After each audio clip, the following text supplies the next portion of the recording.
Hello, I'm HHS Deputy Secretary Jim O'Neill. And I'm Alex Adams, HHS Assistant Secretary for the Administration for Children and Families. I just returned from Minnesota, where I met with whistleblowers and confronted state officials about welfare and Medicaid fraud. I also visited a former cannery that claims to house dozens of Medicaid providers. We're stopping Minnesota and other states from allowing federal funds to be diverted into scams. We are also closing Biden-era loopholes in childcare regulations that made fraud easy to perpetrate and harder to catch. In our last episode, we asked viewers to report suspected fraud through our tip line on childcare.gov. We've already received more than 500 tips, which we are investigating. Along with those tips, we also received unsolicited commentary about our performance. We thought we'd share a few of them with you. Why does this feel like a late-night class action lawsuit commercial? Do you or a loved one have mesothelioma? Call 1-800. They look like injury claim lawyers that have the nickname The Hammer on a billboard in rural Indiana. These are the kind of nerds that will save the union. These two bookworm assassins look like the only thing they possess is the time to people up. You know that these guys know how to crunch numbers. We do. I'm getting strong Bert and Ernie energy. You're Bert. These dorks are amazing. They found policies that enable the massive fraud. They're stopping it. And they got in front of a camera to explain it to us. This is what I want my government to be. I love these guys. The vibe feels like behind the camera people being told they need to wear a suit tomorrow. Please keep the comments coming. But seriously, folks, every dollar stolen from these programs is stolen from working families who need it. Please continue reporting suspected fraud at childcare.gov. With your help, we can stop the scams. Produced by the U.S. Department of Health and Human Services.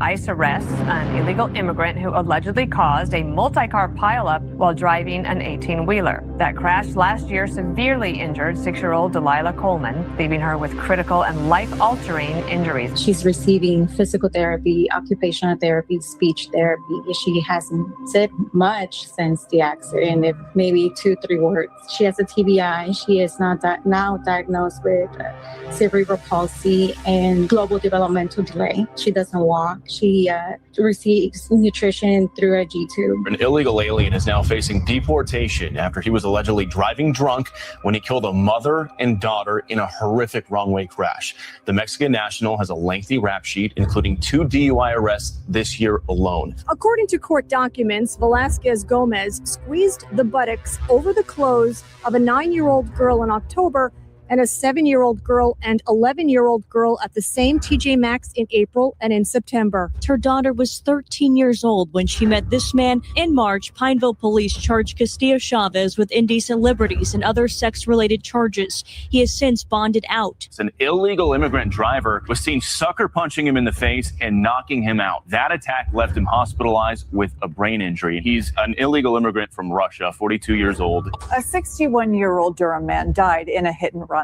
We now know the man charged in his death was in the country illegally and had already been deported twice. On Thanksgiving morning last week, a mom had to say goodbye to her 11-year-old son, who died in the hospital hours after being hit as he played in the street. He was struck by a car who did not stop and simply drove away from the scene. 44-year-old Balderas is an illegal immigrant from Mexico who had previously been deported on 4 separate occasions. Kumar's semi jackknifed on Highway 20 last week. 2 people drove into it and were killed. 25-year-old William Carter of Springfield and 24-year-old Jennifer Lower of John Day. The newlyweds had just married 16 days earlier.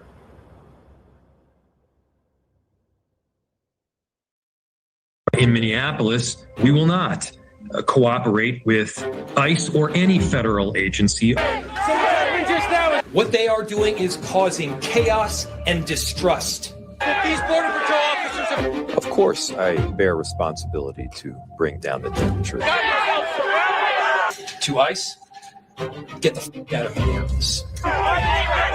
Sure, that's part of my role as mayor. And by the way, protests here in Minneapolis are peaceful. The desire to get out and protest and to speak up to this administration of how wrong this is, that is a patriotic duty. That is a patriotic duty. We have had perhaps tens of thousands of people peacefully protesting. Yeah, they are going to stand up for their neighbors. The human desire to lash out in this moment is very real. And from here on, I have a very simple message. We do not need any further help from the federal government.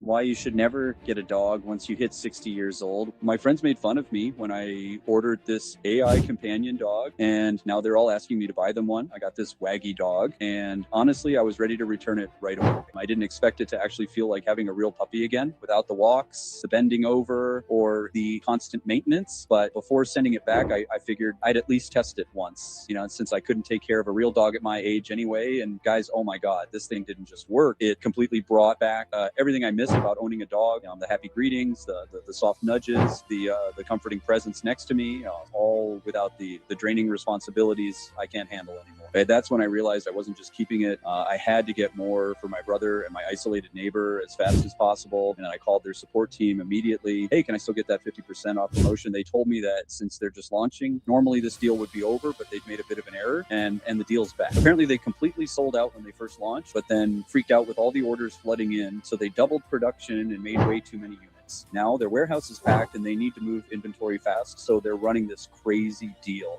But once their stock returns to normal, this promotion ends for good. And trust me, Waggy isn't just for decoration. Breakthrough technology performs beautifully. Instant companionship with greetings, tail wagging, head turning, soft breathing, realistic fur, gentle sounds, and more, all in one lifelike companion without a single monthly cost. Perfect plug and play setup. Advanced AI emotional learning, quick bonding process, and the best part, it handles all your companionship needs. Melania, the film, showing the First Lady like you have never seen her before in the days leading up to President Trump's second inauguration. Here we go again.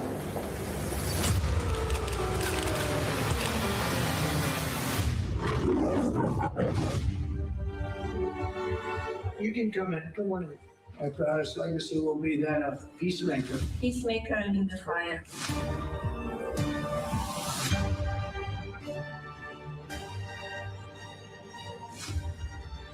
Beautiful. Together with like-minded leaders, we have a voice. First Lady Melania Trump joins us now for an exclusive interview. Good morning to you, Madam First Lady. Good morning. Good morning. I'm excited about the movie. I hope to go see it this weekend.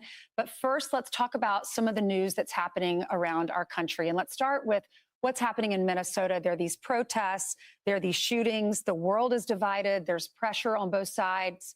You have talked a lot about coming together and being respectful. And your husband yesterday had a way to maybe bring some calmness to that area, contacting the governor, contacting the mayor, hopefully working together. What is your message for America about unifying both sides? We need to unify. I'm calling for unity. I know my husband, the president, had a great call yesterday with the governor and the mayor, and they're working together to make it peaceful and without riots. I'm against the violence, so if we protest in peace. And we need to unify in these times. Mm-hmm. This past weekend, we saw this monster storm just pummel so many states across our country. 34 people, as of this morning, have died. 500,000 are still without power. 28,000 flights have been canceled. That's the most since COVID. And we watched you when you went to the flood zones in North Carolina, when you visited those precious girls at Camp Mystic down in Texas. You went to the fires, the Palisade fires in California, Las Vegas for the shootings during the first term. I know you went to Puerto Rico during the floods in the first time. So what is your message to Americans who are suffering right now? I feel deep compassion for the people who are impacted by this storm. I know that federal government is working hard to provide assistance to all who need it. And as Americans, we need to help each other and come together in these difficult times. You have decided. Go ahead, sorry. I send them my strength and love and thinking of them. And I know that they will be okay. And here we are, the government is here helping. So I hope the weather will get better soon. Well, you have decided to pull back the curtain on what's happening in the administration. You take us behind the scenes. You show us so much, apparently, in this new movie that's coming out on Friday. The movie is called A New Film, Melania, and it's in theaters everywhere. We have all seen the trailer. You released that right here on Fox and Friends First recently. What can we expect, and why was this important to you? Because you're a very private person in many aspects. This story was never told before. So the audience will see me, how I manage my business, my philanthropy, family, preparation for the inauguration, and also establishing the East Wing for the White House. How I manage all of that in 20 days prior to the inauguration. Transition from private citizen to being a first lady again. What was it like? Because you had these cameras following you all around every day from the beginning of January all the way through the inauguration. It was intense schedule, but that is my life. And they were following me. And as you know, in these situations, you could only have a one take. Mm-hmm. So whatever we got it. And I had a great team around me and very talented director that he put together the team, the award-winning team. So that was a plus. There's the famous hat that you wore inauguration day, the second term. We see some scenes of you designing your inauguration dress. We see the hat. And then we also see moments, apparently, of when you talk to the Bidens. You have tea together, you drive to the rotunda, you're on Air Force One, the Biden send-off. So how were the Bidens to the Trumps on that day? They were very nice and very beautiful relationship that day.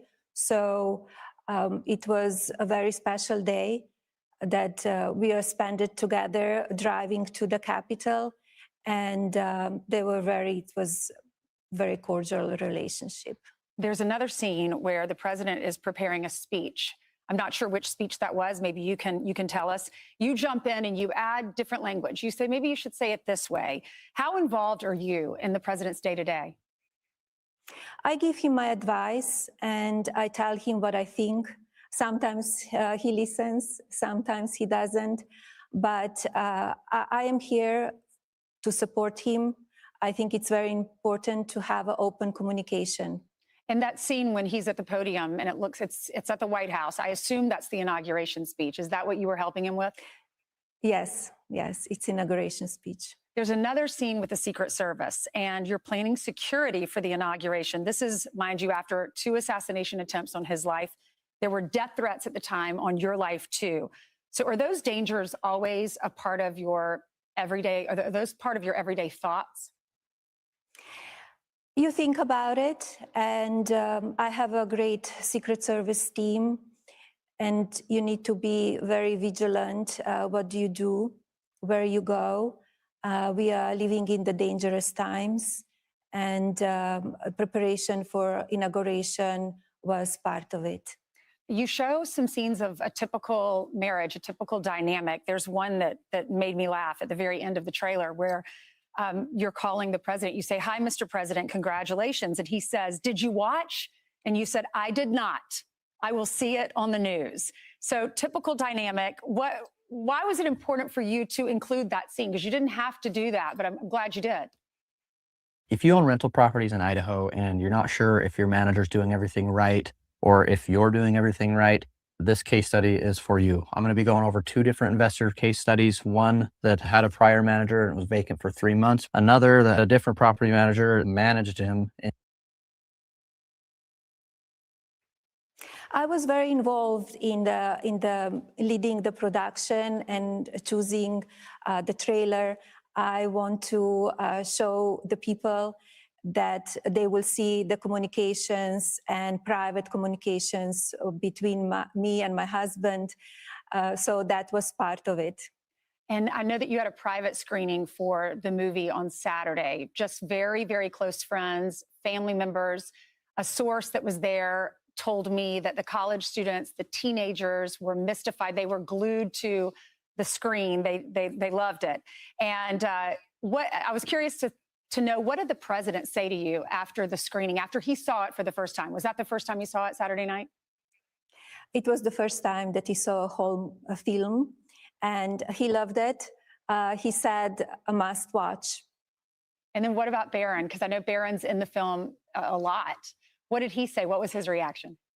He is in the film, and he liked it too. And what about the other children? The other children didn't see it yet. Okay. They will see it soon. And but it was wonderful to have so many world leaders with me on Saturday from all different fields. And we were celebrating it, and the reception of the movie, of the film, was very warm. And what is your favorite part of the movie when we all go to watch it this weekend? It's very hard to choose because the audience will experience many different emotions. Humor, sadness, grief, many things. And I think everybody will connect on the certain scenes. Also, the letter to Putin, you had, I mean, that led to 2 unifications, returning children from Russian captivity back home to their moms and their dads in Ukraine. You have the Take It Down Act legislation, Fostering the Future executive order. You have the AI Zoom and Roundtable. You recently met with Tim Cook and with Lisa Su with AMD, the second largest chip manufacturer. So you're extremely busy. When you wrote that letter to Putin, we were all just amazed that you were getting involved and that you were standing up for those children, because that's been a concern of everyone around the world. Did you run that by the president, or does he have to run everything by you first? I told him that I'm writing the letter, and if he would please give it to President Putin. We had a success. He wrote back right away, and I'm still working to unify more children. We are in the process.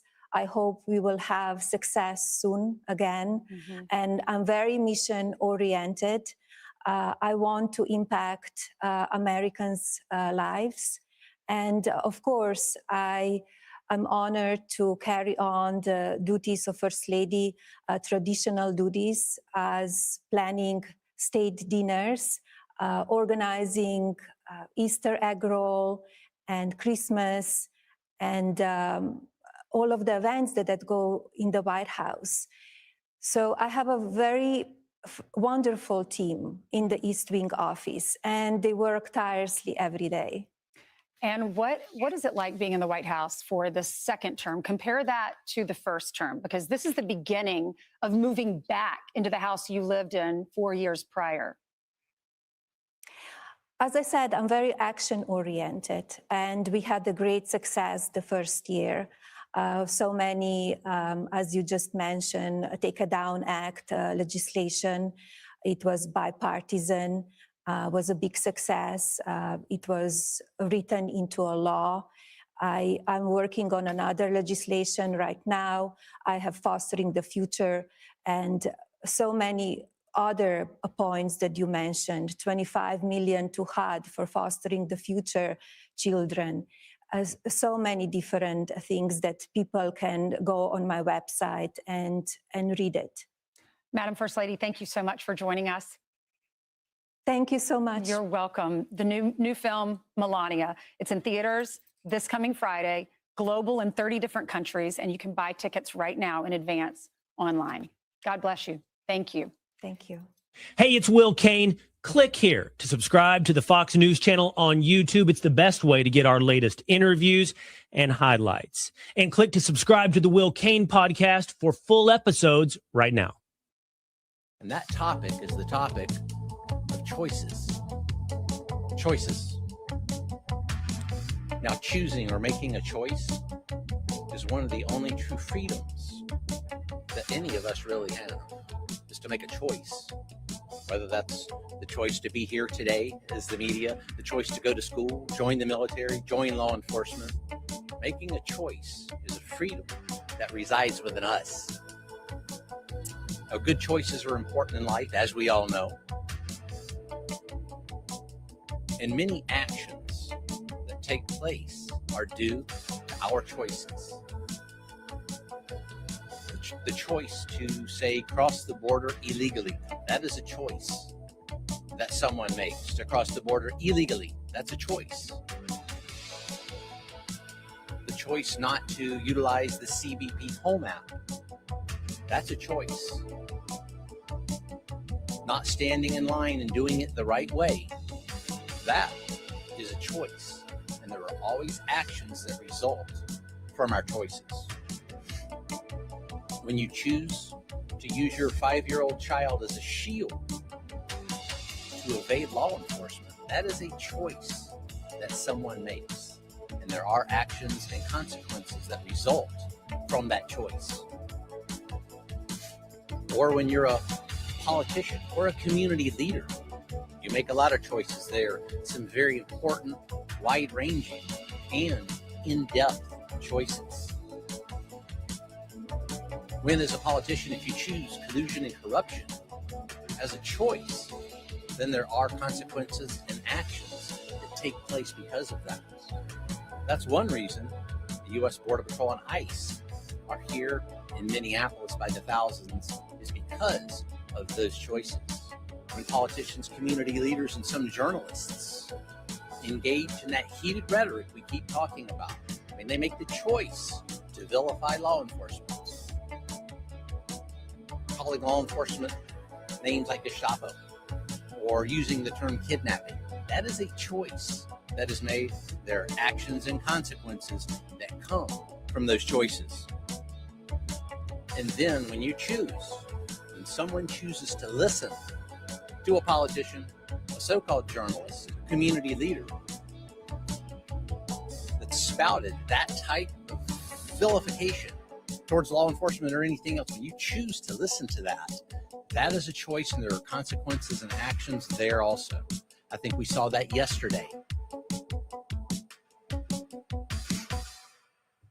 And those actions and choices can obviously have tragic consequences, bad outcomes, outcomes that law enforcement never wants to see. Law enforcement never wants to see a bad consequence due to a poor choice. How long it takes a beginner like my dad to go from beer belly to get ripped again with Tai Chi. How old is your father? He is 56. Oh, perfect. By the end of November, you won't even recognize him. But what if he has? Tim Walz finally picked up the phone. He spoke to President Trump. Governor Tim Walz called me with the request to work together with respect to Minnesota. It was a very good call, and we actually seem to be on a similar wavelength. Walz, a lame duck, under investigation over Somali fraud and under intense pressure from the Minnesota business community. He can't afford to have George Floyd-style riots again. The president hopes he and Walz can work together. It is President Trump's hope and wish and demand for the resistance and chaos to end today. That's why President Trump spoke with Governor Walz directly this morning, and he has outlined a clear and simple path to restoring law and order in Minnesota. We hope Governor Walz will do the right thing. The president is shaking up personnel, dispatching border czar Tom Homan to Minneapolis and Chief of Border Patrol Greg Bovino, who had been providing backup to ICE, will be going back to the border. The administration is looking for calm and cooperation after a deadly altercation Saturday. ICE was zeroing in on a foreign fugitive from Ecuador, wanted for domestic assault, when anti-ICE agitators pinned agents down in a narrow street. Border Patrol was attempting to remove the mob when a guy with a concealed gun physically confronted Border Patrol and resisted arrest. Viewer warning, this is graphic.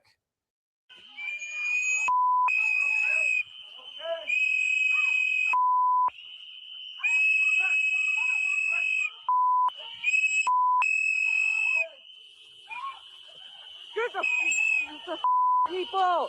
The is wrong with you? Honestly.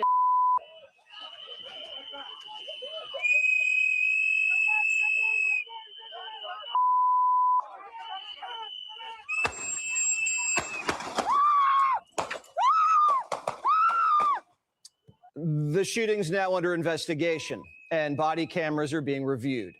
When Alex Preddy approached the agents, he was packing a fully loaded 6-hour 9mm handgun with 2 full mags.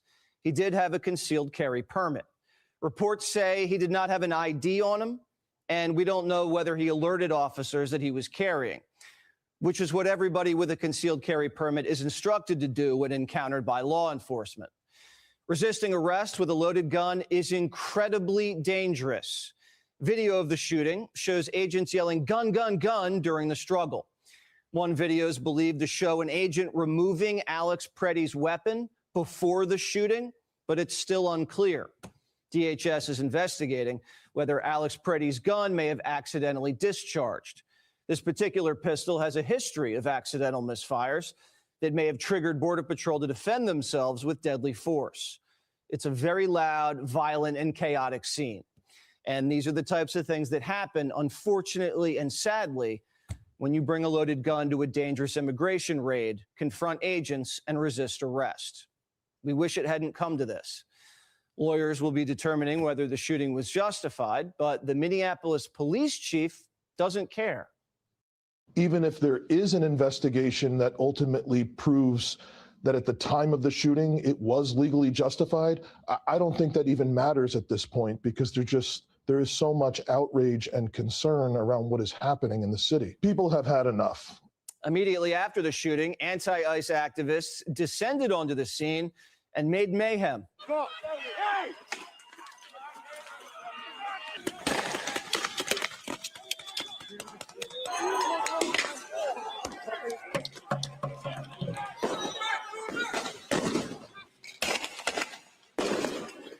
Some protesters seem to have a death wish. Watch. The kids, shoot us in the face! Shoot me in the head! Why don't you shoot me in the head? You cowards! You're cowards! I'm right here! Kill me! These aren't your run-of-the-mill, mostly peaceful protesters. One of them bit an immigration agent's finger off like a cannibal, and last night broke into the hotel where agents were sleeping.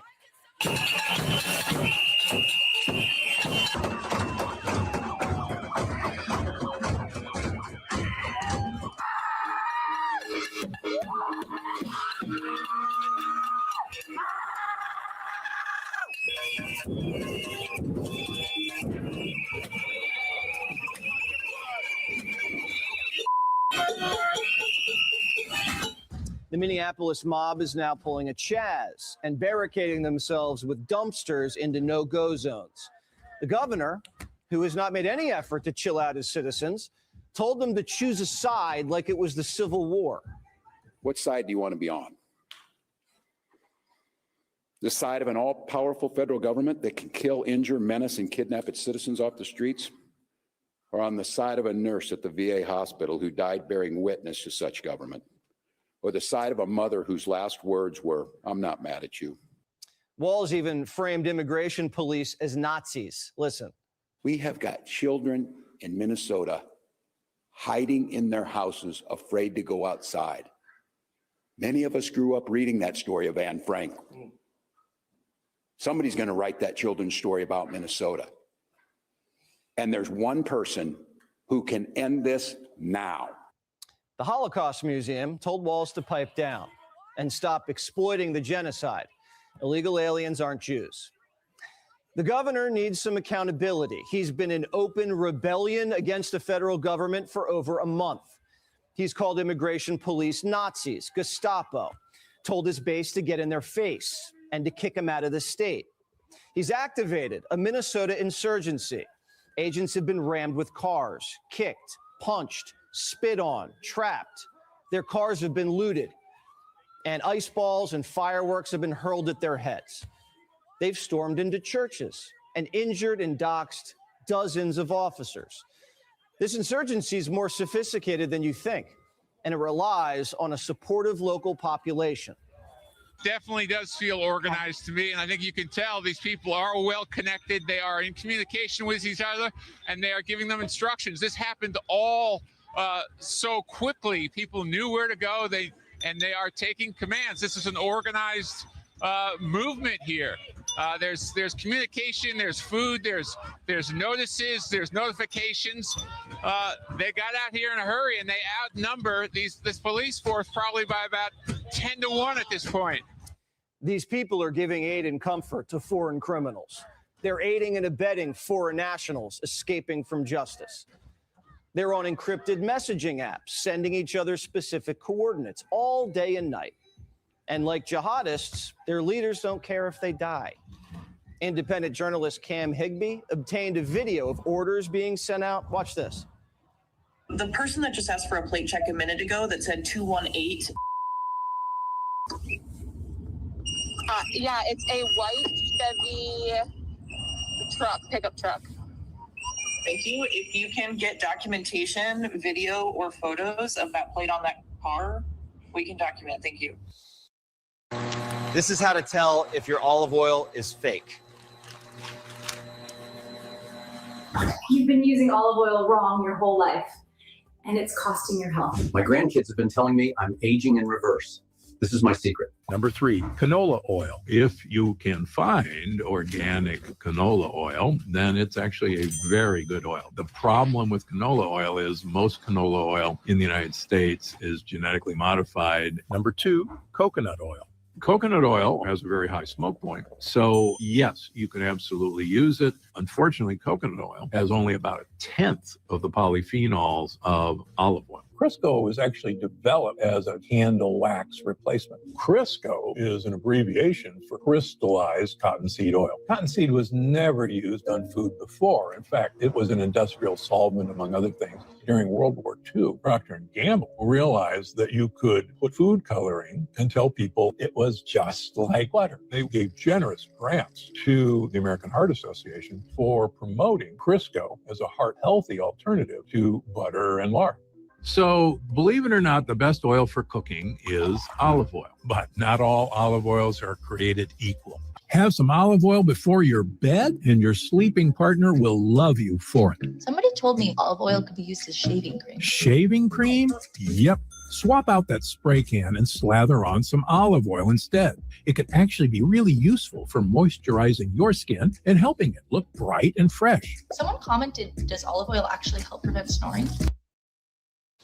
Moments before Alex Preddy was shot, this underground resistance was calling in for backup, documenting plates and vehicles. Alex Preddy appears to be a member of this Minnesota ICE Watch.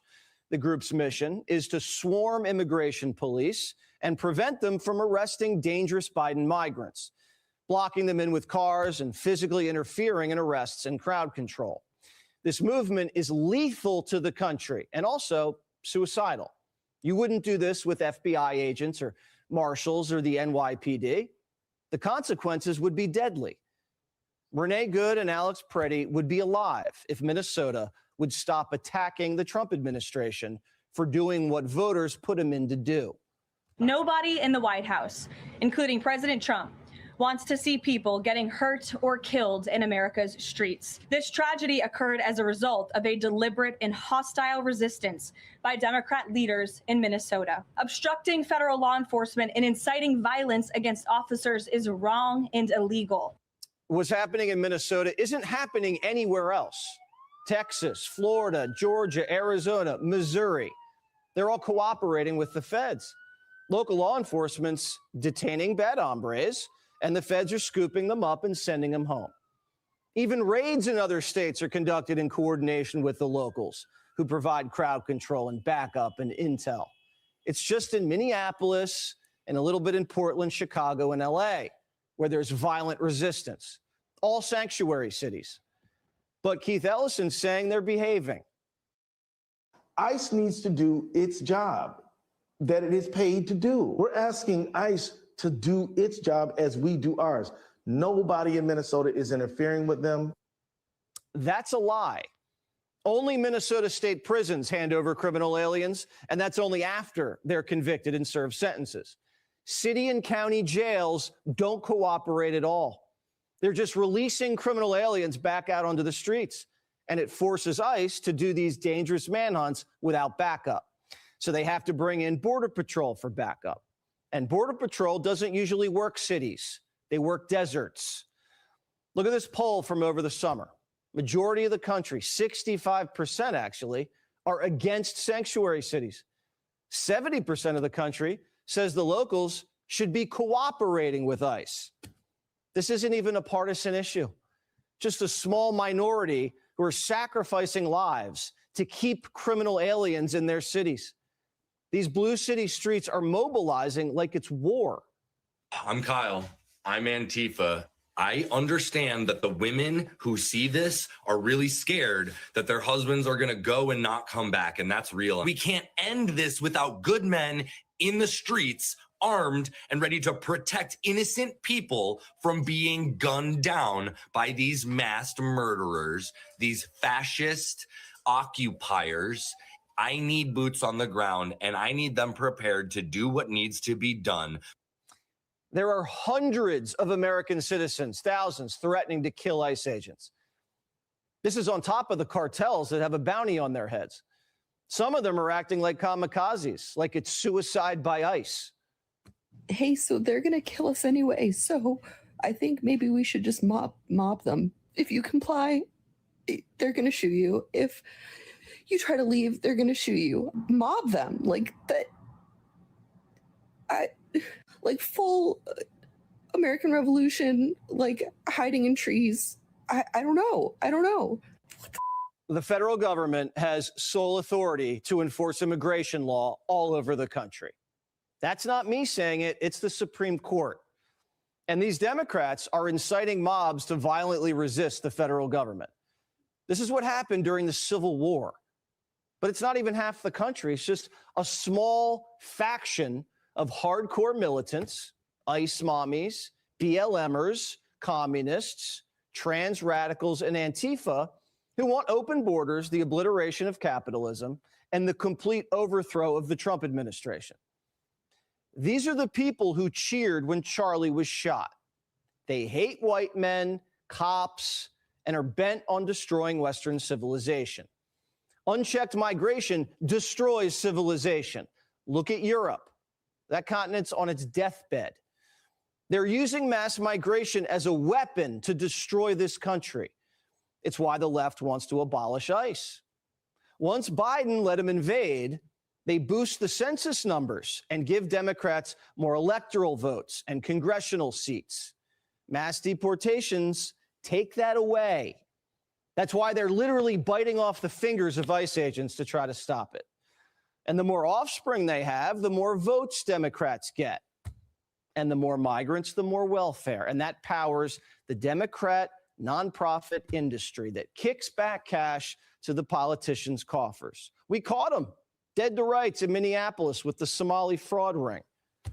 Walz and his insurgency, they need to cooperate before more people get killed.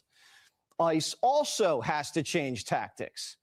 ICE has been in Minneapolis for 6 weeks with barely any backup, and they're way too visible.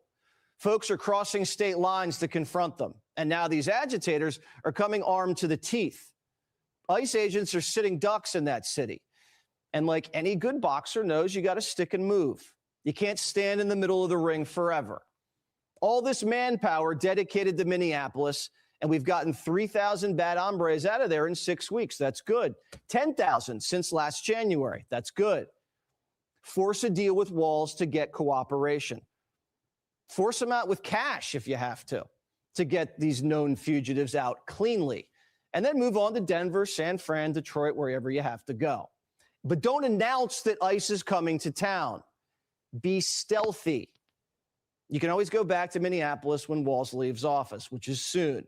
You can go back there for 3 straight years until every single migrant is out. But we're running the ball down the middle every single play. How about a little play action? Now, if you're going to be dealing with an insurgency like this in Minneapolis, you got to bring in a task force. I'm talking marshals, Treasury, Homeland. You arrest everyone obstructing, and then you follow the money and make arrests. If you have a targeted operation on a city street, you cordon the block off so the mob can't get close and trap and harass and hurt you. It's safer for you and it's safer for them. But the president can't be run out of town. That'll tell every sanctuary city that attacks on ICE agents will force them into retreat. And then you have a confederacy of sanctuary states that are black holes of crime and migrants. And that'll sink the country. And that's what they want. The president looks like he's finessing this and fulfilling the mandate. The president's already achieved record low illegal immigration and record low crime. Minneapolis can't slow him down. Watch what salt does to blood pressure. See this branch of arteries right here? The Mayo Clinic calls it the left anterior descending artery. I call it the widow maker. It's where the majority of plaques form over the course of your life, and where all... All right, Garrett, we have the rest of that horrifying tape coming up. We'll play it in full. As you can see, Minneapolis, Minnesota is once again back in the news, and for all the wrong reasons. Let me start with this. I'm very pro-life. It is always sad and tragic when someone dies. We simply do not have all the facts and details, even with all the videos that have been released. And unlike the legacy media mob, we will not rush to judgment. We still have a lot of facts to gather. At the same time, you know what?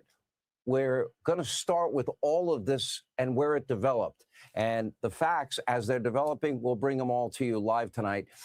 President Trump has decided to allow Minnesota to conduct an independent investigation, at least according to Tim Walz. We'll check in with Congressman Emmer on that in a minute. And now communication lines are open between the president and Minnesota officials. Finally, take a look. President Trump spoke with Governor Walz directly this morning, and he has outlined a clear and simple path to restoring law and order in Minnesota.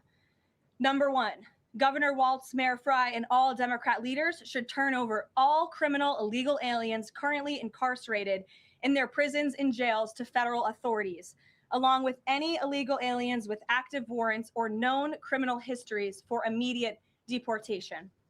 Number two, state and local law enforcement must agree to turn over all illegal aliens who are arrested by local police. And then thirdly, local police must assist federal law enforcement in apprehending and detaining illegal aliens who are wanted for crimes, especially violent crimes.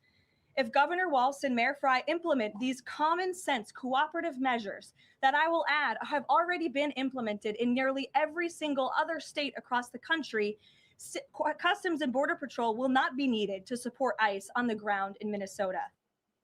Now, if true, that's good news, but trust but verify. Unfortunately, the Democratic Party, along with the legacy media mob, is once again weaponizing and politicizing a person's death. Now, if we're going to fully understand this weekend, we need to go back a full 5 years. Joe Biden, Kamala Harris, Alejandro Mayorkas, and Democrats night after night, right here on this program for 4 straight years. We showed you all of these videos, millions and millions and millions of illegals, 12 million plus from over 200 countries flooding into our country unvetted. And as you look at these videos, I want you to listen to Joe and Kamala and Mayorkas saying to the American people for 4 years over and over again, lying, the border's closed, the border's secure. You want to know how we got where we are this weekend? You got to start here.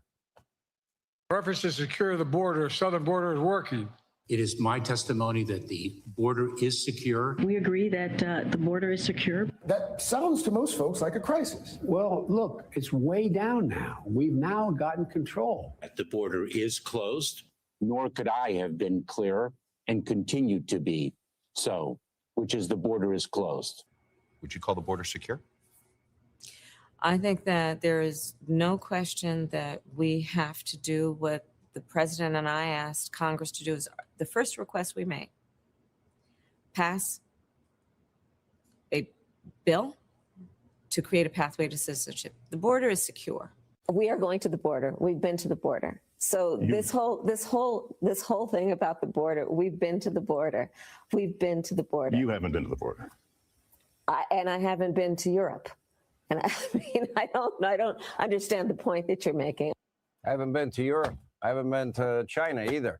Over 12 million plus unvetted illegal immigrants, known terrorists among them, murderers among them, rapists, pedophiles, other violent criminals, cartel members, gang members, drug dealers.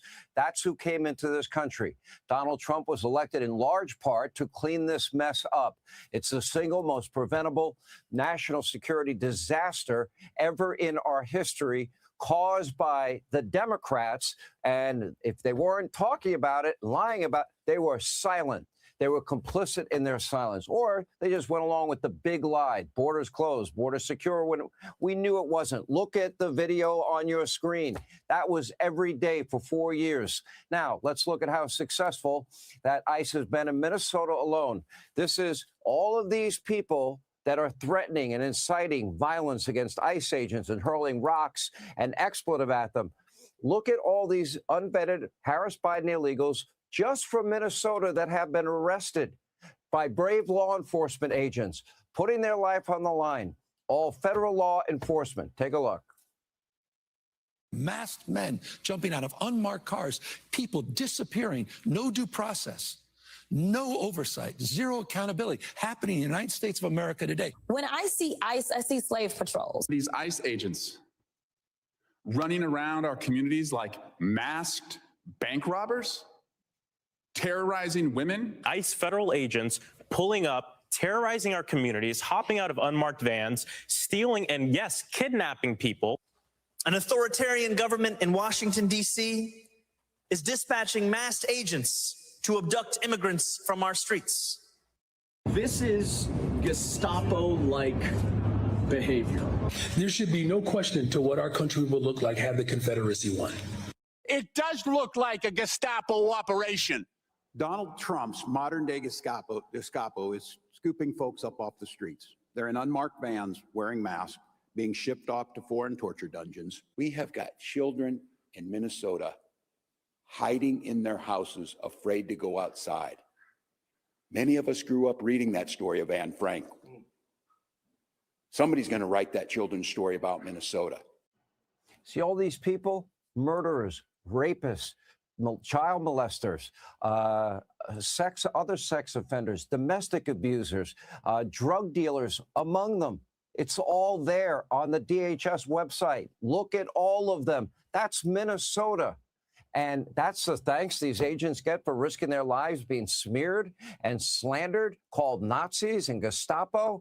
You know, look, use a comparison. Now, Obama, April 27, 2015, CBS News reported, quote, ICE officer faced with threat fatally shoots 20-year-old man in Detroit. How many of you know the name of that man? That was 2015. Obama was president. Where are all the riots? Where are all the comparisons to Nazi Germany and Gestapo? Where was the dramatic social media posts as he was sending out mostly nonviolent illegals in the country? And when was the last time you saw a Democrat up in arms about the weekly shootings in Chicago? Remember Renee Good killed after she accelerated her car at that ICE agent and the shooting that took place? That was January 7th. Since then, 20 people in Obama's hometown of Chicago have been shot, and including January 18th, 7 people fatally shot in just 18 hours. Do any of you know any of their names? And we can show you similar numbers in LA, New York, Philadelphia, San Francisco, other major cities across the country.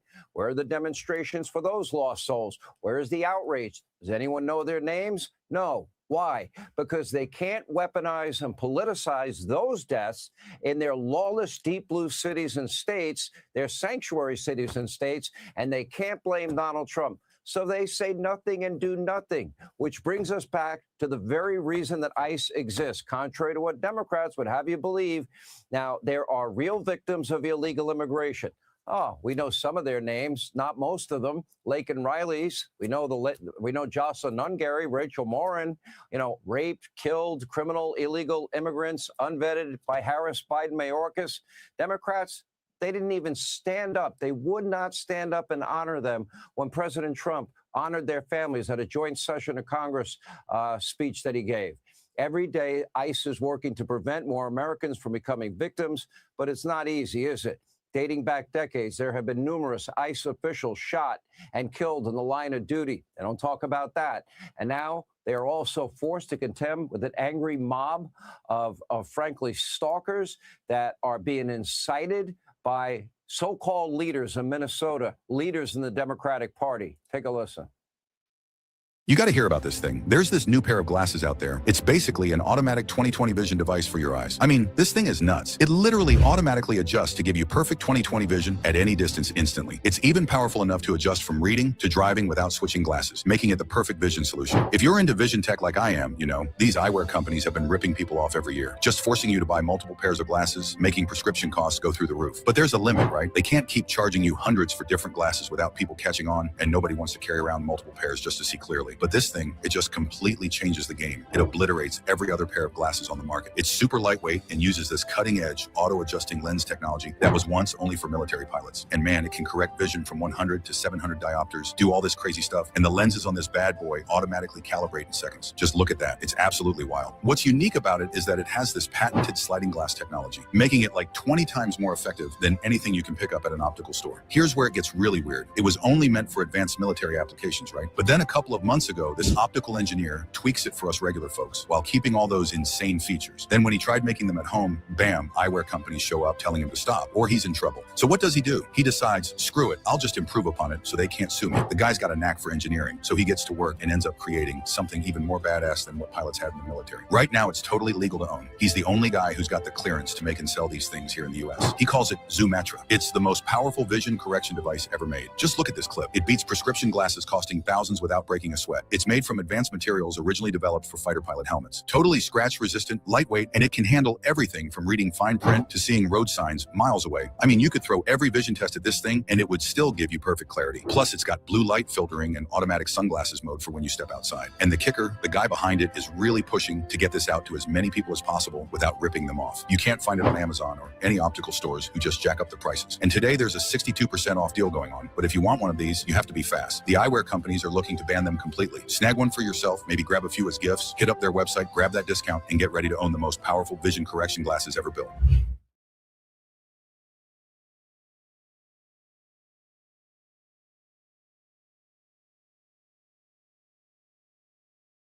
This is one of the biggest ideas we've ever had to pull off. I tweeted out that I've been sitting on this idea for a commercial. And Mark, the founder of Salesforce, responded. It wasn't really supposed to be a thing, but here we are. We got to put together a massive social media campaign in addition to a massive production campaign. You can't be executing at this type of scale, at this type of speed without the right tools. I couldn't fathom working on this commercial without Slack. This is a culmination of everything we do great at Beast. This commercial is going to be amazing.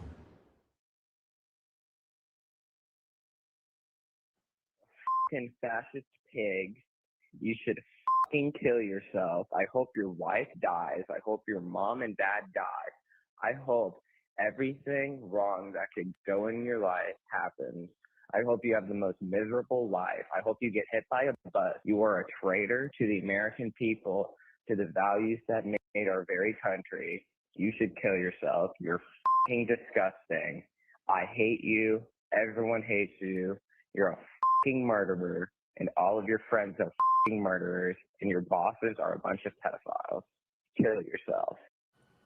So how did the mob get this way? Whipped into a frenzy by Democrats that caused the problem? Lied about the problem, in many cases aided and abetted illegals with their sanctuary city and state policies, offering taxpayer-funded benefits they didn't deserve, refusing to cooperate with law enforcement whose job it is to enforce our laws, demonizing these brave men and women. In Minneapolis, left-wing agitators are now tracking ICE agent locations, stalking their every move, blocking their vehicles, assaulting officers, pelting them with rocks and bottles. Another ICE agent lost his finger, as we reported earlier. Why a protester bit him over the weekend. A violent mob surrounded that and trashed that hotel. We've reported on that earlier as well. But as Fox News has been telling you, and as Fox News has been reporting, there might be more than meets the eye. According to an encrypted messages that are obtained by Fox, we have organized far-left socialist communist Marxist groups are heavily coordinating ICE resistance in Minnesota with spotters who distribute detailed lists of possible ICE vehicles, license plates, real-time location of ICE officers to groups of agitators. In other words, what you see on TV in Minnesota may not be organic at all. In fact, ulterior revolutionary motives could be in play. So what can the Trump administration do to restore order while also deporting criminal illegals and making our country more safe and secure? We're going to turn now back to Minnesota. As chaos continues on the ground, Vice President J.D. Vance took to X to call out those making things worse. Quote, "This level of engineered chaos is unique to Minneapolis. It is the direct consequence of far-left agitators working with local authorities." And it looks like he's right.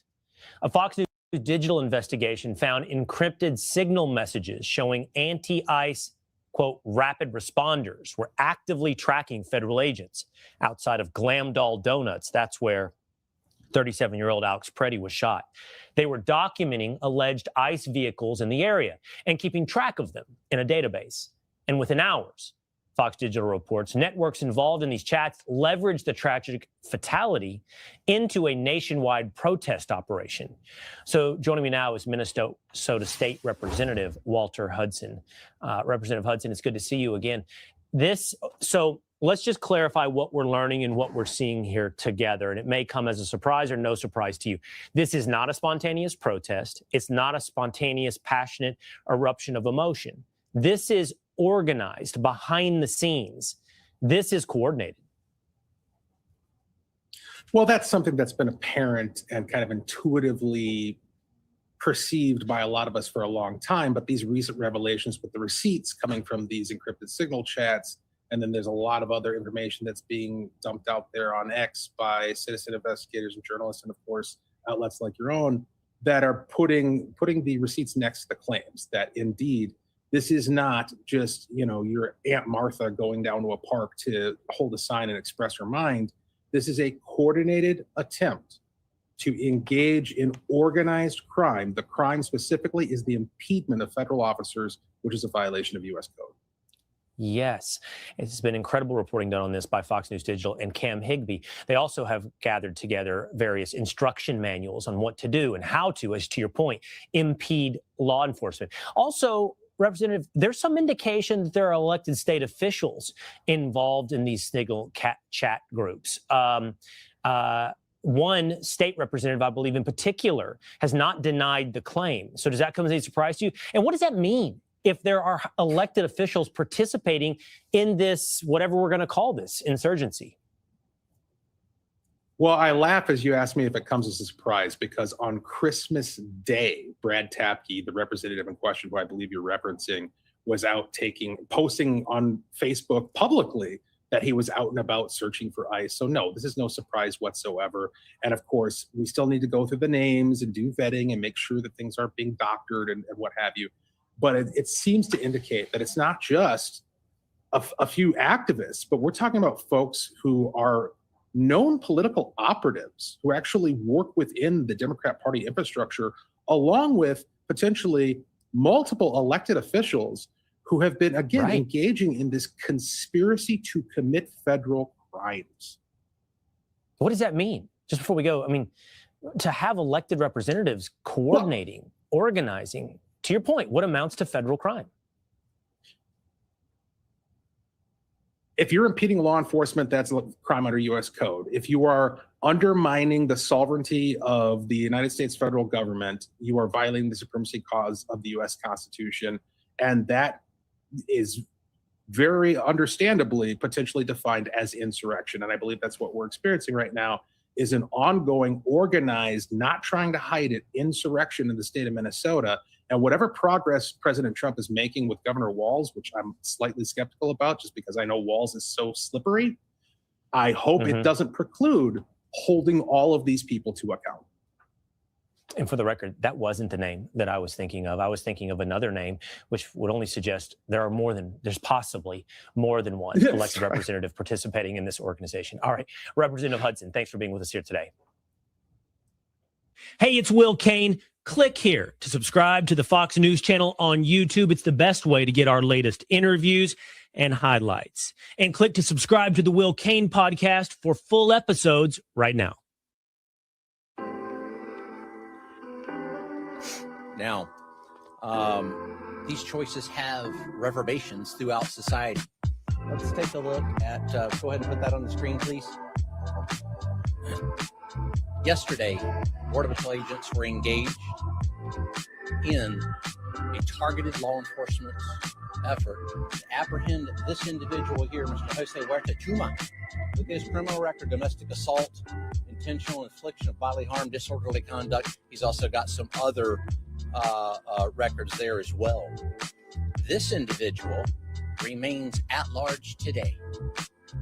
This individual is still roaming the streets today. This is the individual on that targeted law enforcement efforts that Border Patrol agents were engaged in yesterday when they were disrupted, assaulted, and prevented from conducting that Title VIII mission by individuals intent on making the choice to riot, to create anarchy, and to be a violent mob.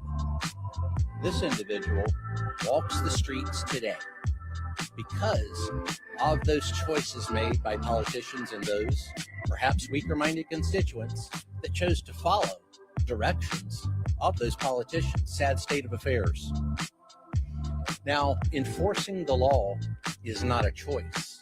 I choose to be a Border Patrol agent. Mr. Marcos Charles chooses to be an ICE agent, but enforcing the law, that's not a choice. That is a duty. As we all know, those laws were enacted by Congress, signed by the executive, and upheld most of the time by the judiciary. Those are the laws of our land. That is our duty to enforce those laws, whether that's a Title VIII immigration law, whether that's chasing a bank robber or a spy or whatever else. That is our duty, whether it's a state and local law enforcement agency, and they make choices also. Do they support federal law enforcement going after Mr. Jose Huerta Chuma, or do they not? We all make choices. Our Title VIII immigration mission continues. Our Title VIII immigration mission continues unabated here in Minneapolis, despite yesterday's tragedy that was preventable by folks making better choices, politicians, journalists, and would-be anarchists and rioters. This individual from Laos was apprehended within the past 24 hours. This operation continues unabated. This is evidence of that. We will continue to make these streets a safer place. It is our duty, because we choose to be Border Patrol agents and ICE agents, to take individuals like that off the streets so we can make Minneapolis and America a safer place. Thank you. With Popeye's new $5 fave menu, you can get this, or this, or this, or this. And no one's stopping you from getting them all. Now there's an idea. Love that chicken from Popeyes. At Les Schwab, we know the road brings us back to what matters. Meet the Reputation 2, our most... Mr. President, I had a great conversation with the highly respected president of Syria and all of the things having to do with Syria and that area working out very, very well. So we're very happy about it. Tom Homan, as you know, is in Minnesota now. He's meeting with the governor and he's meeting with the mayor, I think, later. And I hear that's all going very well also. I'm going to Iowa. Some of you are coming with me, but I'm going to Iowa. And what can I say? The economy is good. It's all good. Prices are coming way down. And we have a lot of very positive news. Do you believe that Alex Bundy's death was justified? Well, you know, we're doing a big investigation. I want to see the investigation. I'm going to be watching over it. I want a very honorable and honest investigation. I have to see it myself. Is Christine Young going to step down? No. The president of Venezuela said that Fija is not taking orders from you. What do you have to say about that? Well, I don't know exactly what's going on there, but I haven't heard that at all. No, we have a very good relationship. What about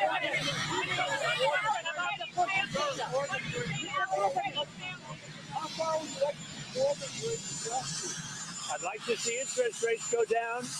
Everything else is going down. We have the energy and fuel going down. We have gasoline in many states now at $1.99. Groceries are going down. We inherited a mess with very, very high prices, very, very high prices. And I will tell you, we've made a lot of progress. So we have the groceries going down. We have the energy going down. We have gasoline going down at a record clip. And that's what I want to do. We're doing well. Well, I'm looking at that whole situation. I love everybody. I love all of our people. I love his family. And it's a very sad situation. Yeah, please. I have, yeah. I think she's doing a very good job. The border is totally secure. You know, you forget. We had a border that I inherited where millions of people were coming through. Now we have a border where no one is coming through. They come into our country only legally. So you have to remember those things. You know, people forget as soon as you accomplish something, it goes into history and nobody ever wants to talk about it. We had a border that caused all of this problem. Biden caused, and the Democrats caused this problem. They allowed tens of millions of people to come in. Many of them were murderers. Many were drug dealers, drug addicts, people from mental institutions. They allowed these people to violate our country, to come into our country. And that's what we're talking about. So if you remember, we had a horrible border, the worst border we've ever had, ever in history. People were flowing through by, we think, 25 million people, not to mention drugs and everything else. And that border is absolutely closed.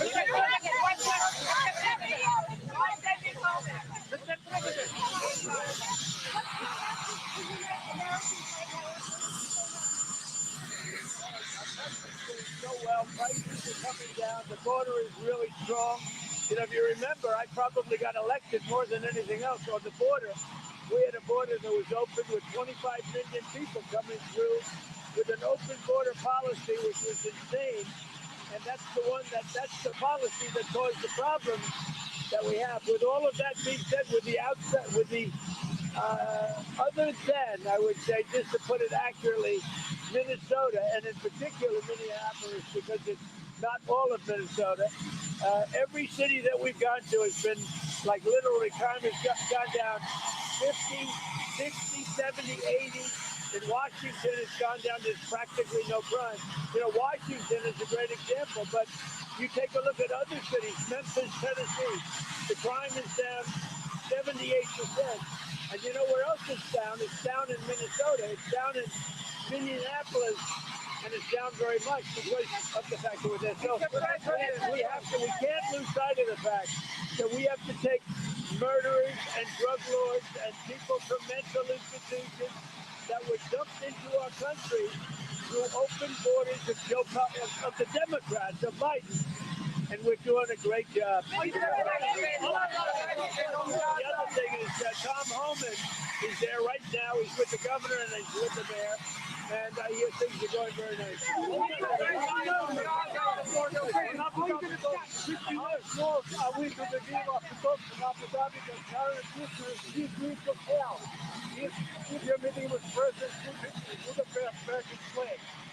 We're looking at some very good things happening on Ukraine and Russia. Very good things are happening on Ukraine. On the border of Gaza, Mr. President. Where do we stand on Gaza, Mr. President? Everything is going very well. As you know, we got the last hostage on the body of the hostage. A lot of people thought that was impossible. We got all of the hostages got both living and dead. And I can tell you, your parents will really appreciate it. What about the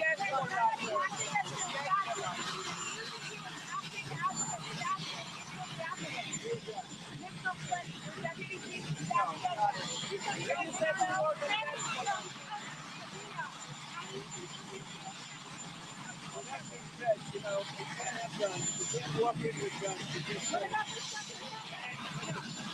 walk in with guns. You can't do that. So, it's just a very unfortunate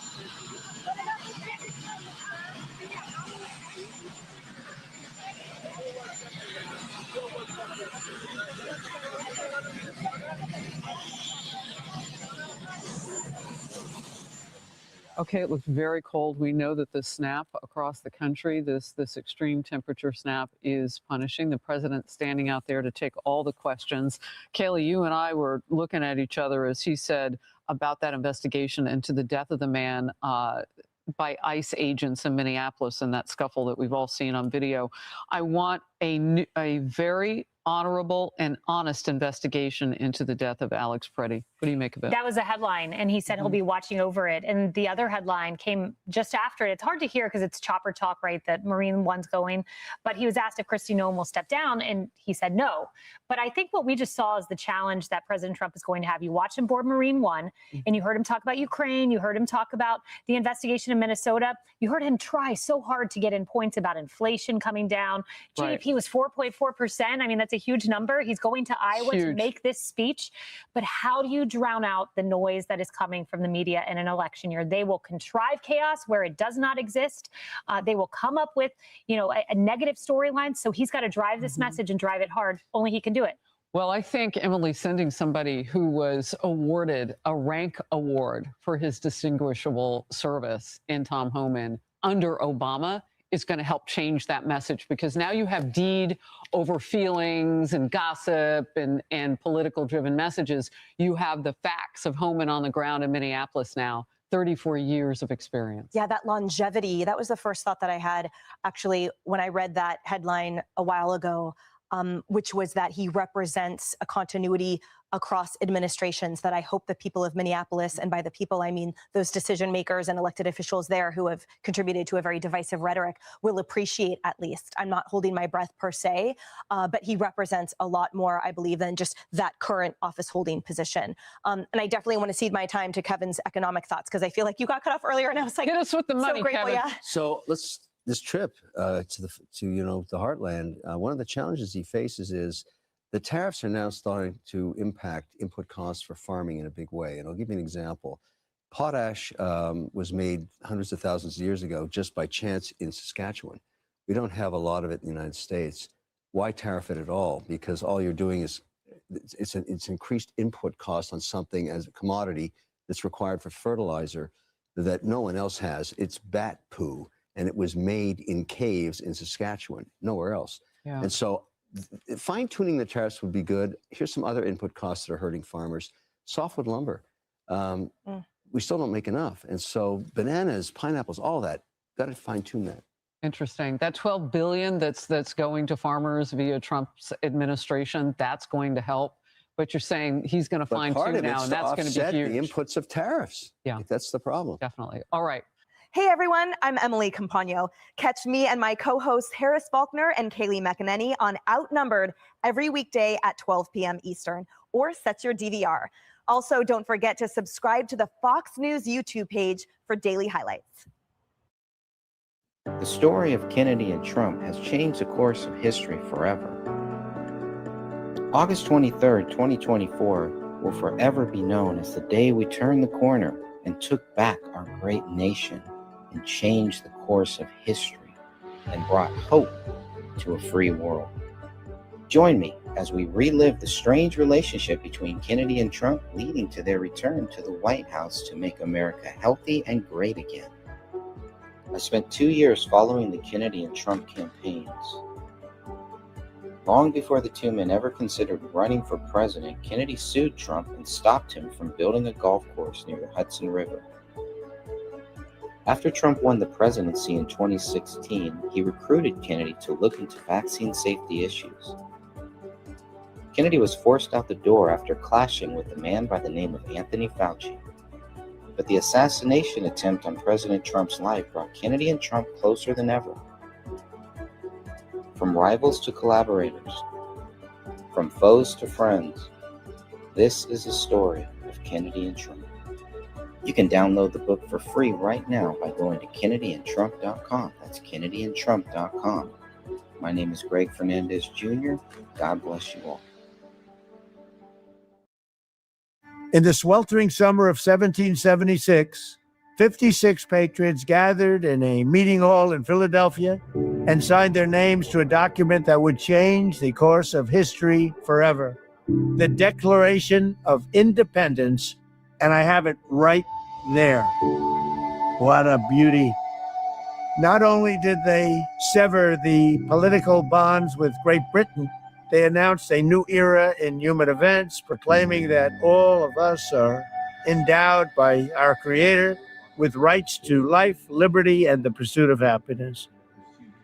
In our war for independence and every generation since, thousands of American patriots have enlisted their lives in defense of that cause. From Trenton to Yorktown, from Gettysburg to Chambersburg, from the fields of France to the shores of the Philippines, and on the battlefields all over the world. Every generation of Americans has drawn meaning and been inspired by the immortal deeds of the founding generation and the nation they gave us to build and to defend. In 2.5 centuries, that's 250 years, the spirit of 1776 has carried our flag to places and heights that our founding fathers could never have dreamed. Americans forged into the frontier and blazed across the Great Plains. We tamed the Wild West. We pushed the boundaries of scientific discovery. We enlightened the world with electricity and commerce. We defeated tyrants and vanquished dictators, and we planted the American flag on the moon. We owe it all to the patriots and heroes of 1776. This is the story of America. We're excited to retell one of the greatest tales in the history of mankind, working with Hillsdale College and some of our country's brightest leaders and foremost thinkers who have contributed to the Story of America video series, including Vice President J.D. Vance, Secretary of War Pete Hegseth, Dr. Larry Arnn, Eric Metaxas, Brian Kilmeade, and many others. Join us in honoring this incredible history, and together we will give America the greatest birthday celebration our country has ever seen. God bless you, and God bless America.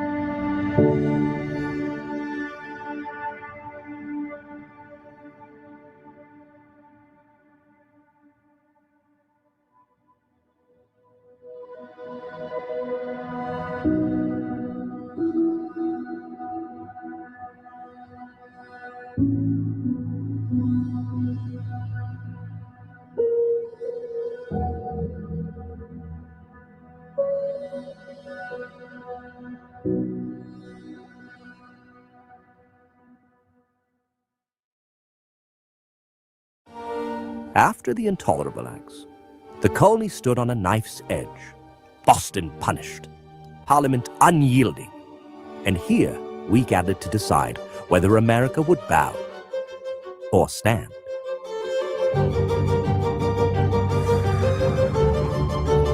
12 colonies sent delegates to Philadelphia, men of every persuasion. I found myself alongside Virginians like Washington and Henry, striving to reconcile our interests into a single, steady voice. 12 colonies meant 12 tempers.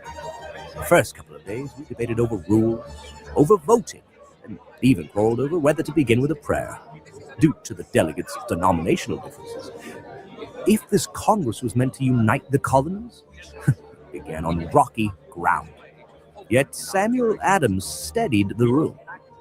And so, on the 7th of September, we put aside our differences and united in prayer.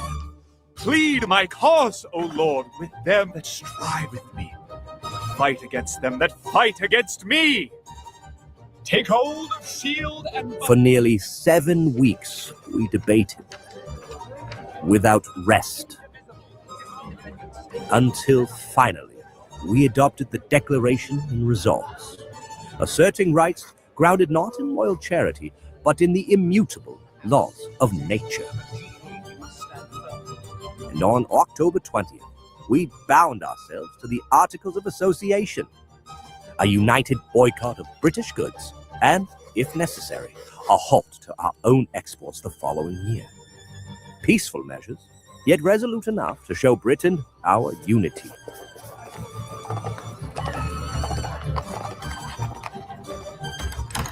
And soon, voices like Patrick Henry's would proclaim what that union meant, with words no tyrant could ignore.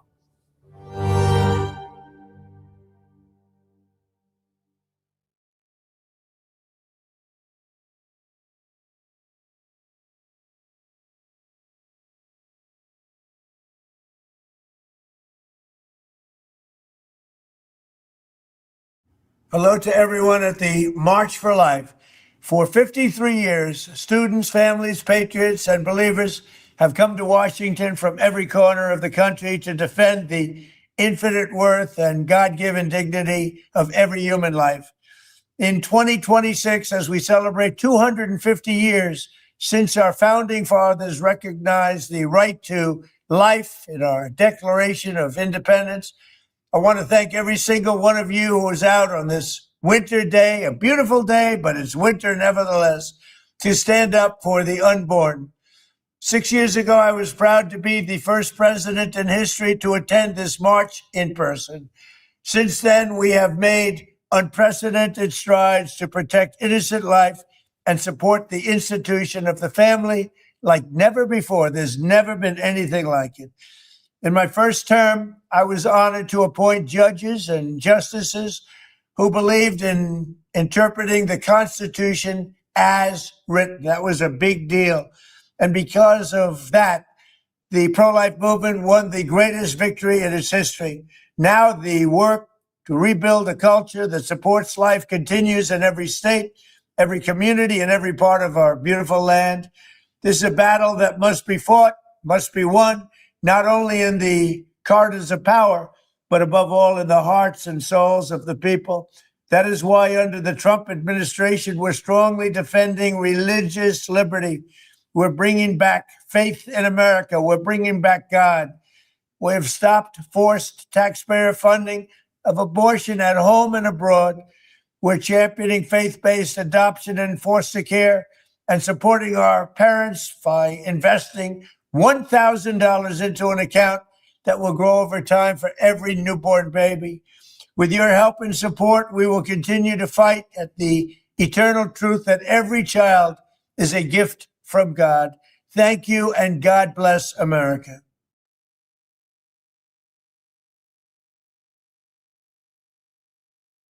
The Mexico City policy has been a strong point of every Republican presidential administration for years. We're grateful for the Trump administration to expand the Mexico City policy to be effectively denying the opportunity for dollars, taxpayer dollars, to go for the evil of abortion in other countries. It means a lot to see the Trump administration stand up today and declare that we are no longer going to be funding abortion facilities, abortion promoters across the globe. We have defunded Planned Parenthood for the first time ever. That is such a big deal to this country and to a pro-life worldview that honors the human dignity of all lives, from conception to natural death. President Trump, thanks for continuing to build on the strong momentum from your first term. He has by far been the most pro-life president we've ever had. Thank you, President Trump, for expanding good policies that have been around and need to be expanded even further. Thank you, and we're looking forward to a lot more momentum and many more pro-life victories in the next 3 years.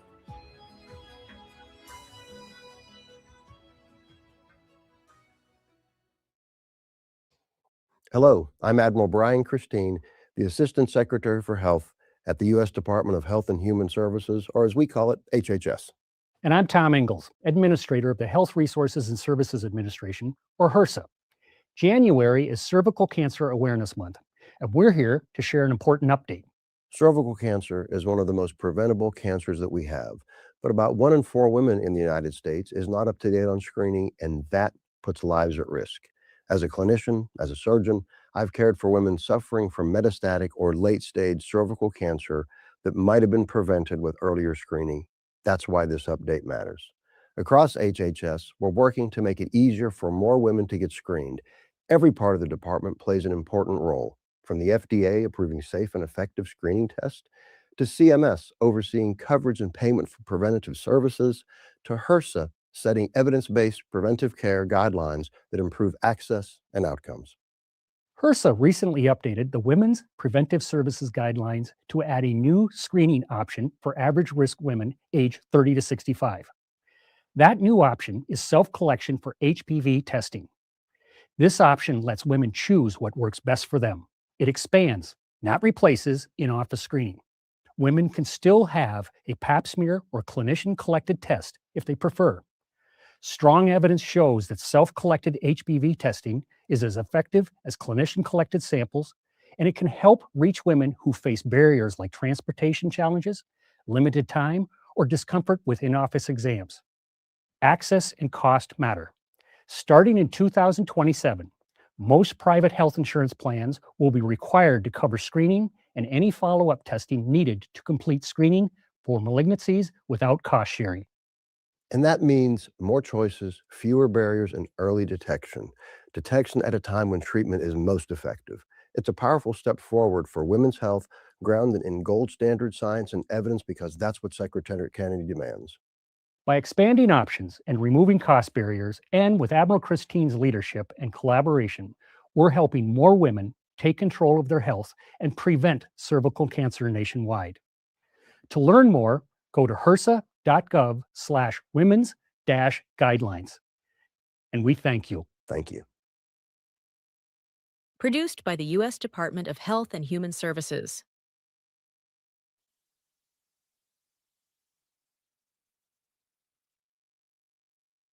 Pro-life victories he's delivered in his first 5 years in office so far. We are looking forward to many more in the next few years.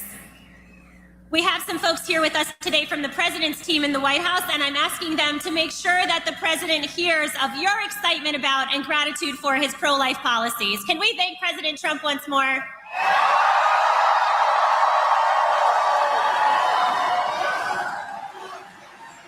All right.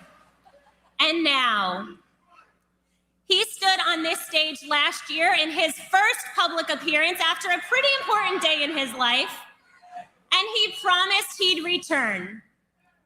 Well, marchers, today he is keeping that promise. It is my great honor to welcome back to the March for Life stage your Vice President of the United States, J.D. Vance.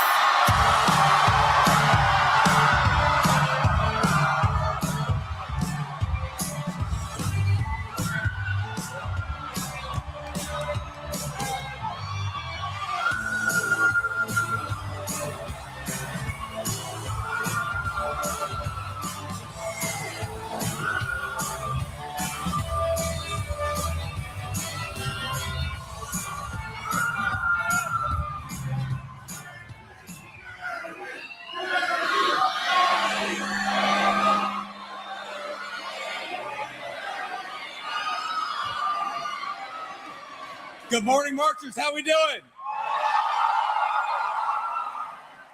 It's great to be with you again. It was my very first speech as Vice President of the United States was the March for Life last year, and I'm proud to be back with much better weather this time around. Now, some of you may remember that in my remarks last year, I told you all one of the things I most wanted in the United States of America was more families and more babies. So let the record show you have a vice president who practices what he preaches.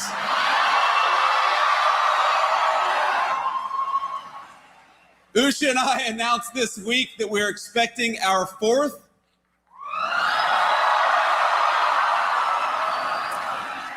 and it will be our third baby boy, so we'll take whatever prayers you can give. We certainly need them.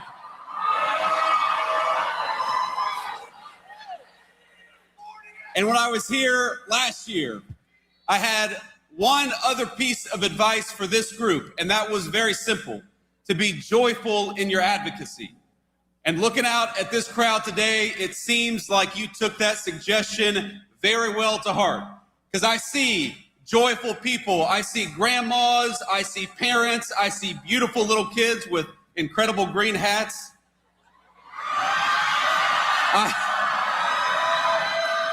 Now, did you all dress like that so that if you lost yourselves, you could find everybody? Okay, that's a good plan. I'm going to take that. I'm going to take that advice back home. The theme of this year's March for Life, as most of you all know, is that life is a gift. And I know for me personally, this year, there is so much to be thankful for. I'm grateful to my own family, for my beautiful wife, Usha, and that God has given us the miracle of new life again.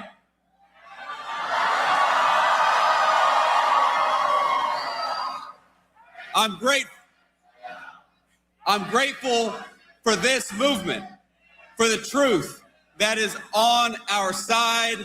And frankly, I'm thankful for the technological breakthroughs that have allowed us to affirm and protect life. Things like 3D ultrasounds that didn't exist just a few short decades ago. Things like the new medical technologies that have saved the lives of countless premature babies. But let me today say that I am especially grateful for all of you, even the ones with Michigan hats, and there are a couple of you out there.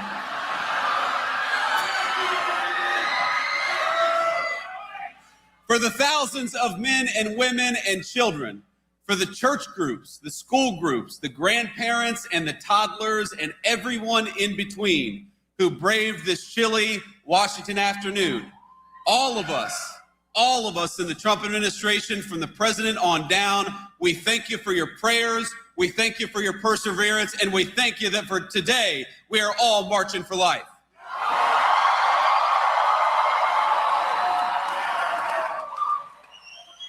I know a lot of us heard from the president just before this, so you know that he loves and cares deeply about this movement. And it's why he has fought for the pro-life cause and why we do it in this administration.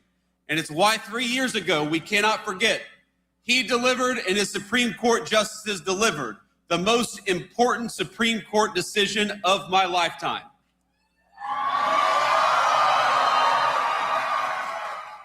Because with the Dobbs decision, what we did, what the president did, what the Supreme Court did, was put a definitive end to the tyranny of judicial rule on the question of human life. He shattered a 50-year culture of disposability, one that treated human life as expendable the moment that it became inconvenient. And he empowered our nation and our movement to build a culture of life from the grassroots up. And over the last year, I got to brag a little bit, our administration has worked very hard to lead that effort and to pick up the pieces, to clean up the wreckages of 5 decades of bad policy on the question of life.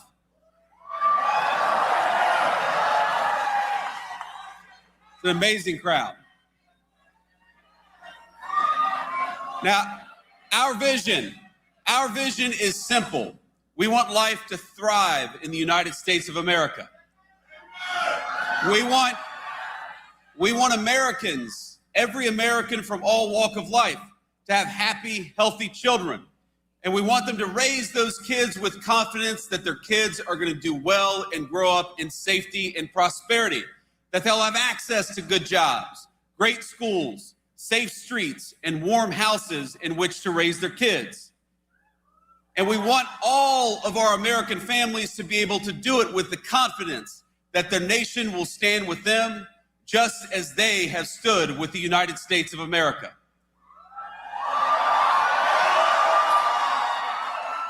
Now, you all know this very well, that building a culture of life requires persuasion. And that's what's so different about this moment compared to the moment that was dominated by the Supreme Court for 50 years. We're not trying to argue to the Supreme Court anymore. We are trying to argue to our fellow citizens that we must build up that culture of life. And as you know, that effort is going to take a lot of time, it's going to take a lot of energy, and it's going to take a little bit of money. And that's why we're here, because you know that. We're marching for life because we want our wonderful fellow Americans, even if they don't disagree with us, to know that life is worthy, it is worthy of protection, and that is why we march today.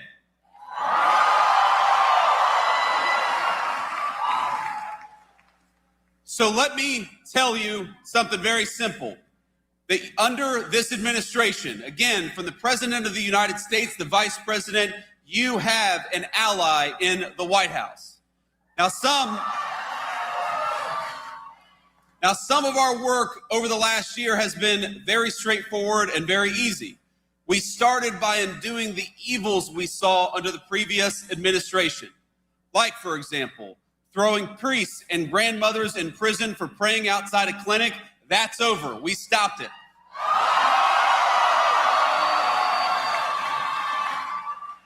Where the previous administration mandated taxpayer funding for abortions, including travel costs across the entire government, this administration ended it. And over the past year, we built steadily upon the victories of the president's first term. We have secured religious freedom in the United States of America once again. That was important. We have ended the censorship of Christians, Jews, and other Americans of faith who are punished simply for following their faith in public life.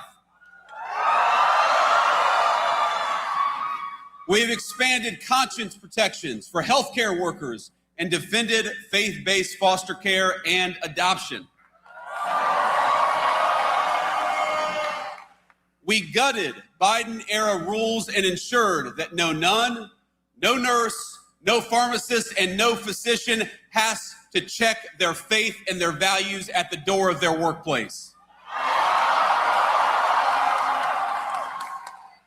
And under the last administration, under President Biden and congressional Democrats, the power of government, we know, was marshaled against us, against our faith, against our families, and most importantly, against the most vulnerable. That stopped with the Trump administration, and it is not coming back.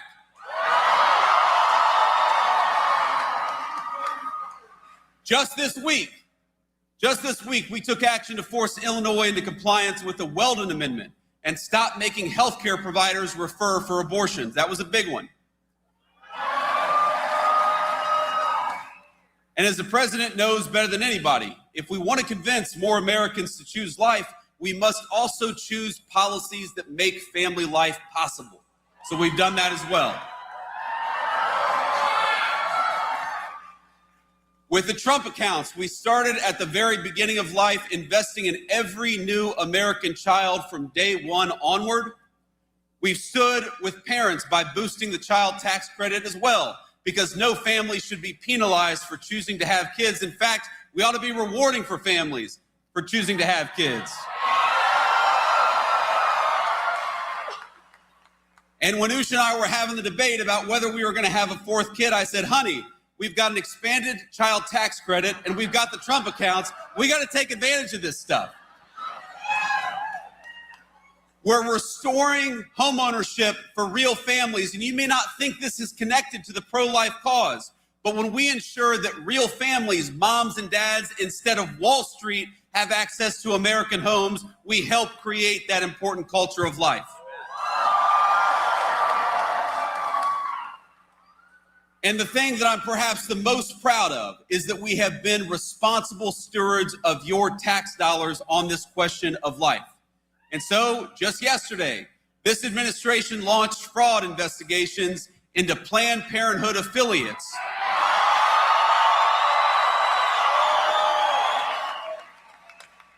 For millions of dollars in PPP loans that were unlawfully received and unlawfully forgiven by the Biden administration. You should not be able to commit fraud and use taxpayer money for abortion. It's that simple.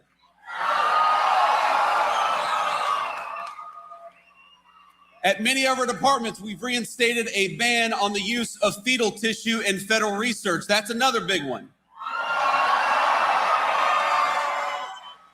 And this is something we're so proud of. We're returning accountability to our foreign policy as well.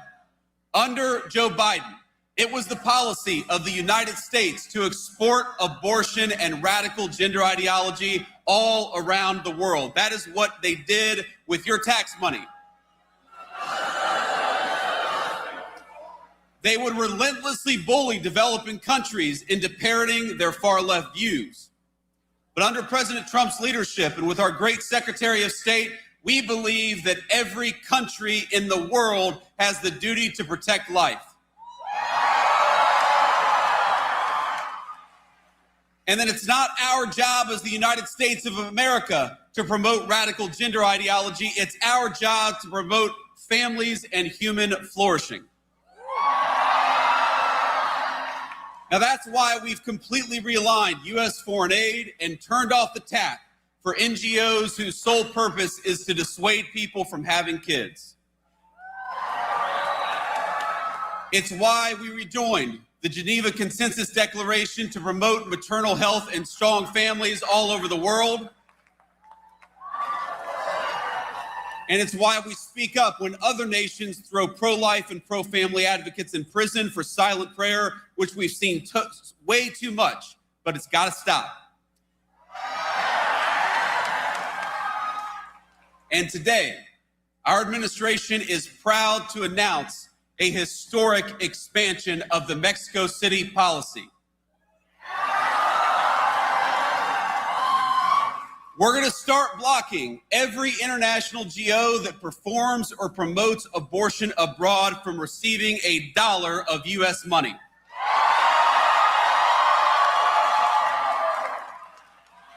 Now, we're expanding this policy to protect life, to combat DEI, and the radical gender ideologies that prey on our children. And with these additions, the rule will now cover every non-military foreign assistance that America sends. All in all, we have expanded the Mexico City policy about 3 times as big as it was before, and we're proud of it because we believe in fighting for life.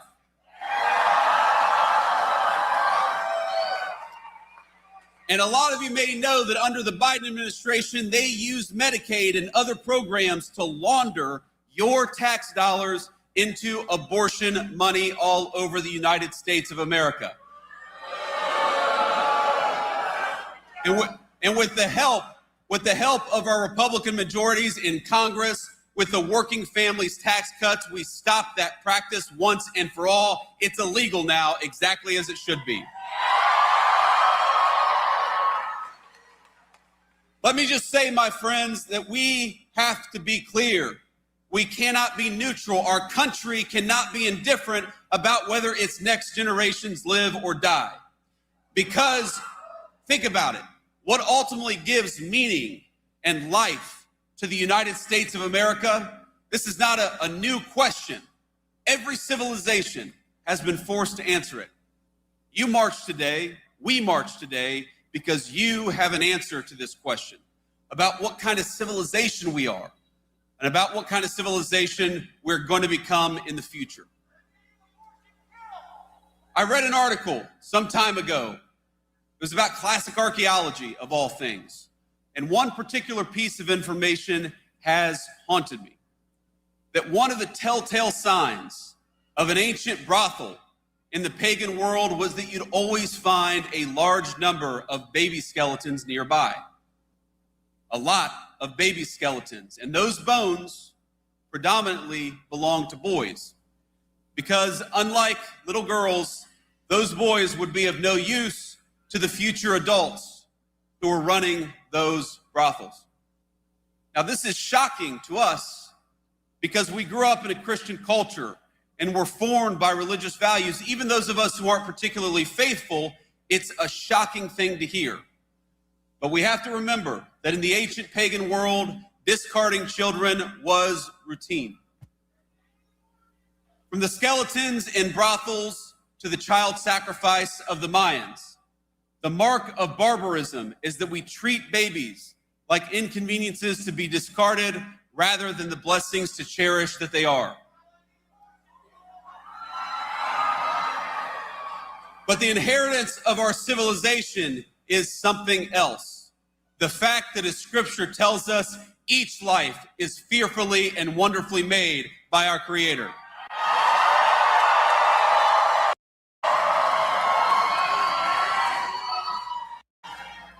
The March for Life, my friends, it's not just about a political issue as important as all this politics stuff is. It is about whether we will remain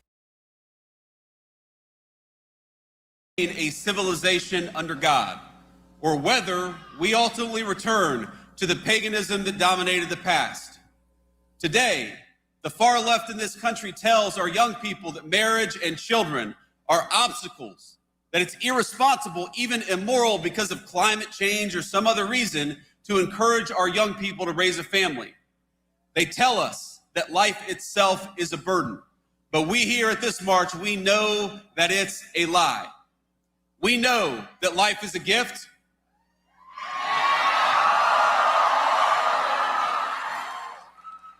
We know that babies are precious because we know them and we love them and we see the way that they can transform our families.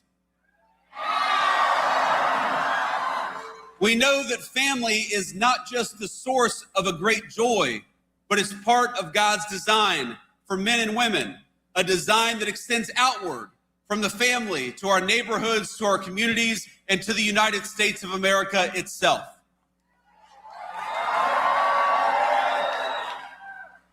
And we here know that treating everyone with dignity isn't always easy. It's not always convenient, but it's the right thing to do. We know that the people telling our young men and women that discarding family and children is a form of liberation, we know that those people are telling a lie. And so, to our fellow Americans, we march in part to serve as a witness. To our fellow Americans, we say, you're never going to find great meaning in a cubicle or in front of a computer screen, but you will find great meaning if you dedicate yourself to the creation and sustenance of human life.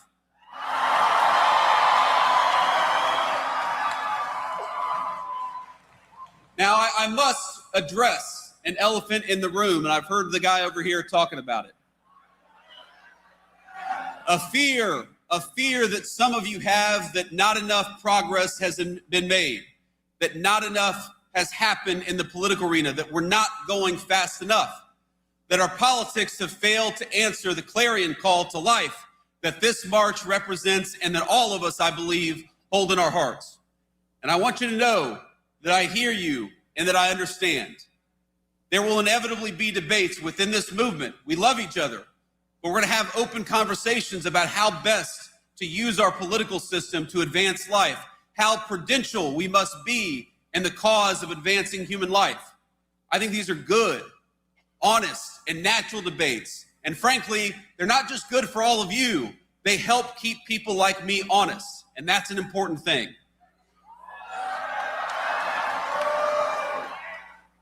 But I think all of us also have to remember that we are commanded to let not our hearts be troubled. Because I look at this crowd and I see young people for whom Dobbs is the only world they've ever known. And I see people with just a little bit more gray in their hair who for 50 years toiled to live in a country where questions of life would be answered by we the people rather than tyrants in robes. All of us have heard their stories. They've heard of the movement betrayed, of taking one step forward and then 2 steps back and then 3 steps forward after that. They know stories of heartbreak and of triumph. Some of them I've known very personally from ballot issues that I fought very hard for, some of which have gone the right way and some of which have gone the wrong way. And I remember friends of mine who spent their entire lives fighting for the unborn without ever seeing the victories that have accumulated in recent years. My friends, I'd ask you to look where the fight for life stood just 1 decade ago. And now look where it stands today.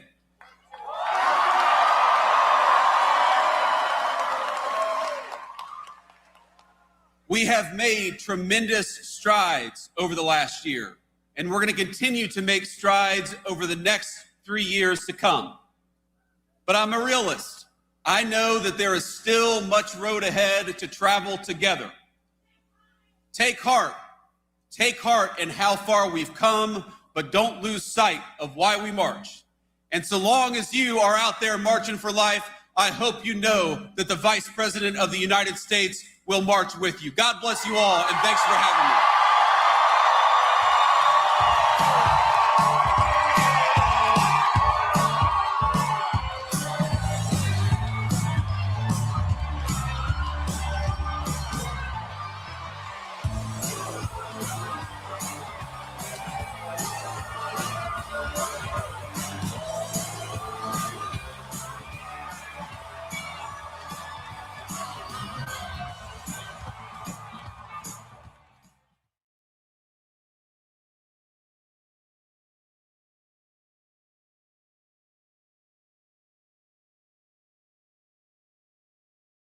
Please welcome the Chairman of the Board of Peace, the President of the United States of America, Donald J. Trump.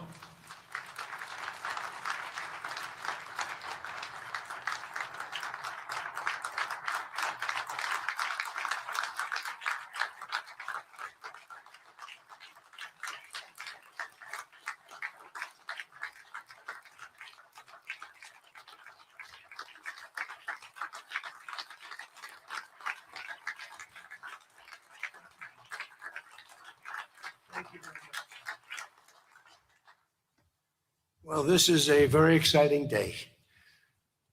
Long in the making, and many countries have just received their notice, and everybody wants to be a part of it. And we'll work with many others, including the United Nations. But I want to thank you all for being here. Yesterday, we had an incredibly successful visit with many of the world's top business leaders, the best, the biggest, most successful, and foreign heads of state. And now we have one of the most important meetings of all, the official formation of what is known as the Board of Peace.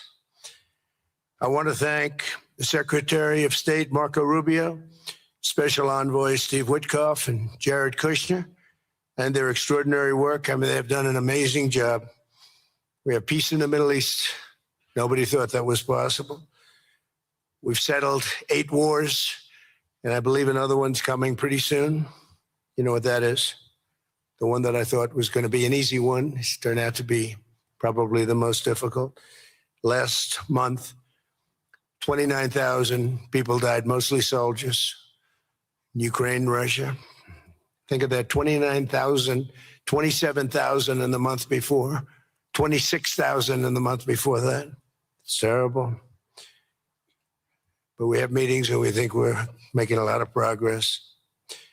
Thanks as well to Secretary Scott Bessent, Howard Lutnick, and Chris Wright, U.S. Trade Representative, Jamieson Greer. They're all doing such an incredible job. Ambassador Callista Gingrich, who is here, doing a fantastic, really fantastic work. Thank you, Callista. And many other members of my administration who are so committed to peace, and they're also committed to great success. Very importantly, let me recognize the very first group of distinguished members of the Board of Peace. They will be introduced by name in just a moment. Caroline will be doing that introduction. And to each and every one of you, we are truly honored by your presence today. Leaders of countries, in most cases, very popular leaders. Some cases, not so popular, but that's the way it goes in life. Thanks as well to President Karol Nawrocki of Poland, who's a fantastic man. He just won a very big election. I'm very proud of him.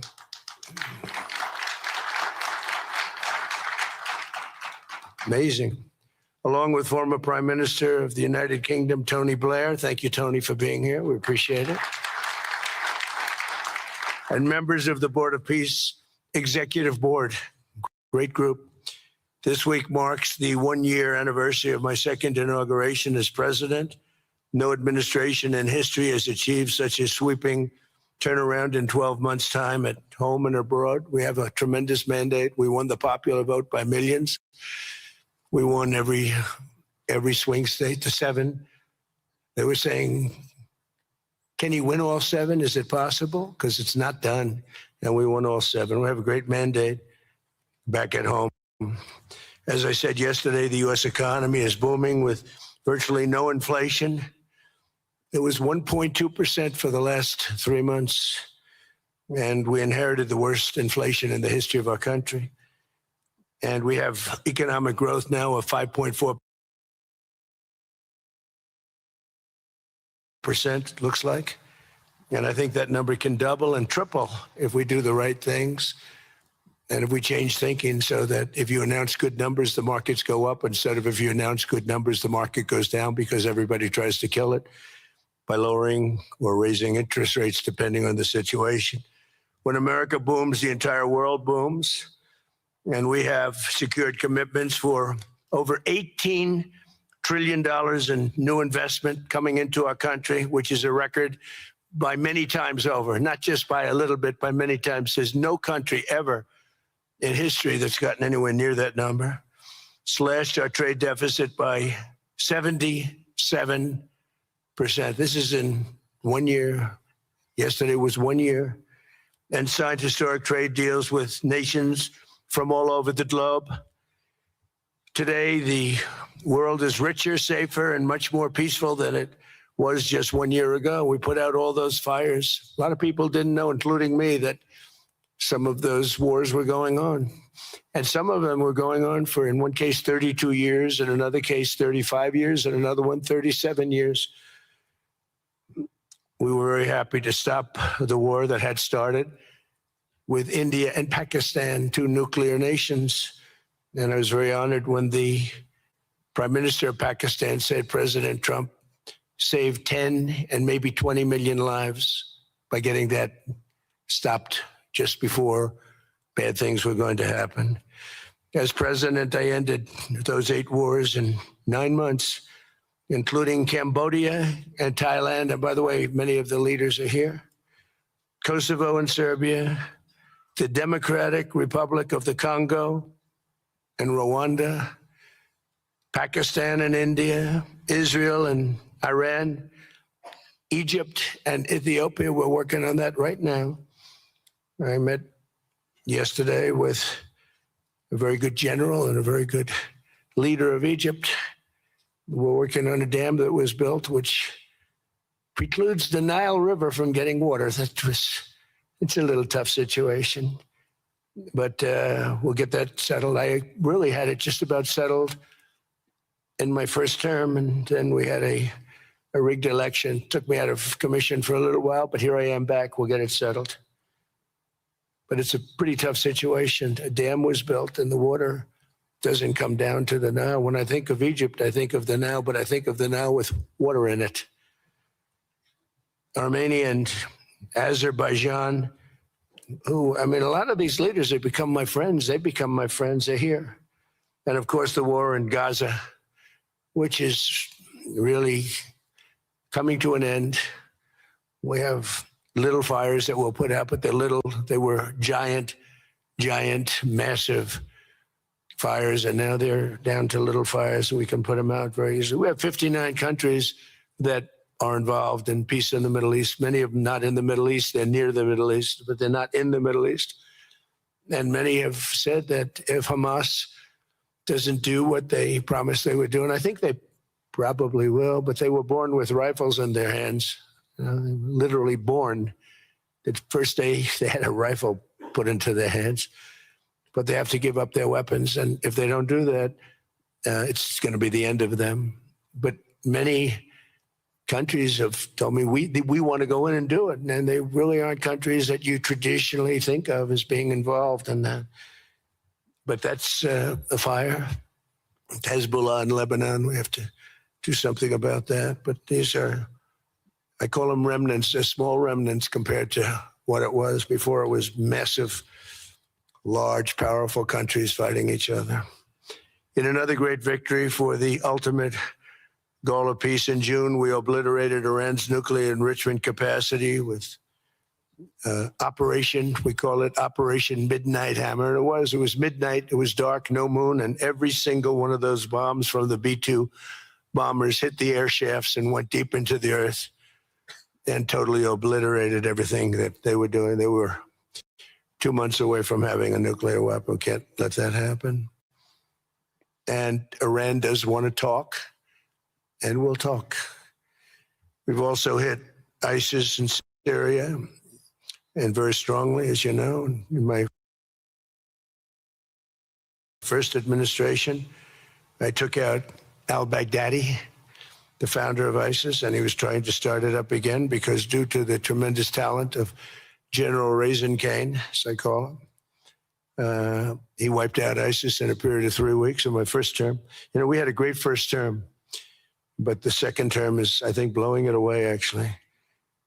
But we took out ISIS, and we had, it was gone, but during the Biden administration, it formed again a little bit. We hit it very hard in Syria. And Syria, by the way, I spoke with the president, is making a lot of progress, tremendous progress, actually. We're very happy about that. We took off all sanctions, which gives them a chance to breathe. And he is working very, very hard, and I think he's going to put it all together. So many things are happening, many good things. Threats to Europe and America, the Middle East, and other places are really calming down. It's a lot different than it was just 1 year ago. Just 1 year ago, the world was actually on fire. A lot of people didn't know it. And in Nigeria, we're annihilating terrorists who are killing Christians. We've hit them very hard. They've killed thousands and thousands of Christians. What's that all about? Much of this unprecedented success is possible because I rebuilt our military in my first term, and now we're making it even stronger. We have a budget of over $1 trillion this year, and next year we're going to 1.5 trillion. Our country's never done better economically. We're taking in numbers that we've never taken in, not only the fact that the investment is at 18 trillion plus, but our jobs numbers, everything is, I think, maybe better than ever before. I think you're going to see and a lot of you are investing in our country. I think you're going to be extremely happy with your investments. I think you'll see numbers like you haven't seen before. I also secured commitments from virtually all NATO allies to increase their defense spending to 5% of GDP. Everybody but Spain. I don't know what's happening with Spain. Why would they not do that? They want a free ride, I guess, huh? Every country but Spain increased to 5%. I don't know why. We're going to have to talk to Spain. With America's renewed attention to security of the Western Hemisphere, I've stopped the invasion on our southern border and designated the drug cartels as foreign terrorist organizations. And you probably saw that we've virtually stopped almost 100% all drugs coming in by water. And now we're going to stop them on land. The land is easy. The water is tough. But that's down now. I heard it just last night. It was 97. Now it's 98.1%. And we're trying to figure out who are the 2% that are willing to get onto those boats. I don't think they watch television or the news. But we've taken out almost 100% of all of the drugs coming into the United States by water. And now we'll, I think, very easily stop them on land. That's the easy part. We wanted to wait till the other was taken care of. And earlier this month, thanks to the unrivaled skill, power, and might of the U.S. military, we have the most powerful military in the world by far. We captured the outlaw dictator, Nicolas Maduro, and the people of Venezuela are very happy about it. And we're having great relationships with the new leaders of Venezuela. The relationships have been good. We're opening up the country to our giant oil companies, and it's going very well. We've already taken out, think of this, 50 million barrels of oil, and a lot of that's going to go back to Venezuela. They'll do more income with us in a short period of time than they did in years, because as much oil as they have, and they have a lot, just about the most. After us, there's a couple of countries that are in that category, but we have the most, actually, and they're second between Venezuela and us. We have 62% of the world's oil, but they have very little production, so they'll have a lot of production. All the oil companies, we had meetings, you probably saw, all the oil companies want to go in. They want to go in immediately. They're already touring the sites. But our military was amazing. That strike was amazing. We had a second wave coming. We didn't need it. They said, no second wave. We don't want a second wave. The first wave was enough. And of course, we're working to end the horrible killing in Ukraine, a war that should never have happened and would have never happened if I were president. That was not going to happen. I used to speak to Vladimir Putin about Ukraine, and it was the apple of his eye, but he would never have ever done it. Said, you can't do that, Vladimir. As part of this historic record of major peace initiatives, today we're announcing more details regarding the Board of Peace, so important. This board has the chance to be one of the most consequential bodies ever created, and it's my enormous honor to serve as its chairman. I was very honored when they asked me to do it. We had an idea to do it, and then they came. They said, "You be the chairman." And but I take it very seriously. We have a great group of people and incredible young people that are leading it from within. It's running beautifully. Started already, and every country, just about every country, wants to be a part of it. And we just sent out the letters a couple of days ago, and these are just the countries that are here. They happen to be in Davos. So we said, would be honored if you wanted to join us up on the stage. And it's really great. They're friends of mine. I think, let me see. Yeah, every one of them is a friend of mine. A couple, let's see, a couple I like, a couple I don't like. No, I like, actually, this group, I like every single one of them. Can you believe it? Usually I have about 2 or 3 that I can't stand. Usually I have 2 or 3 that I don't like. I don't find them up here. I like every one of these people. No, they're great people. They're great leaders. And the Board of Peace is composed of leaders, the top leaders in the world, actually. Last October, we released a plan for the permanent end to the conflict in Gaza, and I'm pleased to say that our vision was unanimously adopted by the United Nations Security Council late last year. Under phase 1 of this plan, we have painstakingly maintained that Gaza, and we're going to have it very strongly, and it's what we have, maintained the Gaza ceasefire, delivered record levels of humanitarian aid. We've given aid. You know, you used to hear all the people were starving and it was terrible. Now we have, you don't hear that anymore. We've delivered record levels of humanitarian aid. I want to thank the United States, but I want to thank some of the countries that are sitting right up here, because they've sent great aid, aid also in the form of money, where we go out and purchase food, and you don't hear those stories anymore with people starving. And secured the release of all 20, we secured the release of all 20 living hostages. Now, I want to thank Steve Witkoff and Jared and everybody for working so hard. They worked so hard, but there were 20 remaining living hostages. Now, we got hundreds out, but the last 20, I said, boy, that's going to be a tough one. And I said that a year before, and it was a tough one, but we got them. Got all 20, every one of them. And we had also about 28 that were dead, but the parents wanted them just as though they were living, just as much. Some cases, it almost seemed more. It was amazing, actually, the love. But their boy had been killed in just about all cases, young men. Their boy had been killed, and they wanted the body of the boy, and it looked like it couldn't be done. And with the exception of one, and we're close on the track of that, we've got them all, every single one of them, which is amazing. It's a rough job. That was a rough job.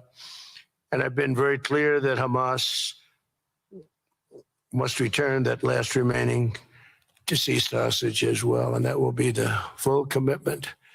And then we get on to other things, and we're committed to ensuring Gaza is demilitarized, properly governed, and beautifully rebuilt.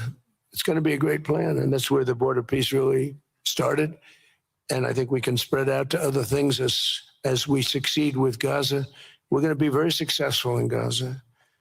It's going to be a great thing to watch. And we can do other things. We can do numerous other things. Once this board is completely formed, we can do pretty much whatever we want to do. And we'll do it in conjunction with the United Nations. You know, I've always said the United Nations has got tremendous potential, has not used it. But there's tremendous potential in the United Nations. And you have some great people at the United Nations. But so far it hasn't. You know, on the 8 wars that I ended, I never spoke to the United Nations about any of them.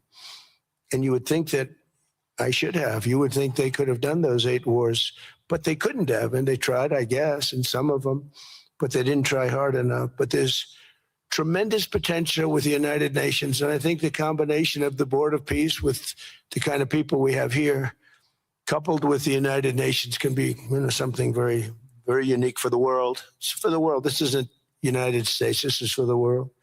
As everyone can see today, the first steps toward a brighter day for the Middle East and a much safer future for the world are unfolding right before your very eyes. Together, we are in a position to have an incredible chance. I don't even call it a chance. I think it's going to happen. To end decades of suffering, stop generations of hatred and bloodshed, and forge a beautiful, everlasting, and glorious peace for that region and for the whole region of the world, because I'm calling the world a region. The world is a region. We're going to have peace in the world. And boy, would that be a great legacy for all of us. Everybody in this room is a star, or you wouldn't be here. There's a reason that you're here, and you're all stars. You're the biggest people, the most important people in the world, most powerful people in the world.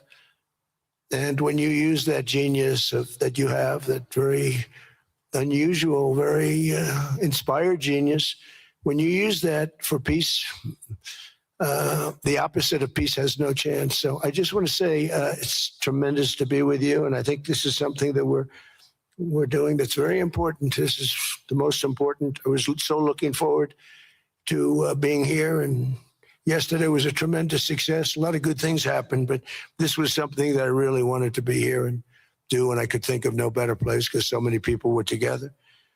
And now to bring the Board of Peace into full force, I ask Sheikh Isa of Bahrain and Foreign Minister Barita of Morocco to join me in signing and ratifying the Board of Peace Charter. Thank you very much, everybody. Appreciate it. Thank you. Thank you.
Congratulations, President Trump. The charter is now in full force, and the Board of Peace is now an official international organization.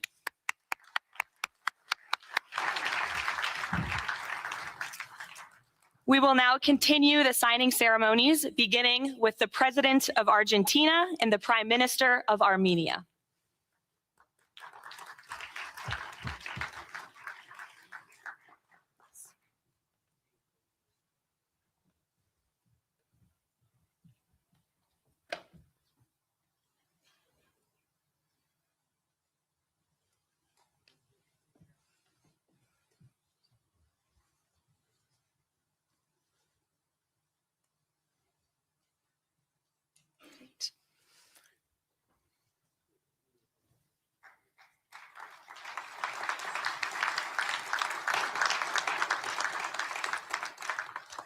Next up, the President of the Republic of Azerbaijan, and the Prime Minister of the Republic of Bulgaria.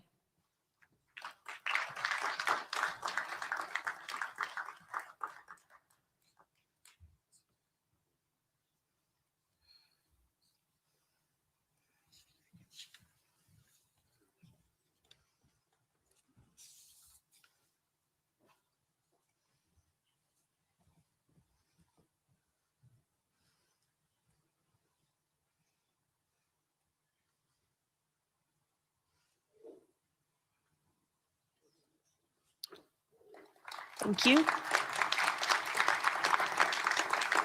Next, the Prime Minister of Hungary and the President of the Republic of Indonesia.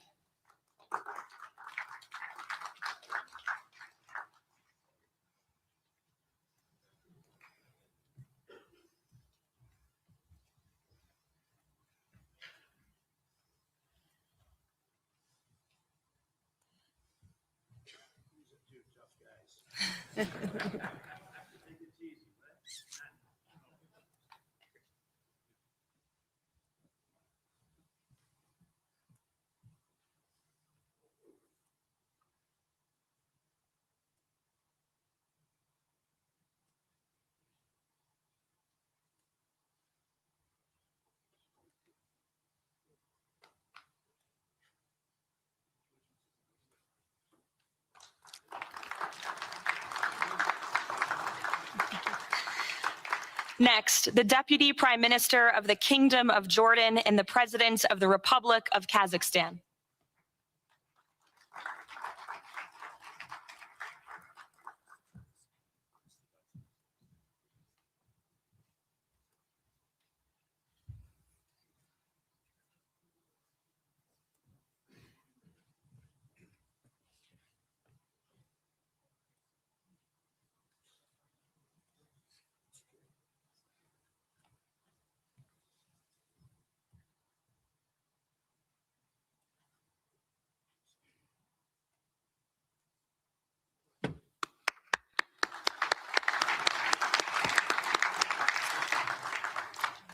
Next, the President of the Republic of Kosovo and the Prime Minister of the Islamic Republic of Pakistan.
That's it.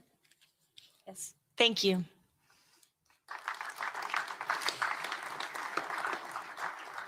Next, the President of the Republic of Paraguay and the Prime Minister of the State of Qatar.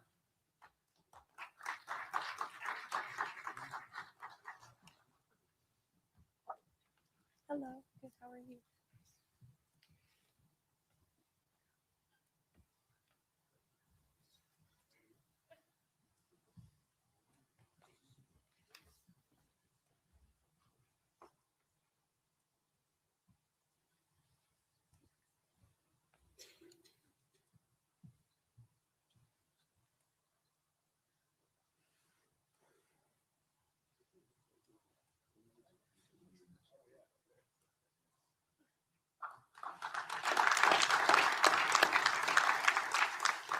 Next, the Minister of Foreign Affairs of the Kingdom of Saudi Arabia and the Minister of Foreign Affairs of the Republic of Turkey.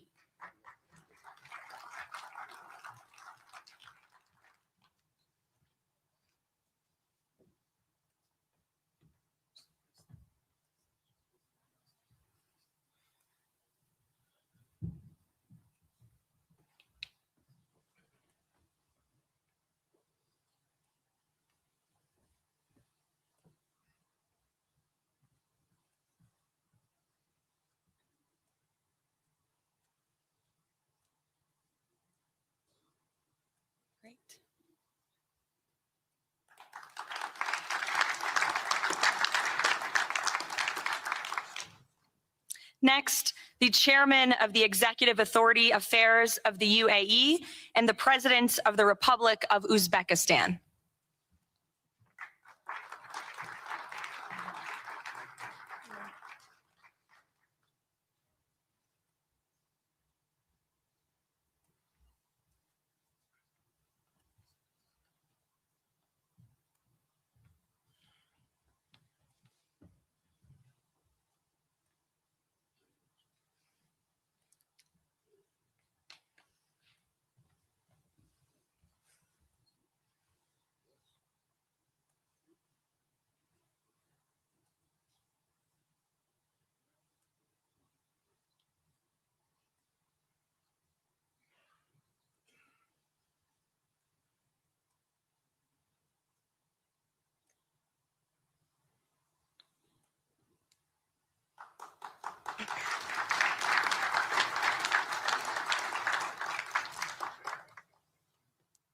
And last but not least, the Prime Minister of Mongolia.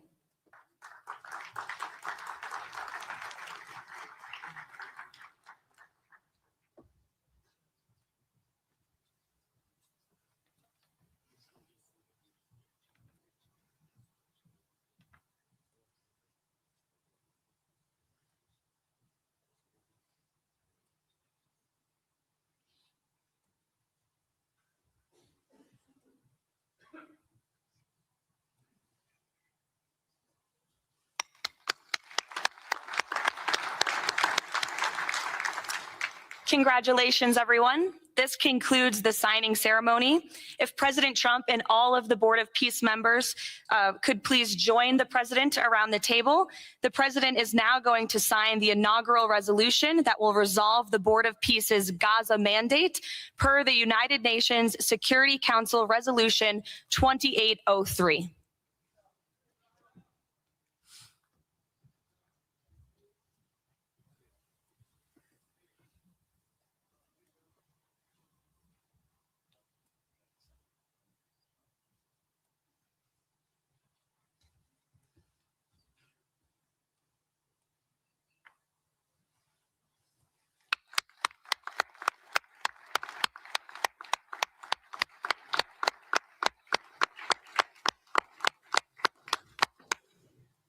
Congratulations. If President Trump and all Board of Peace members could please take their seats in the front.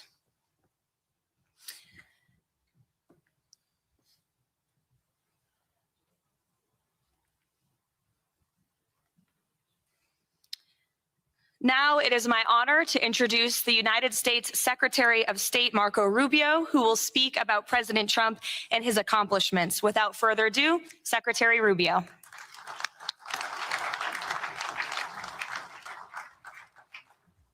Thank you very much. It's an honor to be here today. It's an honor to serve as the Secretary of State during a historic presidency. And it's a historic presidency because the President of the United States, Donald J. Trump, is someone who is not limited by what others say is possible or what others say is impossible. He's not limited by some of the things that have happened in the past, and he's willing to talk to or engage with anyone in the interest of peace, always putting the American people and our national security first, but understanding that in the world that we share with so many others, peace is paramount to all of us. We are here today because of President Trump's vision. If we go back just a few months ago, people thought what was happening in Gaza was impossible to solve. 28 hostages that were dead, others that were still living, all these hostages that were being held. No one thought that that would ever come to a resolution without more fighting and more bloodshed along the way. In fact, frankly, many thought it was intractable. And sadly, many of the institutions that have served us well, in many cases for the last 70 years, were unable to do anything about it. But President Trump had the vision and the courage to dream the impossible, to believe that it was doable, and to pursue it with all of his heart. And he was in that capacity assisted by an extraordinary team. And I think both Jared and Steve deserve a tremendous amount of credit. Jared Kushner and Steve Woodcock for all the work they put in. And all of our partners here today. And now we have this Board of Peace, who I believe's possibilities are endless.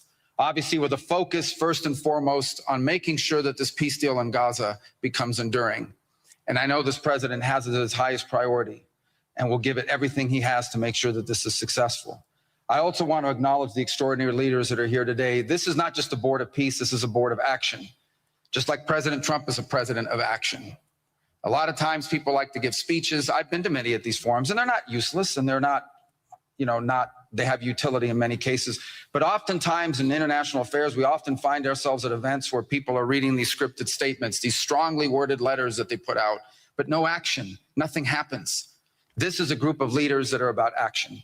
And the President of the United States is a president of action, of getting things done. And today is the beginning of that, of a new era and a new stage that we think is so important as a model to the rest of the world of what is possible. And clearly the focus is right now on Gaza and making sure that the plan that's about to be presented to you here today, this vision for the future of Gaza, this vision for the future of the region, is not just possible and promising. It is our destiny if we put the time and the effort that it requires, as I know this board will do. But I also think it will serve as an example of what's possible in other parts of the world. Without losing focus on what's before us now, this is what's possible for other places and other conflicts that seem impossible to solve right now. So I want to, on behalf of the United States, on behalf of the team that worked so hard on this, thank every single one of the leaders that are here today and all the countries that have committed to joining, and many others who are going to join. Others either are not in town today or they have to go through some procedure internally in their own country because of constitutional limitations, but others will join. Many want to be a part of this effort because it is going to be a successful effort. And you see it reflected here today among countries of different backgrounds from different parts of the world, majority Christian, some, majority Muslim, others, who've come together. In fact, former adversaries who have joined here as part of this board of peace. And all was possible, and I want to acknowledge this again, because of the vision and the drive of the President of the United States. So thank you all for joining us here today. We appreciate it very much.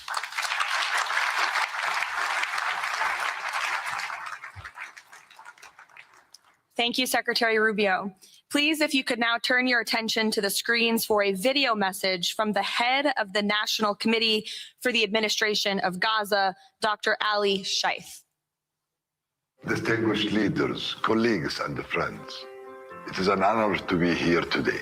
I want to start by thanking President Donald J. Trump and his administration for their intensive efforts to advance peace in the whole region. I also thank Egyptian President Abdel Fattah al-Sisi, Qatar, and Turkey as mediators, the Palestinian Authority, and members of the United Nations Security Council for welcoming the comprehensive peace plan. These efforts created the opportunity for a new future in Gaza Strip. But what will really matter is what comes next. This transition will succeed only if it delivers real, tangible improvements in daily life for Gazans. As Chief Commissioner of the National Committee for the Administration of Gaza, it's my responsibility to turn this moment into action, to restore order, to rebuild institutions, and to create a future for the people of Gaza defined by opportunity and dignity, under the principle of one authority, one law, and one weapon. As a first step, I am pleased to announce the Rafah crossing will open next week in both directions. For Palestinians in Gaza, Rafah is more than a gate. It is a lifeline and symbol of opportunity. Opening Rafah signals that Gaza is no longer closed to the future and to the war. I want to be clear, there is much more work ahead, and none of it is easy. The road forward will involve difficult decisions and setbacks, but this is a real step, and it marks a new direction. Now, I would like to address the people of Gaza. من أرض الكنانة أتوجه الآن بكلمتي إلى أبناء شعبنا الصامد الصابر في قطاع غزة. لقد صمدتم وحافظتم على أسركم وأرضكم خلال سنوات عصيبة هجاء. صبرت أعماقكم وكل الحدود. إن صمودكم الأسطوري لهو أعظم ما قدمت. Your legendary steadfastness is the foundation upon which we will build our future together. This moment is not for looking back, but for moving forward toward a prosperous and bright future. a future where our children grow up without fear or anxiety, where work is rewarded, schools are opened, and daily life regains its stability and security. The coming stage requires the concerted efforts of everyone, but you will not face it alone. Your voices have weight, your actions have impact, and your commitment to peace and the rebuilding of your communities will define the futures of the new Gaza Strip. Step by step, with discipline and determination, we will build a capable Gaza, capable of self-reliance, and we will build it into a center for freedom, opportunity, and peace. اليوم أسأل الأسرة الدولية ليس فقط أن تدعم هذه أسأل by our actions, hold us to clear standards and stand with the people of Gaza as we take this responsibility for our future. Thank you, ladies and gentlemen.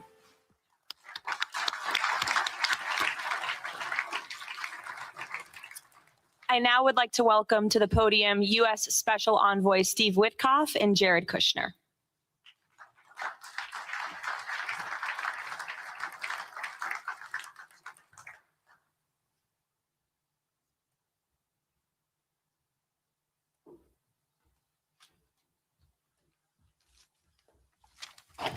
Thank you, everyone, and welcome here. This is really my honor to be up here speaking. I remember when the president asked Jared, and of course our great Secretary of State, to work on something that the world thought was impossible and unattainable. But the president, on this peace deal for Gaza, as on all other deals we work on his behalf, said we had to try.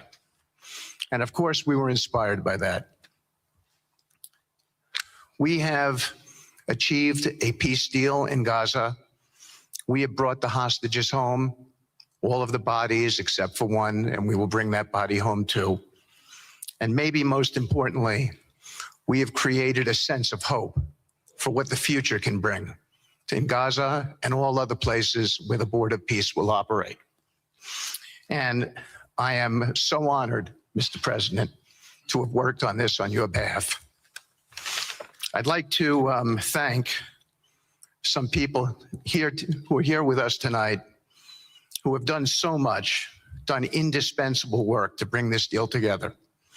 Sheikh Mohammed, my good friend from Qatar, and Ali Al-Tawadi,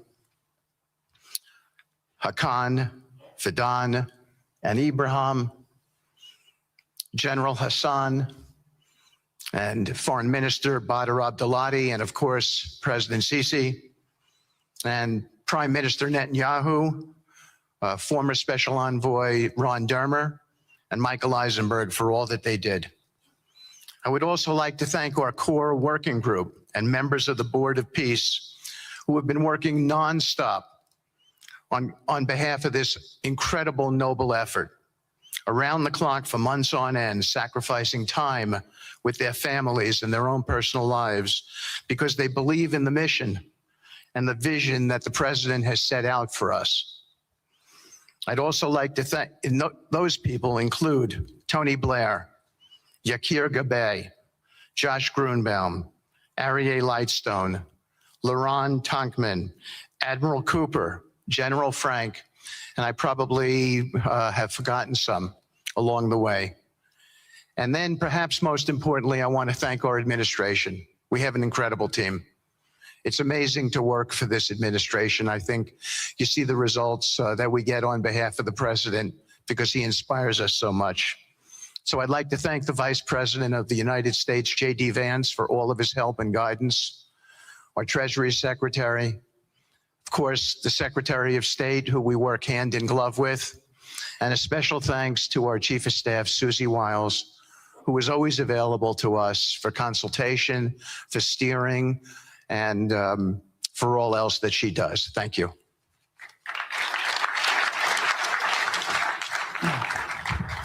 Thank you, Steve. And I have to say, one of the great honors for me of being able to work on this has been working with Steve, who really is as brilliant as he is. His heart is tremendous. It's a lot of fun to be with. And even in some of these, very difficult moments where we didn't think things were happening, working together really was an amazing treat. I'm going to go now today just through a couple quick slides just to show you the progress that's been made in the last couple months. It was just over 100 days ago that we got the final deal done, and everyone was celebrating and joyous about the hostages coming home and the end to this long war that nobody thought was possible. And Steve and I were panicking, saying, what do we do next? How do you implement peace? And as you guys know, peace is a different deal than a business deal because you're changing a mindset. And in Israel, there was 2 years of very intense war. For the people in Gaza, there was more than just 2 years of war. They had 20 years of hopelessness being ruled by a terrorist organization. For the people in the Middle East, their hearts were pulled by this. And throughout the entire world, it really was weighing on us. And so we needed to think about, what do we do next? How do we change the habits? How do we change the behaviors? And we really got to work right away. And the team that Steve thanked, including the White House team and the team, the volunteers, it's really been an incredible effort, very entrepreneurial. And we really did it in the way. I've been working now with President Trump for 10 years on politics. And what continues to amaze me is that he always takes a first principles approach and says, what's the most optimal outcome? Aim for that. Whereas politicians are always focused on the downside or what could go wrong or how to make it a little bit better. He always says, aim for the best possible and do your best to get there. And if everyone thinks it's impossible, that's even more reason why you should aim for it. And so really thank you for the leadership and the inspiration for doing this. And I think you'll see today we've achieved more than thought was possible. And our ambition is still to go for something, I think, better than most people think is possible as well. So let's see if these things work. They never usually work. Good. So quickly, I'll go through this 2-year war, 90,000 tons of munitions. There's over 60 million tons of rubble there and tens of thousands of fatalities. Through the ceasefire, we were able to get to the 20-point plan, ceasefire, release of hostages. Getting the UN resolution passed was a huge, huge effort, really thanks to Mike Waltz and the whole team there. They did an incredible job. And we've then, with the help of the UN, we've worked very, very well with them. This is why you need a new organization like the Board of Peace to work with the UN. I want to thank Tom Fletcher, did an incredible job of really getting it going. We've done historic humanitarian aid. Going forward, number one thing is going to be security. Obviously, we've been working very closely with the Israelis to figure out a way through de-escalation. And the next phase is working with Hamas on demilitarization, which I'll talk about in a second. But without security, nobody's going to make investments. Nobody's going to come, build there. We need investments in order to start giving jobs. We want to take these people. 85% of the aid of Gaza, 85% of the GDP of Gaza has been aid for a long time. That's not sustainable. It doesn't give these people dignity. It doesn't give them hope. And so we want to use free market economy principles. A lot of what President Trump spoke about that he's doing in America, we want to bring the same mindset, the same approach to a place like Gaza to give these people the ability to thrive and have a good life. Let's see. So on the aid, I mentioned the UN. So now people are talking about famine. 100% of the food needs are met, and that's been overabundance. The cost of goods have gone down tremendously. Over 55,000 trucks have gone in, and over 1.4 million pallets. So it's been the largest humanitarian effort done into a war zone that anyone's been able to tell us about. This really has been a great joint effort that everyone's been able to do, and so it's a great thing. We all just heard from Ali. We have been so impressed. Steve and I were speaking to him and the entire committee. Such bravery of these people to step up. And we've worked with the Palestinian Authority, who's been helping us as well. But this committee is the first time it's a technocratic, apolitical committee. I really want to thank the Arab partners for helping us select the right people to do this. And we just need to believe in them and support them. I put this up here. It's probably a little too small for me to read, but this is really important if you saw the mission statement. So Hamas's mission statement was, we need to destroy the state of Israel. That has not worked well for the people, as we've seen. Their mission statement is, we are committed to establishing security, restoring the essential services that form the bedrock of human dignity, such electricity, water, healthcare, and education, as well as cultivating a society rooted in peace, democracy, and justice, operating with the highest standards of integrity, transparency. So these are the basic things. Their goal is to have peace and to help their people, which is an obvious mission statement for a government, but actually fairly novel for Gaza. So we did a master plan. We brought in, I thank Yakir Gabay, who's one of the most successful real estate developers and brilliant people I know. He's volunteered to do this, not for profit, really because of his heart. He wants to do this. And we've developed ways to redevelop Gaza. Gaza, as President Trump's been saying, has amazing potential. And this is for the people of Gaza. We've developed it into zones. In the beginning, we were toying with the idea of saying, let's build a free zone, and then we have a Hamas zone. And then we said, you know what, let's just plan for catastrophic success. Hamas signed a deal to demilitarize. That is what we are going to enforce. People ask us what our plan B is. We do not have a plan B. We have a plan. We signed an agreement. We are all committed to making that agreement work. There's a master plan. We'll be doing it in phasing. In the Middle East, they build cities like this in 2-3 million people. They build this in 3 years. And so stuff like this is very doable if we make it happen. Rafa will start with. This will show a lot of workforce housing. We think this could be done in 2-3 years. We've already started removing the rubble and doing some of the demolition. And then New Gaza. It could be a hope. It could be a destination, have a lot of industry, and really be a place that the people there can thrive, have great employment. Once this starts going, we think there should be 100% full employment and opportunity for everybody there. And we have a lot of data on what can be, but we think that this really gives the Gazan people an opportunity to live their aspirations. But it all starts with security, and it all starts with governance. Final note I'll just say on the Board of Peace, which is that all the lessons we're doing is we're basically studying the best practices from all over the world, and we're watching who does education the best, who does healthcare delivery the best. All of these things it's not secret IP. All this is IP that the Board of Peace is going to make public, and we want to encourage all the countries to be able to follow these best practices. A lot of the things that President Trump is doing in America, if they're working, we should all be copying them. If we find what's working in other countries, we should be copying them too. And so what the Board of Peace will have the ability to do if we're successful with Gaza is really show how do you do peace implementation, which is something that when we got this deal done, we didn't really find too much expertise or know-how on how to do it. So as we're creating this system, hopefully it's something that we can just document these learnings and make them available to all else who want to use them in the future. So demilitarization, this is something we're starting now that we have a new government in Gaza. This government will be working with Hamas on the demilitarization to really take the principles that were agreed to in the document to the next phase. And hopefully that will be successful. Without that, we can't rebuild. So if Hamas does not demilitarize, that will be what holds back Gaza and the people of Gaza from achieving their aspiration, and that's very important. So the next 100 days, we're going to continue to just be heads down and focused on making sure this is implemented. We continue to be focused on humanitarian aid, humanitarian shelter, but then creating the conditions to move forward. So thank you. Final point I'll just make is this is really only possible because of the work of so many people and President Trump's great leadership. But a lot of you have been asking, how can we help? So the countries have all been incredibly generous. We'll be doing the first conference where we'll announce a lot of the contributions that will be made in a couple weeks in Washington. From the private sector, there'll be amazing investment opportunities. I know it's a little risky to be investing in a place like this, but we need you to come, take faith, invest in the people, try to be a part of it. And then finally, I'll just talk to people on the media and on the social media, which is, this deal only happened because we worked with Israel, we worked with Turkey, we worked with Qatar, we worked with Saudi, we worked with Egypt. I mean, everyone worked together. We worked with UAE. We all worked together to make this happen. I see a lot of people trying to escalate, criticizing Israel or Israelis criticizing Turkey or Qatar. Just calm down for 30 days. I think that the war is over. Let's do our best to try working together. Our goal here is peace between Israel and the Palestinian people. Everyone wants to live peacefully. Everyone wants to live with dignity. Let's put our efforts towards promoting those who are doing the work to build this up, like Ali and his committee. Let's focus on the positive stories, and let's just calm down, turn a new chapter. And if we believe that peace is possible, then peace really can be possible. So we're going to continue to work every day. We need all of your help to do it.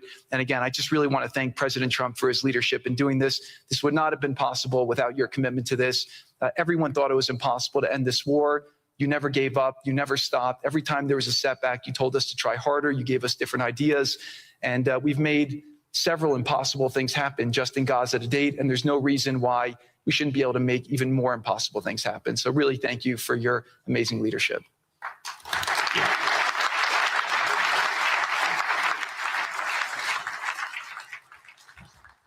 Thank you, Jared and Steve. Now I would like to introduce and welcome to the podium the High Representative for Gaza, Nikolay Mladenov.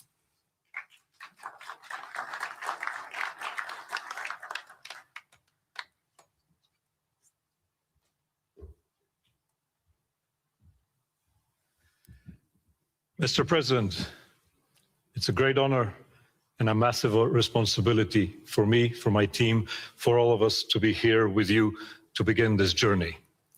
Who would have thought 2 years ago that we will be sitting here with this group of countries, with this leadership, giving the people of Gaza a new chance?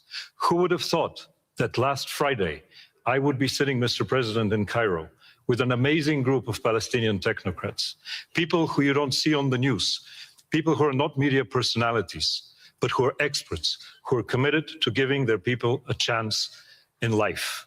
And this is what this is all about. For too long, Gazans, Palestinians, and Israelis have lived with conflict, with death, with destruction. Now the page turns. And whether the page turns successfully really depends on all of us. We have the ingredients for it. We have the leadership of the United States and President Trump. We have a great group of countries joining the Board of Peace and more to come. We have a fantastic Palestinian team on the ground, and we must make it work. Our partnerships are there, our plans are in place, and we need your support. And finally, I look to all of you who are in this room and who are watching this meeting from their screens at home or in their offices. Please put away your talking points for a minute. Please put away your fears.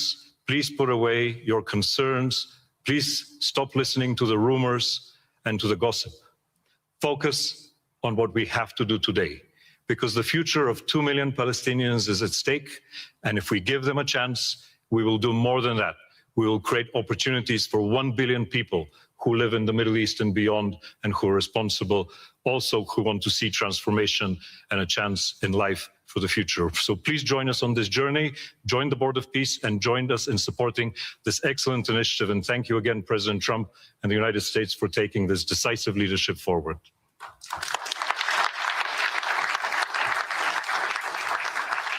Thank you. President Trump, would you like to make some concluding remarks?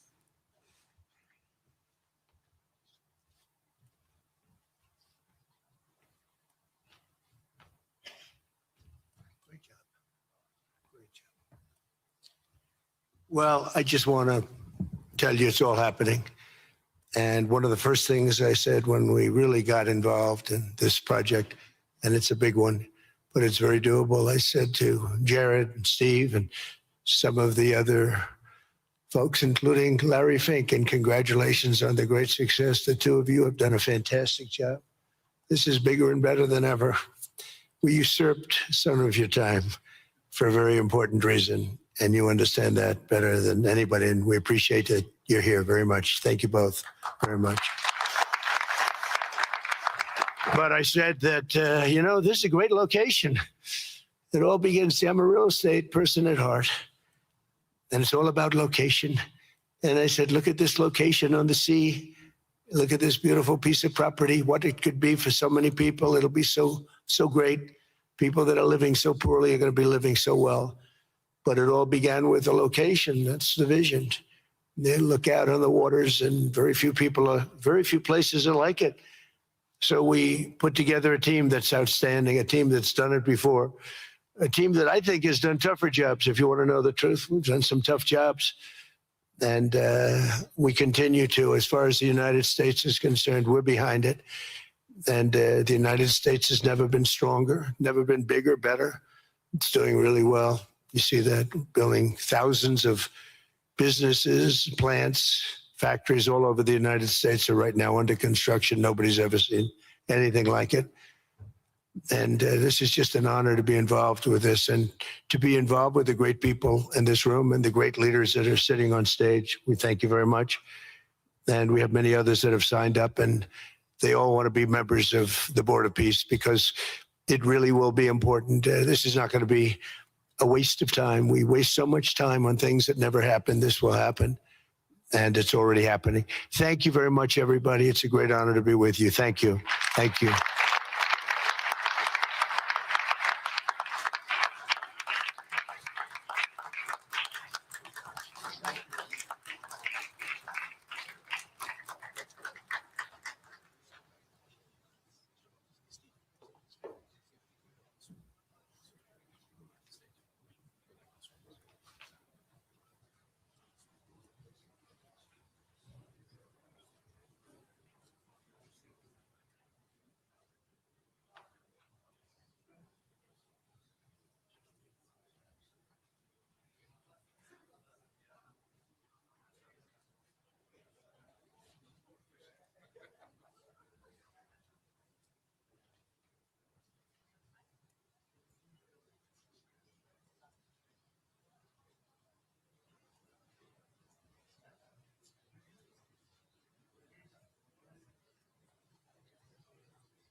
Good afternoon, everybody. How we doing?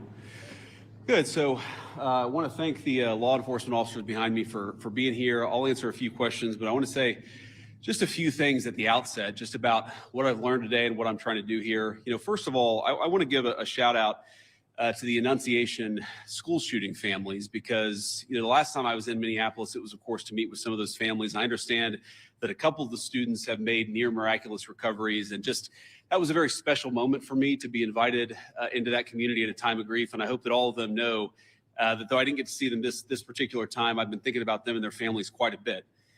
Now, to talk about what I am here to do, which is federal law enforcement to enforce our immigration laws, I want to say just a few things. First of all, I wanted to meet with business leaders, with ICE officers, with local law enforcement to try to understand a little bit better what's going on so that we can tone down the temperature a little bit, reduce the chaos, but still allow us as a federal government to enforce the American people's immigration laws. That is the purpose of my visit. Now, this is, you know, step one or step two of that process. There's going to be a lot of work that follows through from here. I'm happy to talk about that, but I think I learned a few things that were very important. So number one of the things I learned is that the guys behind me are doing an incredible job. And frankly, a lot of the media is lying about the job that they do every single day. Now, it doesn't mean that there aren't occasionally stories out there, there aren't occasionally videos out there that suggest that these guys, or at least some of the people who work for them, are not doing everything right. But very often, if you look at the context of what's going on, you understand that these people are under an incredible amount of duress, an incredible amount of chaos. And because of a few very far left agitators, a lot of these guys are unable to do their jobs without being harassed, without being doxxed, and sometimes without being assaulted. That's totally unacceptable. And that's one of the things that I want to send a message to is, yes, come out and protest me, protest our immigration policy, but do it peacefully. If you assault a law enforcement officer, the Trump administration and the Department of Justice is going to prosecute you to the fullest extent of the law. And I wanted to show some support for these guys who, frankly, are operating in a very, very tough environment. I heard a lot of stories today about that I think drives home just how chaotic the environment on the ground here has already gotten. For example, did you know that within the last, I think, week or so, maybe even more recently than that, you had a couple of ICE officers who were off duty, who had been doxxed online, who were sitting and having a meal at a restaurant in Minneapolis when a bunch of agitators showed up, locked the door, made them feel like they were in danger for their lives. And then, of course, it was federal law enforcement officers who had to come up, lower the temperature on the situation, and actually get those two off-duty officers to a point of safety. Now imagine, if you would, your life and your perspective on law enforcement if you can't even go to a restaurant without some agitators locking the door and making you feel like your life is in danger. That is the environment that has been created, I think, by a lot of very, frankly, far left people, but also by some of the state and local law enforcement officials who could do a much better job in cooperating and working. And by the way, I'm not talking about the cops, who these guys told me on the ground, the cops are very sympathetic to what they're dealing with. I'm talking about the state and local elected law enforcement officials who could do a lot better job in making their lives a little bit easier. And in the process, they would make the lives of all Minneapolis residents easier. And that's what we want. We want to be able to enforce the immigration laws on the one hand, while on the other hand, we want to make sure that people in Minneapolis are able to go about their day. And I want to say just one last point on this. So I heard from a business leader today who told me a very tough story. And I think so much of what's gone wrong in Minneapolis is people not trying to understand the perspective of somebody else. Try to understand what somebody else is experiencing, whether they're a law enforcement officer or anybody in the community here in Minneapolis. So they told me a story about this manufacturing facility where an illegal immigrant was being arrested. And as these employees are going into the manufacturing facility, all of a sudden, an illegal immigrant shows up. They don't know it's an illegal immigrant. And then a bunch of ICE officers descend. Now, these people just want to go to work. They want to go to work safely. And now all of a sudden, there's a major law enforcement operation happening right outside their place of business. Now, from one perspective, I certainly understand why a business leader or why an employee would say, whoa, what's going on? It's a little scary, no matter your position in life, if a bunch of cop cars show up and they're arresting somebody. Now, the additional context is that we know that people online have been encouraging illegal immigrants that one way they can evade arrest is by showing up at a legitimate place of business, making it impossible for these guys to actually enforce our immigration laws. So while I can understand the perspective of somebody who doesn't want to see an arrest happen at their place of work, I can also understand the perspective of our immigration enforcement officers who have to do their job and can't allow a heckler's veto over our immigration enforcement. And so much of what's gone wrong is the failure to do that. And here's the point. We can do a good job of enforcing our immigration laws without the chaos, but it actually requires the cooperation of state and local officials. If you look at blue cities and blue states, red cities and red states, you go to Austin, Texas, or Memphis, Tennessee, you go to the state of Texas, obviously a very red state, or the state of Tennessee, a very red state, but you've got blue cities within those states, you do not have this level of chaos. The reason why things have gotten so out of hand is because of failure of cooperation between the state and local authorities and what these guys are trying to do. We have a ton of resources, a ton of ICE agents in this city right now that I would rather us not have. I'd love to send those guys home. They're not even doing targeted immigration enforcement. They are trying to protect ICE officers who are doing immigration enforcement, because when a crowd surrounds them and these guys call 911, the local officials, the local cops have been told to stand down. So we have people here who aren't even doing immigration enforcement, they're doing force protection, so that if a rioter tries to ruin the life or assault an ICE officer, they're actually protected. Now, why doesn't it make more sense for the local cops to get involved in that situation? Why not just have the mayor or the local officials tell the police officers, you know what, if an ICE officer is being assaulted by a far left agitator, you are invited, you should actually help them. That's what would work out in any normal situation, and that's what happens in nearly every jurisdiction, red or blue, in the United States of America. The reason it hasn't happened here is because the local authorities have been told, stand down, do not help ICE, promote the violence, promote the agitation, but don't do anything to lower the temperature and lower the chaos. That's a problem. Here's another example of how the lack of cooperation between state and local officials makes it harder for us to do our job and turns up the temperature. Let's say, for example, we have a criminal migrant who is a sex offender. And let's say that we've got to go and arrest that person who, Democrat or Republican, wants a sex offender living in their community. I would assume, I would hope that most people don't. But because they're an illegal alien, we don't know their last address. We may have known their address 3 years ago, but we don't know their address now. What we'd like to do is talk to local officials and say, you know what, according to the Medicaid rules, where was the last address this person was domiciled? Or according to a SNAP application, a food stamps application, maybe that could give us insight to where this person is today. Or maybe they had some local court trouble. We could go to the local courthouse or even the local jail and try to find where this criminal sex offender is today. The local authorities have been told, do not cooperate. So these guys are trying to go out and enforce the law. They're trying to arrest sex offenders, but they're trying to do it in an environment where local officials have been told, do not help them, do not provide intelligence about where these sex offenders might be. This is disgraceful. And there are a lot of things that all of us could do better to lower the temperature, but the number one thing that I learned today is that the best way to facilitate reasonable enforcement of the law, but also to lower the chaos in Minneapolis, would be for state and local officials to cooperate. Now, I will say, on one final positive note, I actually think that there's some hope, some reason to think that there's going to be better cooperation in the weeks and months to come. I think that because I've talked to some of the local officials here. I think there are reasons to believe that these people are going to step up and actually ask the cops to protect our ICE officers when they're being assaulted, who are going to ask the local courts to cooperate with getting criminal sex offenders out of our community. That's a good thing. That's the good news, and that's something I'm going to work on when I get back to Washington. But please, if you're a local official, if you're the mayor of this town, if you have any influence over those people, just tell them to cooperate. Because we could have immigration enforcement operate as smoothly and without the chaos that we see in Austin, Texas, or Memphis, Tennessee, or even rural parts of the state of Minnesota. All we need is a little cooperation. I guarantee we're going to do the best to be professional, to respect people's rights, to not do anything that we don't have to do in order to enforce immigration laws, but it would make our lives a lot easier. It would make our officers a lot safer, and it would make Minneapolis much less chaotic if we had a little bit of cooperation from the state and local officials. With that, I'll shut up and take some questions. Thank you, guys. Vice President Pence, a local school district here is alleging ICE agents detaining a 5-year-old after preschool on Tuesday. We've also seen multiple American citizens detained by ICE in the last 6 weeks. Are you proud of how your administration is conducting this immigration crackdown here in Minnesota?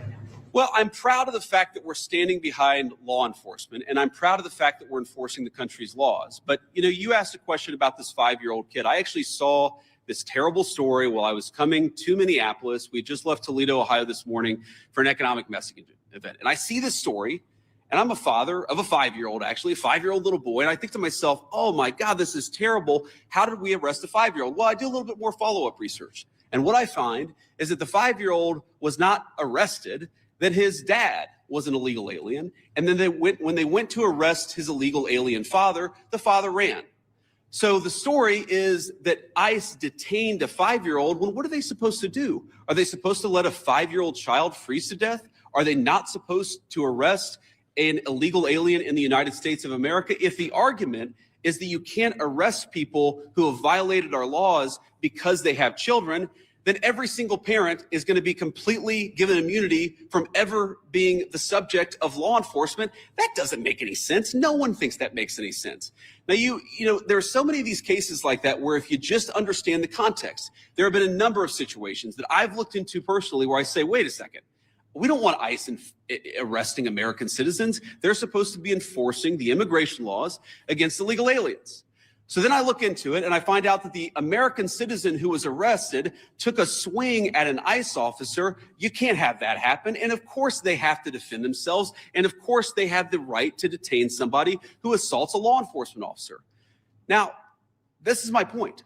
Do we want these things to happen? Do we want these arrests to be so chaotic? No, we don't. These guys want it least of all. But if we had a little cooperation from local and from local and state officials, I think the chaos would go way down in this community. President! Go ahead.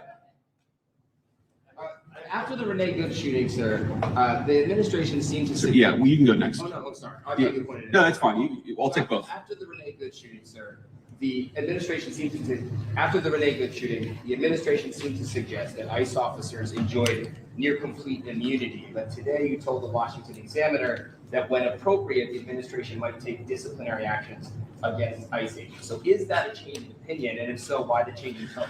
No, I didn't say, and I don't think any other official within the Trump administration said that officers who engaged in wrongdoing would enjoy immunity. That's absurd. What I did say is that when federal law enforcement officers violate the law, that is typically something that federal officials would look into. We don't want these guys to have kangaroo courts. We want them to actually have real due process, real investigation, because again, sometimes they're accused of wrongdoing, and it turns out when you learn the context, they didn't actually do anything wrong.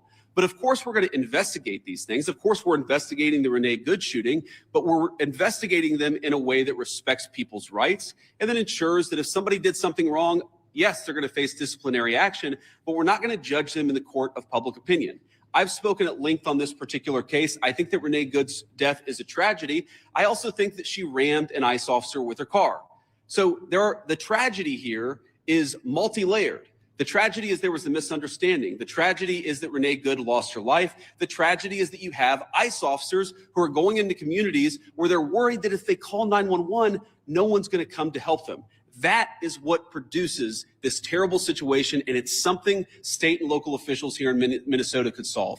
Mr. Vice Yes, sir.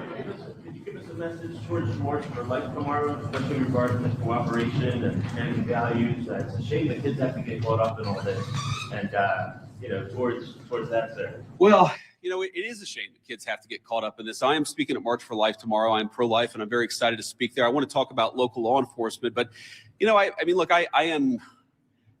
As a child, I saw people in my family get arrested. It's terrible. It's heartbreaking. It's chaotic. It's traumatic for the kids. I can recognize that, and I can recognize that we got to support these kids. While on the other hand, saying that just because you're a parent doesn't mean that you get complete immunity from law enforcement. And I think we have to hold both of those thoughts in our head at the same time. We've got to be sympathetic to the kids who are caught up in some of these enforcement actions. We've also got to say we have to enforce the law without bias, with fairness, but we've got to enforce the law. Mr. Vice President! There was a class out a few weeks ago, and their mayor said they haven't heard about what's happening in the city, and how this ICE can proactively work with these local agencies. Really positive, and I'm curious how to see that happen. You said there was an altercation in St. Cloud. Yeah. The mayor said that ICE did not communicate with them they were in the city for immediate operations, but police chiefs did not know about the operation at the time. Could you talk a little bit about proactive communication? Yeah. Yeah, it's one of the takeaways. I've talked with these guys before we came on the stage, but during our roundtable and some of the other conversations we've had, communication, we absolutely want to ensure there's good communication between federal officials and state and local officials. And I'm sure that we can do better on that. We absolutely want to make sure that we are communicating, but that also requires a two-way street. And that's the point that I make about state and local officials. These guys will absolutely communicate with state and local officials. They'll tell people if they have to do an enforcement operation in a particular municipality. But part of that is they also want to ensure that if they're communicating about their whereabouts, that's not being used as a weapon against them. Sometimes they tell people where they're going, and then they find out that their agents' faces are on on Reddit or on some social media thread saying, here's this guy, we know he's going to be at this place at this exact time. So that communication has got to be a two-way street. These guys are going to communicate with business leaders, with local officials, with state officials. But we also need the local officials and state officials to do a good job of protecting people when they're in their communities. We're not asking, by the way, we don't want any police officer in this community, in this state, to help us do immigration enforcement. We've got that. But if a protester shows up and that protester turns violent against our immigration officers, we really, really need the cooperation of our local partners. We haven't gotten it yet, but I think if we do, we really can lower the temperature. Yeah.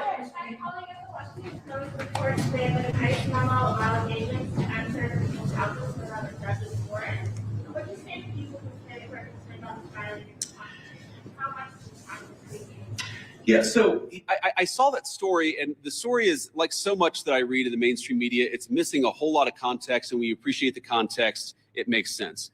No one is saying, look, there are exceptions. For example, a crazy exception, if somebody is fired at from inside a house, they don't need a warrant to go inside that person's house. There are very narrow exceptions to the warrant requirement where law enforcement officers don't need a warrant if, for example, they're an imminent threat of their lives. But what we've said and what ICE has proposed, what the Department of Homeland Security really has proposed in the Department of Justice, is that we can get administrative warrants to enforce administrative immigration law. Now, it's possible, I guess, that the courts will say no. And of course, if the courts say no, we would follow that law. But nobody is talking about doing immigration enforcement without a warrant. We're talking about different types of warrants that exist in our system. Typically what happens, not always, but typically in the immigration system, those are handled by administrative law judges. So we're talking about getting warrants from those administrative law judges. And then, of course, with other cases, you get judges or you get warrants from a judge. That's very consistent with the practice of American law. I'm sure the courts will weigh in on that, but we're never going to enter somebody's house without some kind of a warrant, unless, of course, somebody's firing on an officer or they have to do something in order to protect themselves. Go ahead. Do you believe that you can forcibly enter with an administrative warrant, or would that be a violation? Well, our understanding is that you can enforce the immigration laws of the country under an administrative order if you have an administrative warrant. That's what we think. That's our understanding of the law. That's our best faith attempt to understand the law. Again, this is something courts will weigh in on. I won't speak to that. But yes, most immigration law in our country is not done through the criminal system with the judge. It's done through the administrative law system. We're going to continue that practice just as they did in the Biden administration or any other administration. Was there anything that you heard or saw today that would cause you to call the president to invoke the Insurrection Act? And then also, did you meet or talk to the ICE agent who's involved in the neighborhood incident? I did not talk to him today. I talked to some of his colleagues. Your question on the Insurrection Act is interesting. I've tried to understand this as well as I possibly could. And my understanding is what the Insurrection Act, what invoking the Insurrection Act would allow the federal government to do is that it would allow the federal government to use the military for local law enforcement operations. Right now, we don't think that we need that. Now, the president could change his mind. Of course, things could get worse. But right now, we think that federal law enforcement officers can do the job of federal law enforcement. Now, what I do worry about, again, is if the chaos gets worse, if more and more ICE agents start getting assaulted, if other law enforcement officers start getting assaulted, that would be a real problem. But again, we have so much federal law enforcement resources here right now. We have so many people here that we do not want to have here. I do not want so many ICE officers in Minneapolis right now. I mean, good Lord, it's really, really freaking cold outside. But they're here not even to enforce immigration laws, but to protect the people from the rioters. That's an absurd state of affairs, and we wouldn't need it if we had a little bit more cooperation from the Minneapolis Police Department. Again, the Minneapolis Police Department, my understanding is that the actual beat cops on the ground, they would love to help out, but they're being told by somebody, I don't know if it's Mayor Frey, they're being told by somebody not to cooperate at all. What kind of a person tells their local police don't protect somebody if they're being assaulted by a rioter? It's crazy, and it's got to stop. Yes. Earlier this week, local law enforcement accused federal agents of racial profiling. Why are there so many U.S. citizens being caught up in these operations? Well, I think your question assumes something that's not necessarily in evidence, which is that when there are American citizens who have been caught up in some of these enforcement operations, very often it is people who have assaulted a law enforcement officer. They're not being arrested because they violated the immigration laws. They're being arrested because they punched a federal law enforcement officer. That is a totally reasonable thing. Now, to the accusation of racial profiling, look, it's something that we take very seriously. We will take accusations of racial profiling back to Washington. We'll certainly look into them as they come up. But this is not a group that's going around and looking for people who violated the law based on skin color.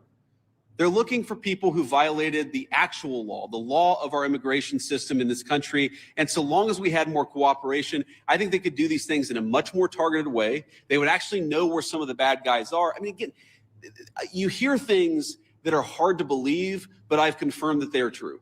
Sex offenders who we're trying to get off the streets, who the local officials won't tell us their last known address. So then the local officials say, oh my God, these guys are doing widespread targeted enforcement operations, when in reality, we would love to just go to one house. The local officials won't tell us which one house to go to.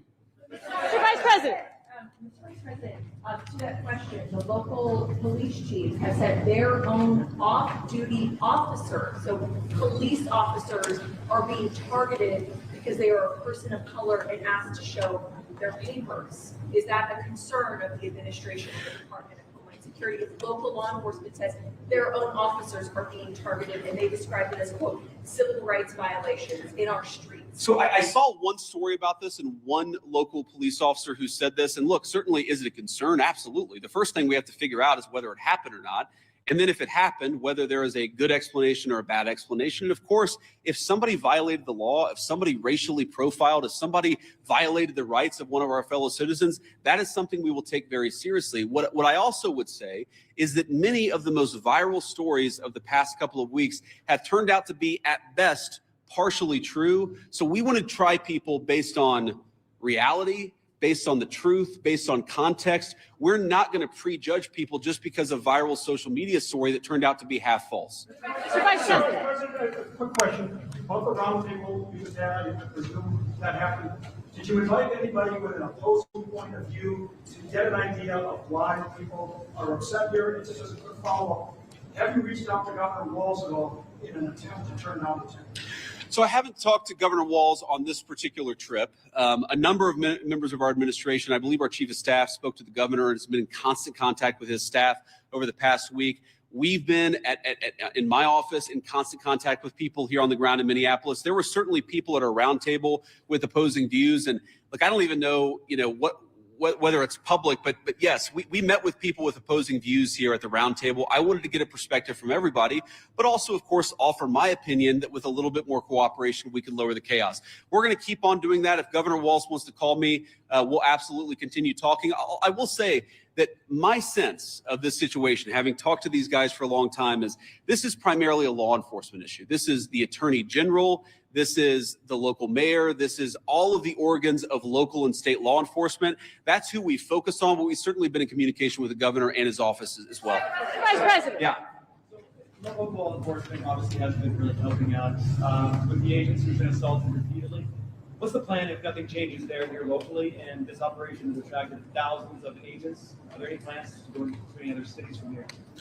Well, right now we're focused on Minneapolis because that's where we have the highest concentration of people who have violated our immigration laws. And that's also, frankly, where we see the most assault of our law enforcement officers.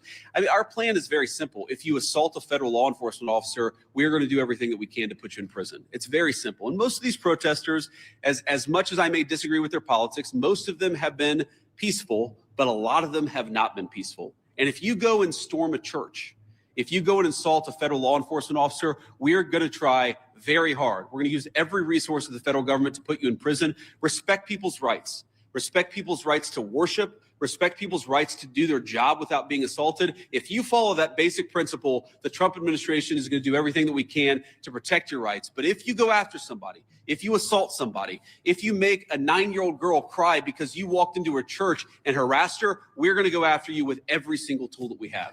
Vice President. Yeah. Maggie Vesco with NBC News, sir. Your administration has said repeatedly this is about safety, about making Americans feel safer. So what do you say to people here in Minnesota who say it's the overwhelming presence of ICE officers and federal officers and their tactics that are making them feel less safe?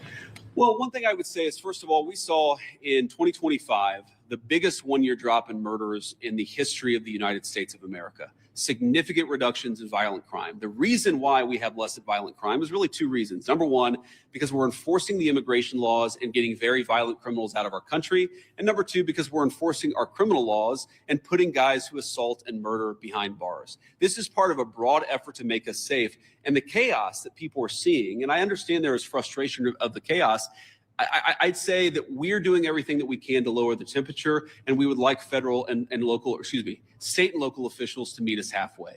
So Perceiving it correctly. Are you saying that they're not seeing that it's the tactics or the presence of the officers that are... Look, I'm sure that people are seeing a lot of things that would make any member of our national community feel very upset. But I also think that if you understand this in context, this is the inevitable consequence of a state and local government that have decided that they're not going to cooperate with immigration enforcement at all. In fact, they're going to aggressively not cooperate. So here's a basic illustration of this. If you are an ICE officer and you have to arrest a person who's committed assault and is also an illegal alien, but the state and local officials won't help you identify that person, many of the things that people in Minneapolis are seeing that give them pause, that frustrate them, that worry them, that make them feel like things are too chaotic, many of these things are coming from the fact that there's no cooperation with state and local law enforcement. And I guess what I would tell people, again, many of whom are justifiably concerned and worried about what they're seeing in their communities, is why are we not seeing it anywhere else? We're seeing this level of chaos only in Minneapolis. LA and Chicago, we had some problems there. Pretty much every jurisdiction where these guys are operating, you don't see the same level of chaos. You don't see the same level of violence. You don't see the problems that we're seeing in Minneapolis. Maybe the problem is unique to Minneapolis, and we believe that it is. And it's a lack of cooperation between state and local law enforcement and federal law enforcement. Sir. Omar Metis, CNN. ICE has been operating here for years with less pushback than we're seeing right now. And even the St. Paul police chief recently said, is there not a way to find common ground without scaring the hell out of people in the community? Those were his words. And I just wonder, with this Operation Metro Surge, is any part of it meant to send a form of political message to the leaders here in Minneapolis and the state of Minnesota? And I know you talked about you've been in touch with the governor's offices and the mayor's offices, but why have you not been able to speak to them directly? Have they not been willing to do so? Well, look, I have spoken to some of the people in Minnesota directly. I spoke to some of them today. I've spoke to others in the past. And again, our staff has been in very direct contact with pretty much every official with any influence or any power in Minneapolis. But no, we're not trying to send a political message. We're trying to enforce the law. And unfortunately, what has happened is that as we've enforced the law, there's been this weird reaction, again, unique to this city. This is not a common thing across the United States of America. There's been a very unique, very Minneapolis-specific reaction to our enforcement of federal immigration laws. What I'm trying to do here today is understand why that is. What is it about Minneapolis that has become so chaotic? What are the specific types of cooperation that we need? Look, I don't need Tim Walz or Jacob Frey or anybody else to come out and say that they agree with J.D. Vance or Donald Trump on immigration. I just don't need that. What I do need them to do is empower their local officials to help our local or help our federal officials out in a way where this can be a little bit less chaotic and it can be a little bit more targeted. Like if we're trying to find a sex offender, tell us where the guy lives. Simple things like that, simple changes in how they're approaching immigration enforcement would make this work a lot better. It would make Minneapolis' streets a lot safer, and it would make this whole thing a lot less traumatic for this community. I'll take one more question. Mr. Vice President. Go ahead. You said that it's time to turn down the temperature. Does that include changes to both ICE and CBP tactics that we've seen employed on the streets, including less than lethal tactics, pepper spray, pepper balls? Beyond that, what is the federal government's role in turning down the temperature? And the Minnesota Department of Corrections says that its own officers have been cooperating with ICE all along, handing over criminals once they serve their sentences to ICE officials. And you can see that there is some cooperation with the state. Yeah, look, if I was going to list the 5 agencies locally and statewide that I'm most worried about, I wouldn't put the Department of Corrections on that list. I think that while there are certain things we'd like to see more from them, they've hardly been the worst offenders. You agree with that, guys? That's a fair assessment. But I think you talked about tactics and you talked about the response to things. Look, we don't want to employ tactics that we don't want to employ the kind of tactics that are only necessary when violence is committed against officers. That is these guys' directive, and that's what we're going to try to do.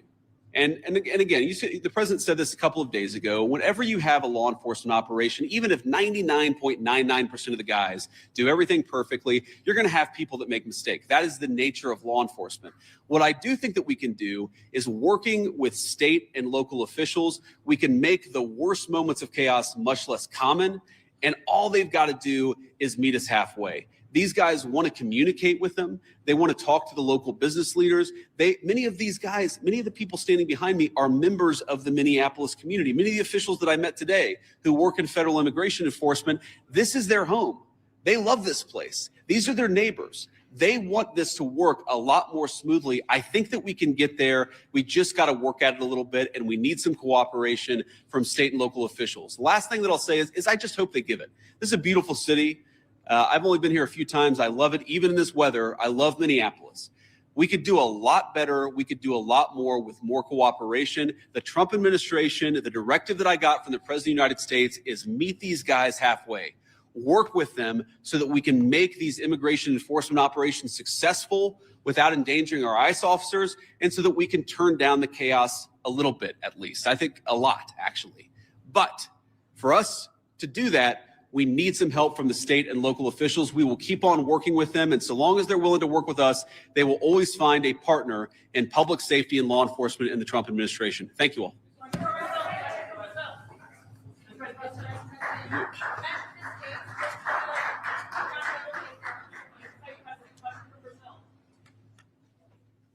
Brazil? Yeah. Go back, man. It's cold up here.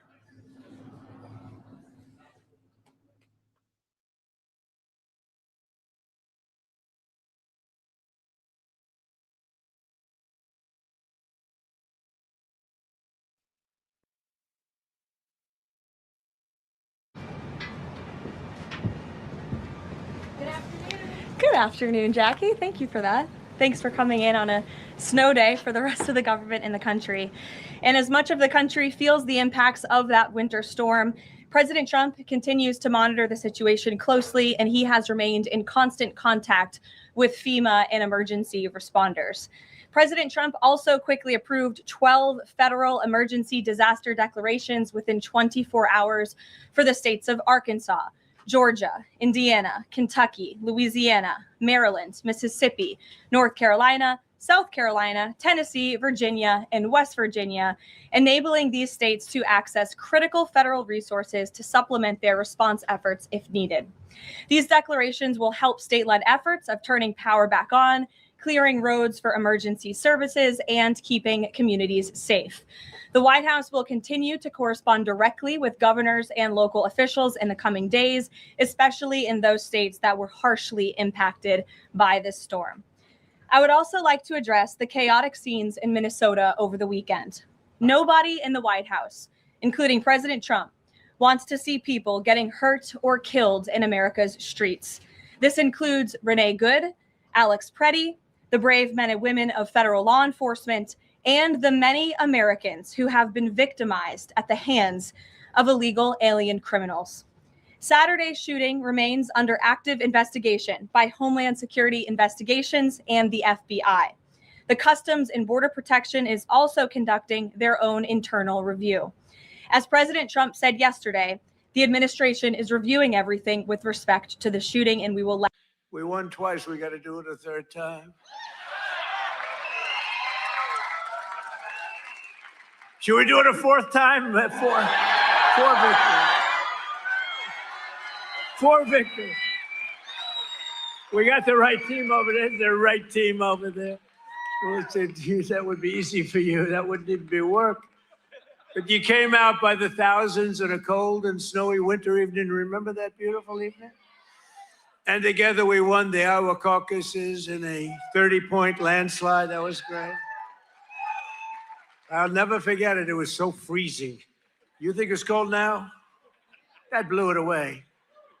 Whatever happened to global warming? You know? No, it's it's like one of those things. But it was the coldest night. I remember it was way below zero. And they say, sir, you don't have to come till 10 or 11 o'clock because the caucus takes longer. And I got a call at, like, let's say the polls close at 7. Sir, you've won. I said, I won what? They told me 10 o'clock. They can't announce. They said, you won by so much. They just called it at 1 minute after 7. So, right? So we made the journey. And we made that journey through all the cars and everything else, and we made a speech, but what an evening that was. Then in November, we won the state by a massive landslide. That was incredible in the election. And we then went on to win all swing states, all 7 of them. They said 7 swing. Well, he could win 4 of them. He's doing very well, but we won 7.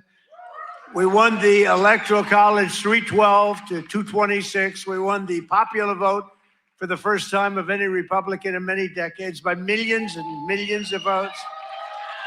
And we won a category that's very important. We won 86% of all counties in America, 2,700 to 525. How about that?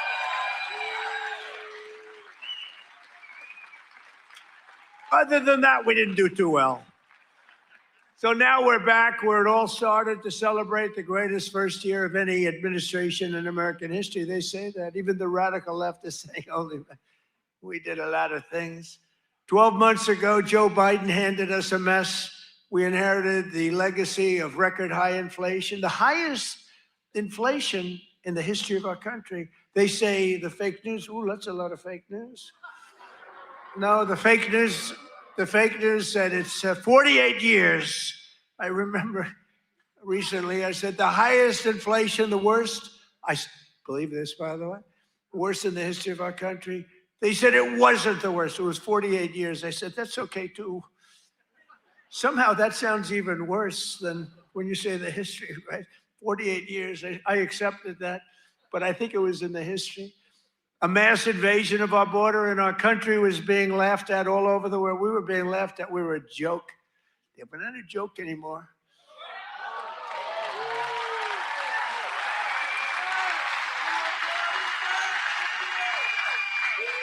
We're not a joke. We're not being laughed at anymore.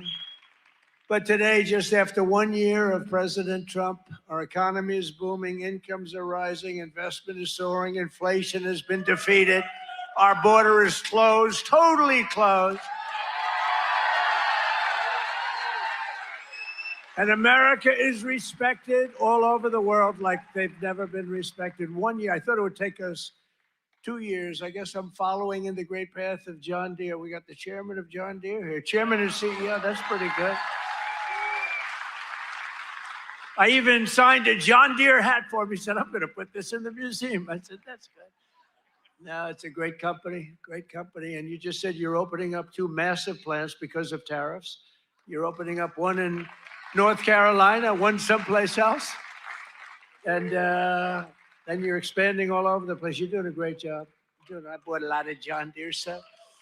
I bought a lot of John Deere. It's a great company. It's an honor to have you. Thank you very much. This has been the most dramatic one-year turnaround of any country in history in terms of the speed. I really thought it would take us 2 or 3 years to do what we're doing. You know, we're the number one country anywhere in history in the world, anywhere in history for investment coming into the country. And it's amazing. And it's because of tariffs. And it's also because of the fact that we had such a tremendous November 5th. That November 5th brought spirit back to our country, came back. You know, one thing I think which is it's so important is, if you remember a year and a half ago, we couldn't get people to enlist in the military, any of them, Army, Navy, Air Force, Marines, any of them, the Coast Guard, Space Force. I love Space Force, right? We couldn't get them, and even police departments, they couldn't get anybody with a uniform that represented the country. You couldn't get them. And today, we have the single greatest recruitment numbers in the history of our military. The police forces are loaded. Law enforcement is loaded up. And everybody wants to be a policeman, a fireman. They want to be in the military, any branch. I mean, we literally, they couldn't get them a year and a half ago. Nobody wanted to be in the military. Now everybody wants to be in the military. It's an amazing thing that's happened, an amazing turnaround. And all because we have a president who does something very simple, puts America first, right? Right?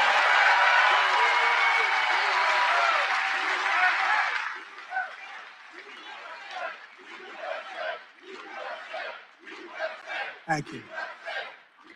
So under my leadership, economic growth is exploding to numbers unheard of. They've never had them before in recent times, and now, and we're just getting started. You know, the great, big, beautiful bill, which is no tax on tips, no tax on overtime, no tax on Social Security for our seniors. Do we have any seniors in here? Do we have any seniors in here?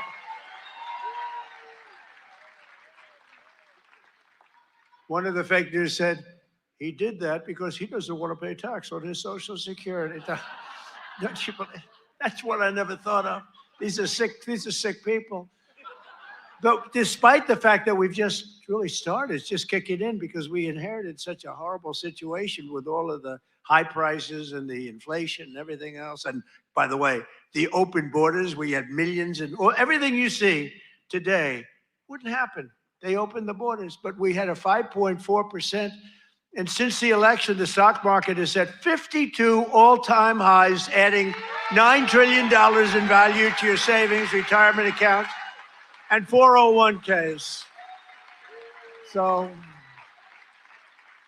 401k people, I mean, of which you got a lot of people. Does anybody have a 401k in the audience? A lot of people. So you're setting records, right? The highest it's ever been. They say this, you know, the good stock market, they say, well, this stock market, you know, they just try so hard. This stock market doesn't affect the middle class. I say it does. What about a 401k? What about all the other things? What about the fact that they're making more salary than they've ever made? But the stock market's the highest. How is John Deere stock doing? Great? All-time high? It's all-time. Everyone, I don't have to even ask the question. I mean, I made a lot of people rich. Me, I just keep working. I made a lot of people rich. I made a lot of people rich that I don't even like. I got a lot of people that I don't like at all, and I've doubled their net worth. But after 4 years in which Biden got less than $1 trillion in new investment, think of it.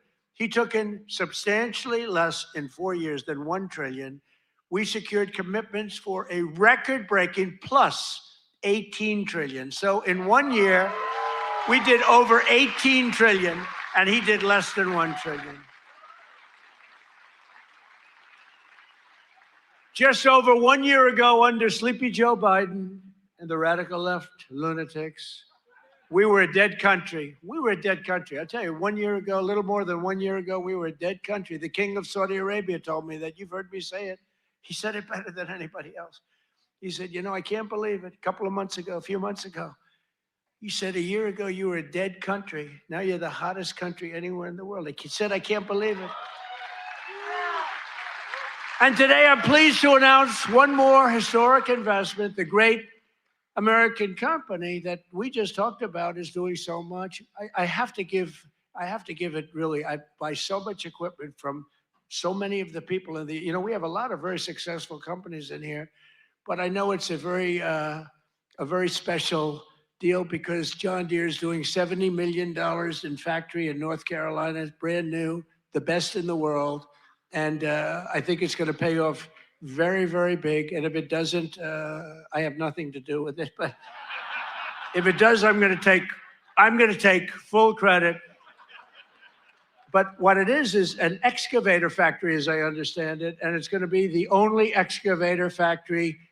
In other words, excavators. We all know I love those excavators. Believe it or not, I know a lot about them.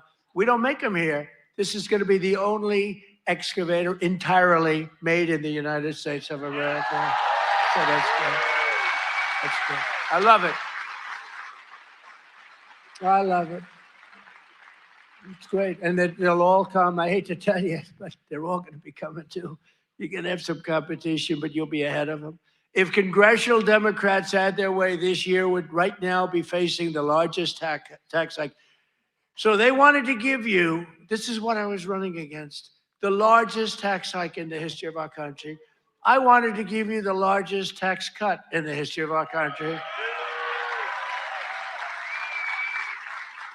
And if they won, this country would be cratering right now. It would be cratering. So I've cut a record number of job-killing regulations. The reason our job numbers are so good, and remember this, I've cut hundreds of thousands of federal jobs.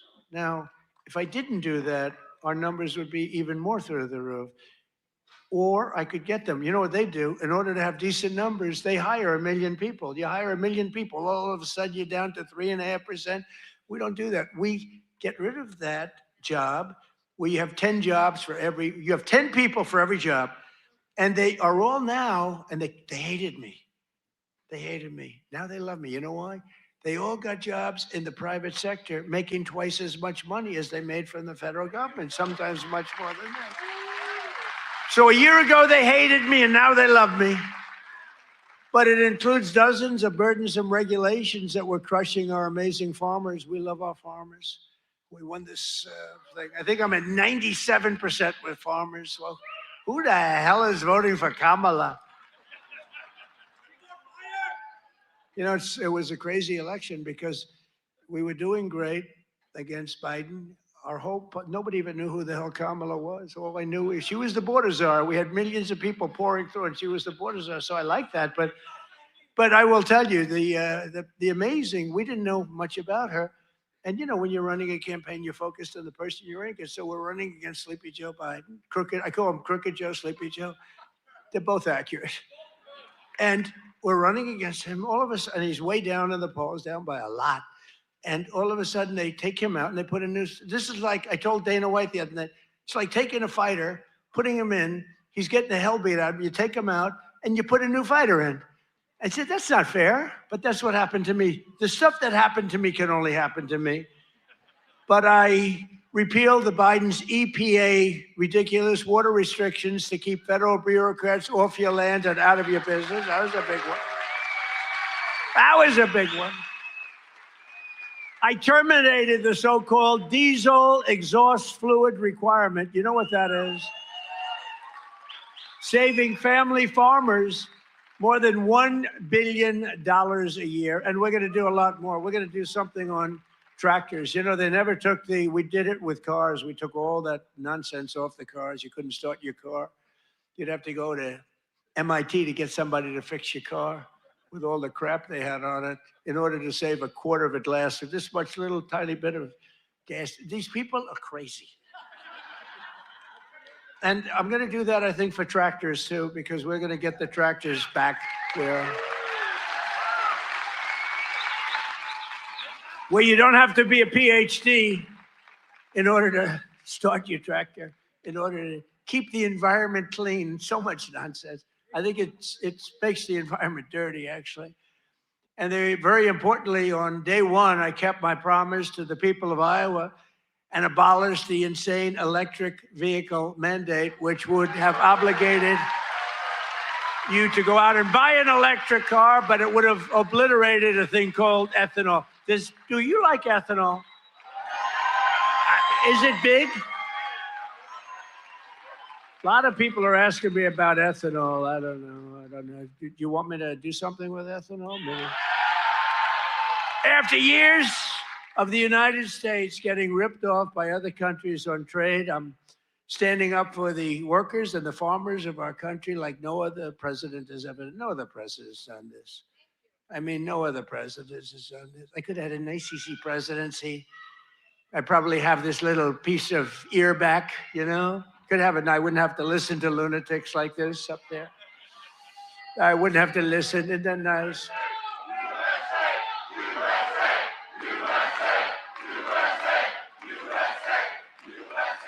Thank you.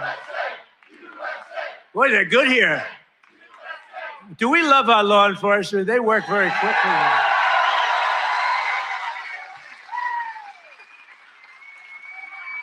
But under Sleepy Joe, we had the largest trade deficit in world history.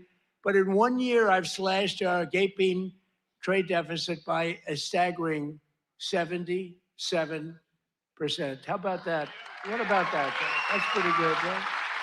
77. Nobody's ever seen that. You know, if you slash your trade deficit by 1%, you're like a genius. They say, oh, he's very electable. He's not so electable. I did 77. I did something else, favored nations on drugs. We now are paying the lowest price anywhere in the world for drugs. In other words, we're matching favored nations. It's called most favored nations. Every other president tried for it. They didn't try very hard. They didn't get anything. I got it done. I got all the nations to agree. You think that was easy? I said, if you don't agree, we're going to put tariffs on you. They said, we agree. We agree. So you'll have a pill that costs $10, as an example, costs $10 in London, costs $130 in Des Moines, and now it's going to cost $20. Think of it. You'll go from $130 down to, it's the biggest price reduction of prescription drugs in history. And would have a huge impact on your healthcare too. I was very proud of it. And you know, the fake news, I can't get them to talk about it. Think of it. I got the biggest price reduction in history on drugs, pharmaceuticals. I can't get these guys to talk about it. It was page like 22 in the New York Times, a little story. I just got the biggest, I can't believe it. If a Democrat got a half a point down, this is like hundreds of, depending on the way you want to calculate it, you could say it's an 80% reduction, or you could say it's 1,000% reduction. You could say whatever you want, but it's the biggest reduction in history by many, many times. I did something because we were subsidizing the entire world. We were paying 10 times, in many cases, more money than the rest of the world. And I said it wasn't fair. And I got it done. And everyone said you can. They said, you'll never get other countries to agree. They said, yeah. I said, yes, I will. They said, you'll never get the other countries to agree. I got the drug companies. That was not easy, I want to tell you, but that was not so bad. But they even told me, we'll agree to it, but you'll never get the other countries. I said, 100% I will. Why wouldn't I get them? And I called Macron of France. I said, you got to double the price of your drugs. He said, no, no, no, I will not do that. What was the story with his glasses the other day? What the hell was that all about? But anyway, but I got them all. I don't want to go into a lawsuit. Bottom line, I said, I'm going to increase tariffs by 25. I'm going to charge you 25% tariff if you don't do it. They said, we will do it. We would be, why don't you ask? We'd love to do it. So I got something done that no other president could have gotten done, and no other president, I don't even think they tried. You want to know the truth? You think Biden was thinking about it? He just was thinking about how the hell to get off the stage. Remember, the guy could never find that you have so many ways. You can jump off the front if it really gets, you got stairs all over the place. The guy could never find his way off the stage. This was not a good sign. But I've made new fair trade deals with countries covering half of all U.S. trade.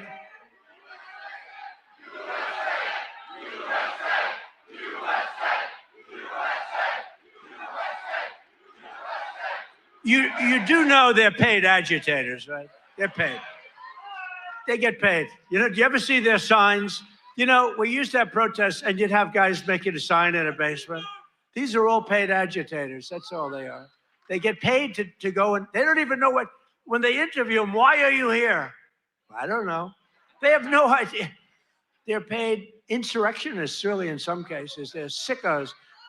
But I've made new fair trade deals with countries covering half of all U.S. trade, scoring giant wins for the farmers, ranchers, and agricultural producers like no other president has ever done. That's why I got such a tremendous vote from the farmers, and I love you too.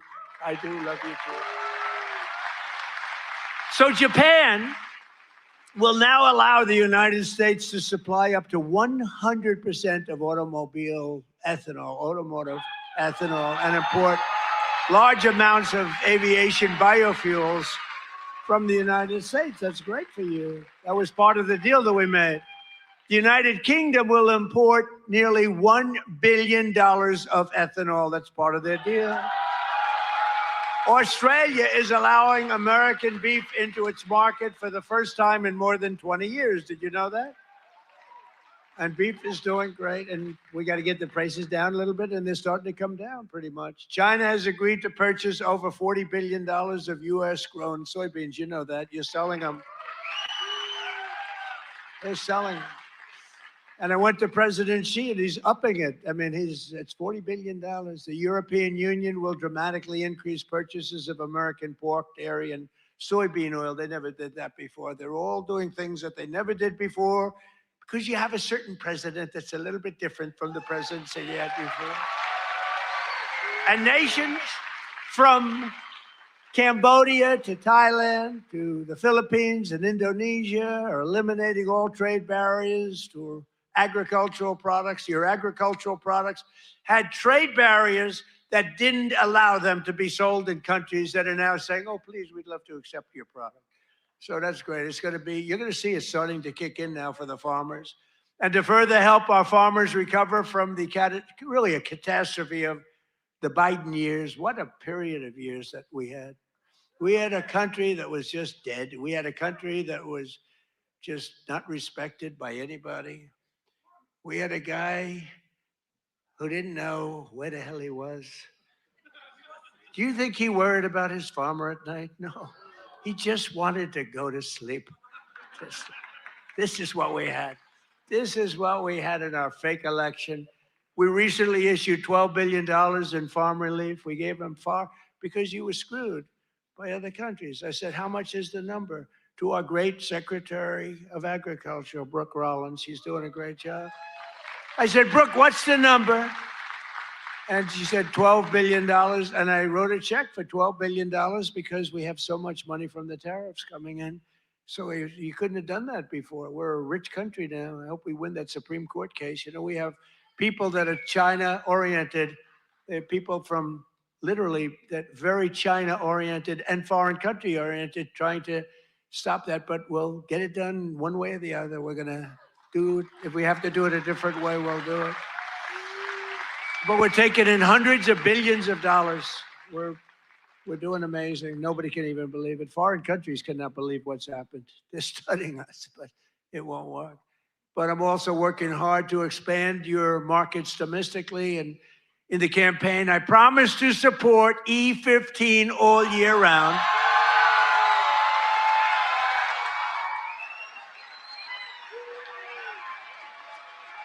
Yes, yes. Should I do it, Kaufman? Should I do it? I did. I promised E15 all year round if I get elected. And I want to let you know, and we'll start right now. I was going to put out a statement a week ago. I said, hold it. I'm coming to Iowa to make a speech. I'm not going to put out a truth. I want to be there in person to tell them, the people of Iowa, to know that I am trusting Speaker Mike Johnson, who's great, and Leader John Thune, who's great. That's House and Senate. To find a deal that works, we've got it. For farmers, consumers, and refiners, including small and mid-sized refiners. In other words, to get E15 approved, and they're working on it. They're very close to getting it done. So I just wanted to let you know that. Yeah? Yeah?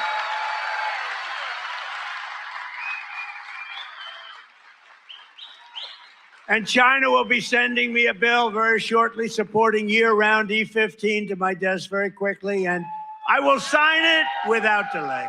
Okay? I hope you remember us for the midterms. You know, the worst thing about the midterms is the fact that no matter what happens, the people that win the presidency, you win even if you're a good president. I think we had the best first year of any president ever, maybe they say. But even if you have any great, it's like in the last 50 years, they've won it twice.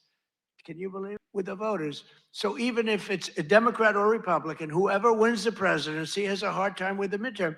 If we lose the midterms, you'll lose so many of the things that we're talking about, so many of the assets that we're talking about, so many of the tax cuts that we're talking about. And it would lead to very bad things. We got to win the midterms. I mean, I'm here because I love Iowa, but I'm here because we're starting the campaign to win the midterms. We got to win the midterms. That means Senate and it means House.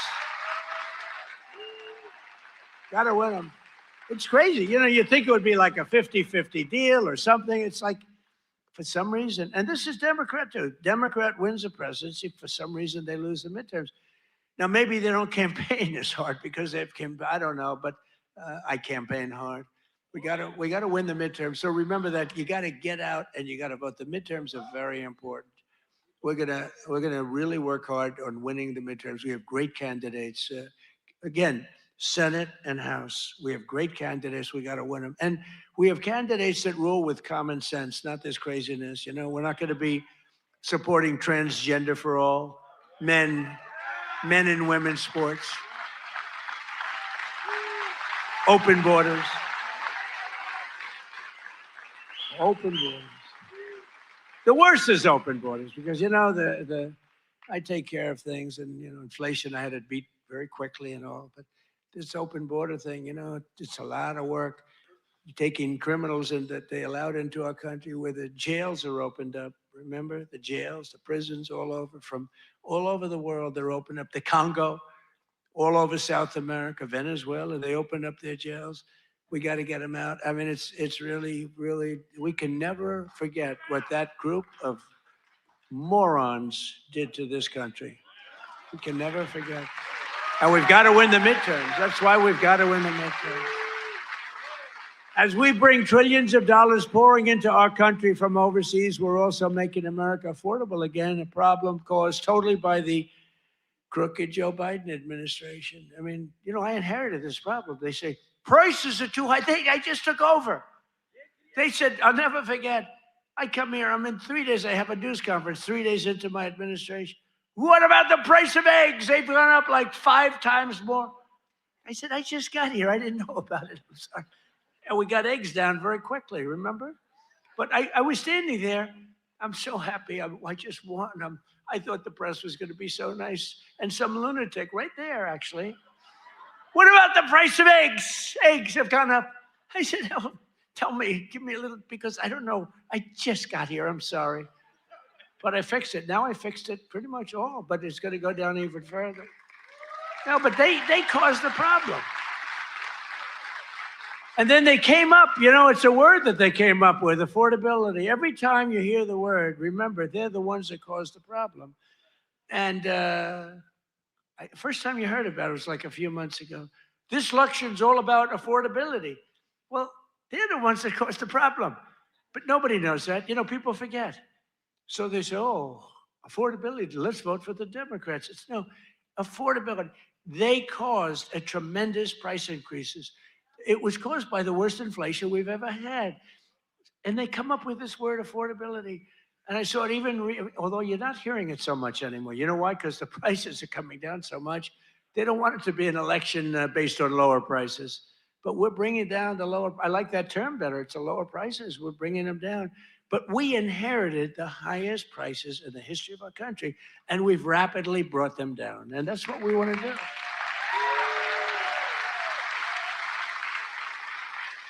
Did you ever see them where they're being interviewed?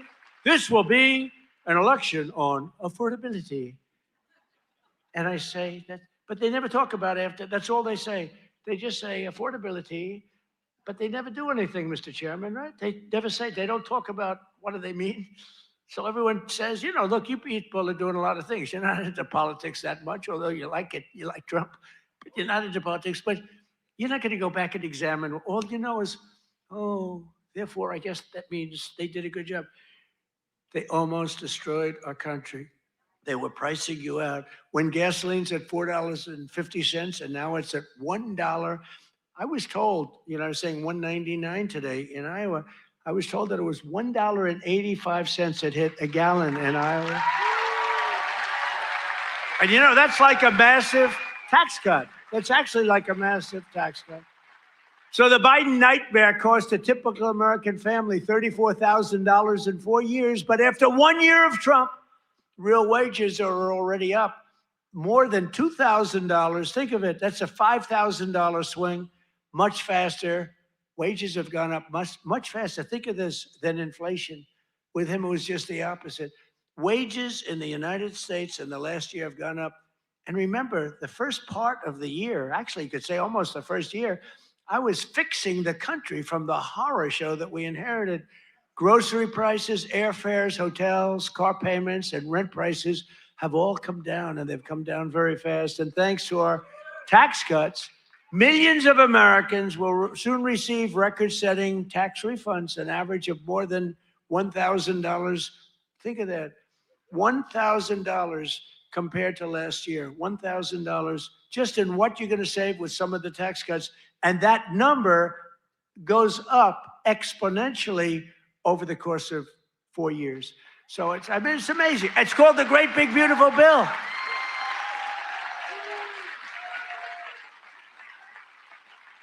You know, one other thing that you get that's I thought was so great. I came up with it. You know, very rich people get deductions. Middle income people don't get deductions. They never had to.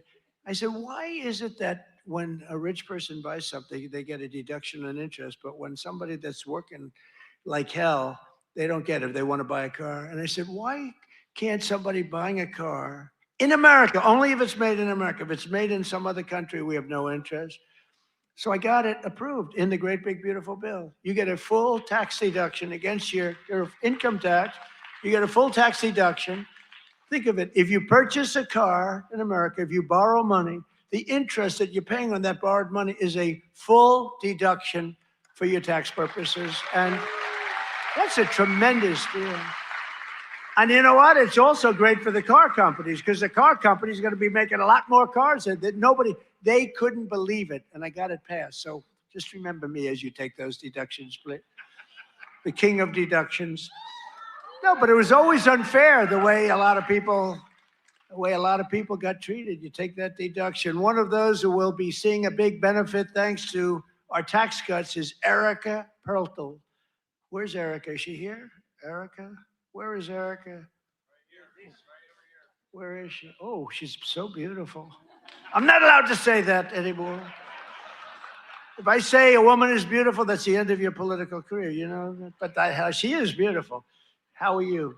Congratulations. What a good story. She's the general manager at Whiskey River Bar in Ankeny, Iowa, which, as you know, I visited strongly a couple of times in the campaign. And Erica's been able to hire many new employees, and they're each going to be taking home thousands and thousands of dollars extra because of the no tax on tips. And she's got a lot more people wanting to work for her, too, because of that no tax on tips. That's just one of many. How's that working out, Erica? Good? You want to come up and say a few words? Come on up, Erica. You want to come on up? And while she's coming up, also with us is Judy Waldron from Davenport. Judy works part-time as a bartender, and her husband, Chris, is an electrician who works hours on overtime each week. Their family is going to save thousands of dollars on no tax on overtime and no tax on tips, which they'll use to prepare for retirement. And I want to thank you, Judy. Where's Judy? Come here. Where's Judy? Come on up, Judy. Get up here. Come on up. They're totally unprepared for this, but what the hell, right? Say a few words. Thank you. Thank you. Thank you, President Trump. No tax on tips is huge for everyone in the service industry. Thank you very much. Thank you very much. Congratulations. Thank you.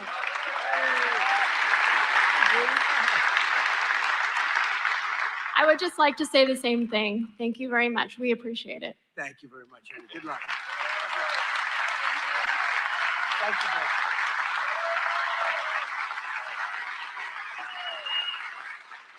I refuse to say they're beautiful. I refuse. But they're beautiful. Do all people look like that in Iowa? I don't think so.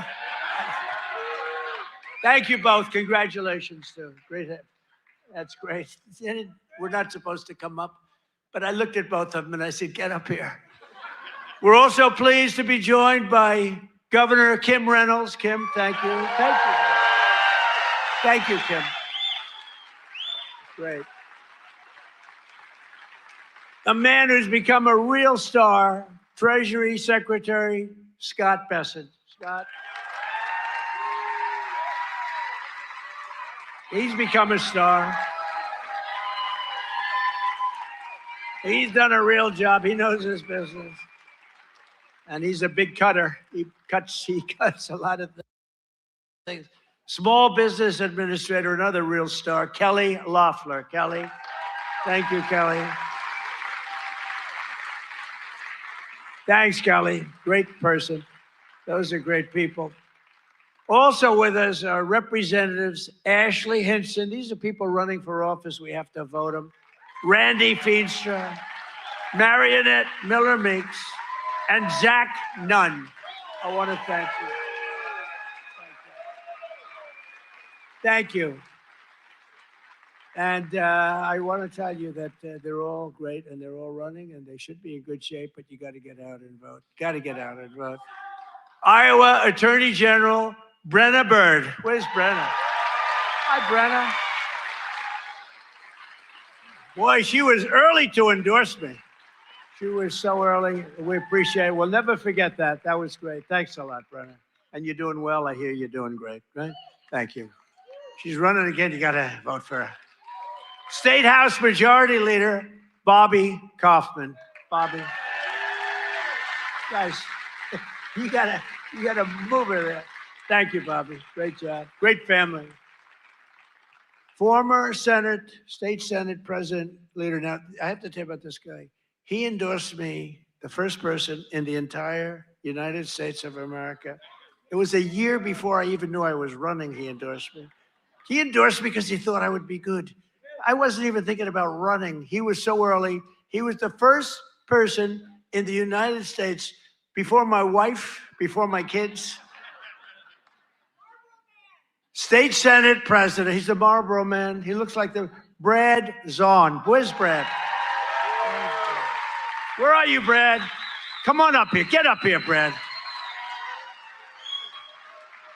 And state representatives Heather Hora, Derek Wolf, Brooke Bowden, and many other wonderful members of the Iowa State House. I want to thank you all for being here.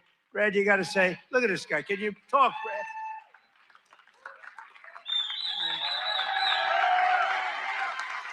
Well, it's an honor to be here.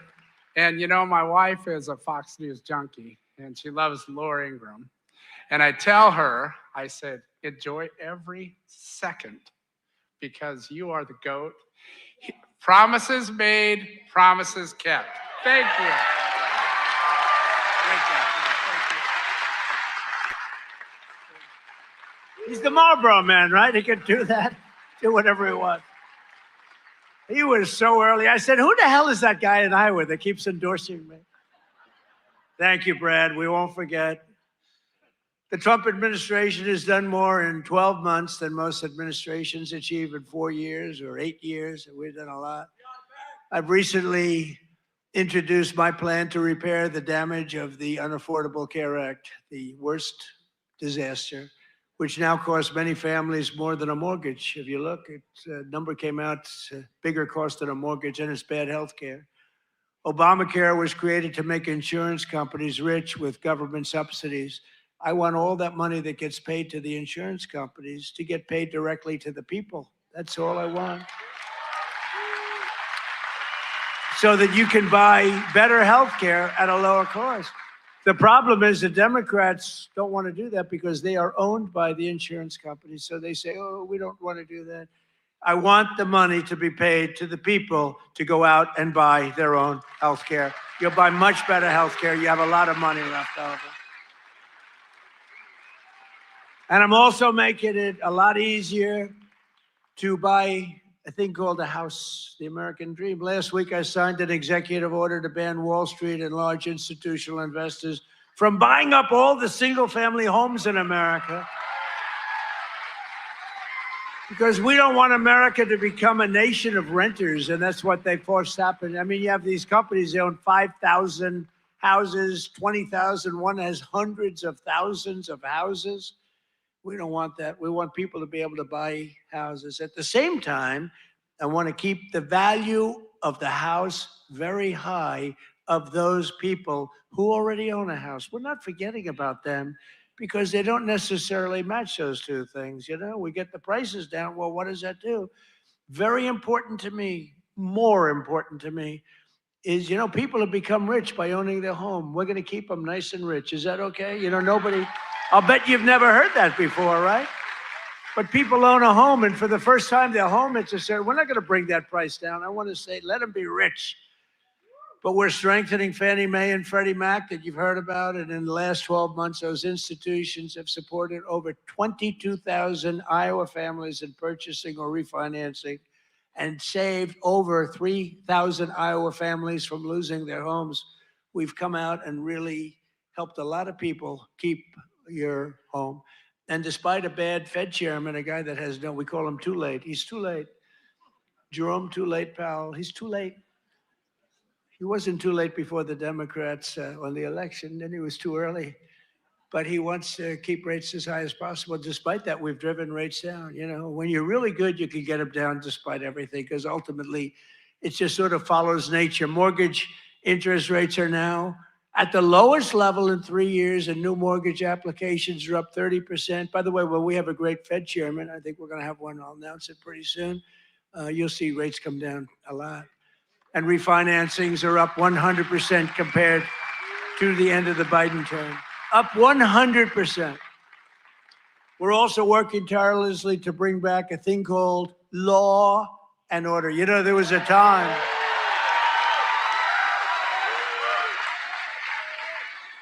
So there was a time that you weren't allowed to use the words law and order. I like that guy. You weren't allowed to use the term law and order. You weren't allowed to use the term Christmas. Merry Christmas, everybody, right? Remember that 2016? I ran on, we're going to bring back Christmas. We did. Now they're afraid to suggest it, but we brought that back. But law and order, we need law and order. And we have the lowest crime rate now in the history of our country. That's good, but we'll do even better.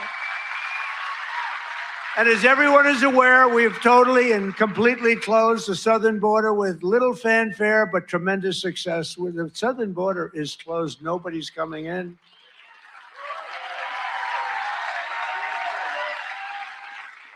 That's right. Nobody is able to come into our country except for those that come in legally. We want to have people come in legally. We need people to come in legally, but they have to show that they can love our country, not hate our country.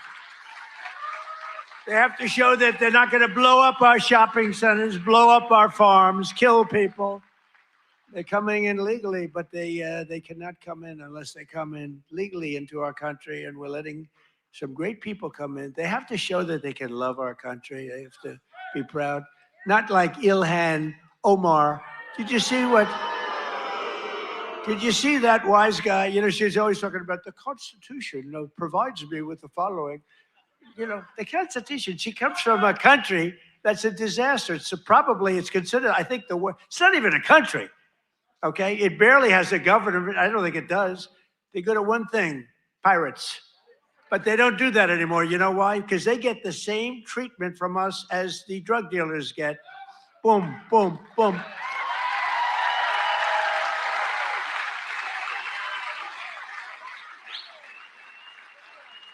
I don't care what ship they're attacking. When they attack, when we say them going in, ping, that's the end of that. It's amazing. You know, I don't know if you know, drugs coming in by water, is down 97%.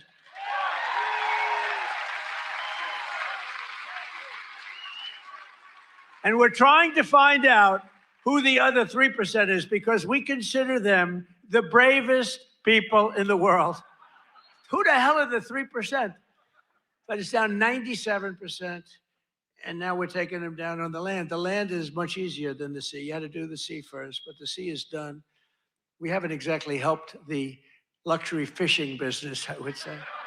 Would you like to go fishing? No, thank you. I'd rather. Let's go deep sea fishing today. Let's go on a little boat, deep sea fishing. Sorry about that. But it's down 97%. We've done a job. I'll tell you, we've made our country respected again. The greatest military. We have the greatest military in the world.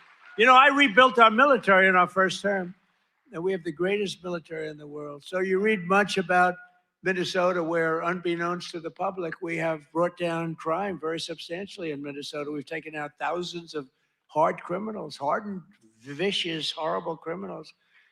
You don't read about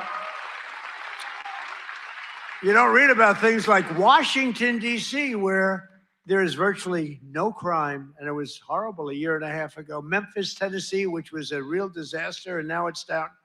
Crime has dropped by 78% in the last 2 months. New Orleans, Louisiana, I was asked by the governor of Louisiana to help them with New Orleans. It was a disaster, and crime is down 54% in about 3 weeks. You don't read about that. And we've done all of this by taking thousands of criminals out of these states. We took over 2,000 people out of Washington, D.C. These were criminals. You know, if you remember, about 2% of the population, it's a very simple business. 2% of the population causes 90% of the crime. So when you start decimating that 2%, boom, that's why we have the, it's an amazing number when you think. It's just crime over and over and over. 2% creates 90% of the crime. Isn't that amazing? It's not that complicated, is it? In 1 year, we've achieved the largest drop in the murder rate in the history of our country. Drug overdose deaths are down by 21%. The largest drop ever recorded. We got to do better than that. And I've designated the drug cartels as foreign terrorist organizations. Big deal. And despite the strong efforts of the fake news media, we are starting to see the historic success reflected in tremendous polls. We have great polls. In last week's Rasmussen poll, we're leading among Hispanic voters. We're leading by a lot. Nobody's ever seen a Republican lead among Hispanic voters. You know, Hispanic voters don't want crime. People don't realize that. Hispanic voters want strong borders because they know what's coming in and they don't want them. They're great. They've been great. We did so great in the election with Hispanic voters. We did so great with black men. We did so great with white everything.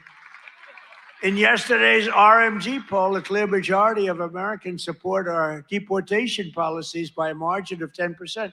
Now, I don't know why 10%, because I don't think it's even, I mean, wouldn't you say like 100%? Who the hell would be against? Maybe somebody that hates our country. In a recent Harvard-Harris poll found that 80% of Americans support our unprecedented operation to deport criminal aliens. In other words, 80%, that's more like it, of the people support our operation to remove really dangerous, bad people out of our country.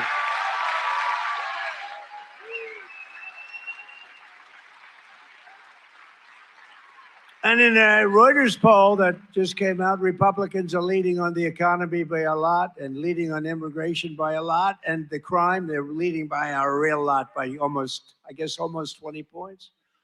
And in real clear politics average net approval, the Republican Party is more than 10 points more popular than Democrats. And I don't even understand that. How can 10 points is considered a lot? But to me, I mean, how is it 10 points when we've done all these things? They've done only destroying our country. They are destroying, they would destroy.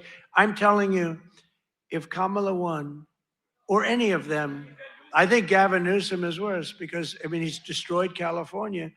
If they win, that group, that ideology wins, you will be Venezuela on steroids. And I've said it for years. And you know what? They will destroy our country. The country would have been destroyed already. We're fully rebuilding the U.S. military with more than $1 trillion we're spending on the military. And in June, we obliterated Iran's nuclear capacity in Operation Midnight Hammer. You saw that. People have been waiting for 22 years to do that, and we were right at the end. They were about a month away from having a nuclear weapon. We had to do it. And by the way, there's another beautiful armada floating beautifully toward Iran right now. So we'll see. I hope they make a deal. I hope they make a deal. They should have made a deal the first time they'd have a country. And just weeks ago, in a spectacular operation in Venezuela, we brought the outlaw dictator Nicolas Maduro to face American justice.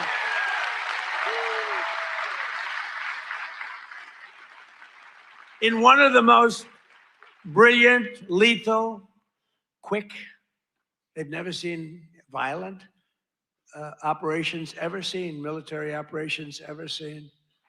Nobody was killed, not on their side, a lot of people. Unfortunately, I have to say a lot.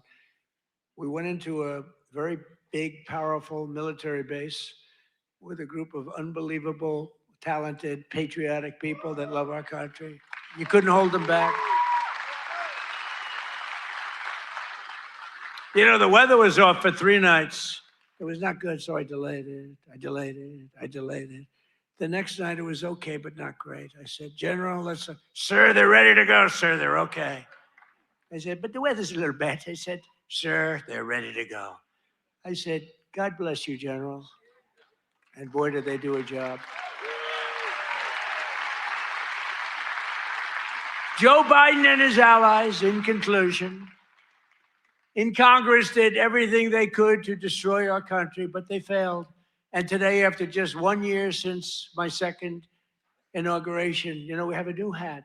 It's called America is Back. America is back. Our border is secure. Our spirit is restored. Inflation is stopped. Incomes are up. Prices are down. Our economy is roaring. Our workers are thriving. And our country is winning again, winning like never before. We've never had a period of time like this. You've never had a period of time.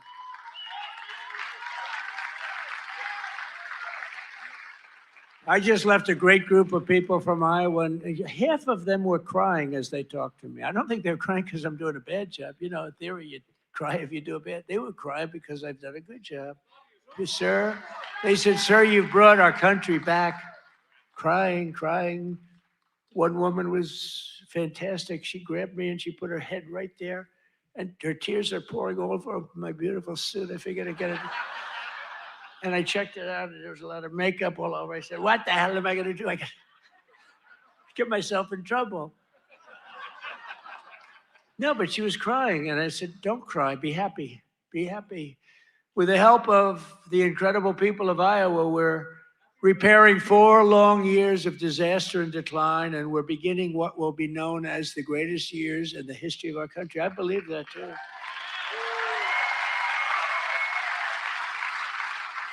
We are entering a period that will be called the golden age of America. That's what's happening. So together with all of you, and you were with me from the beginning, all 3 times we won by a lot. I don't know if you remember, but before I got involved, this was really a Democrat state. You know that. I don't want to bring it up.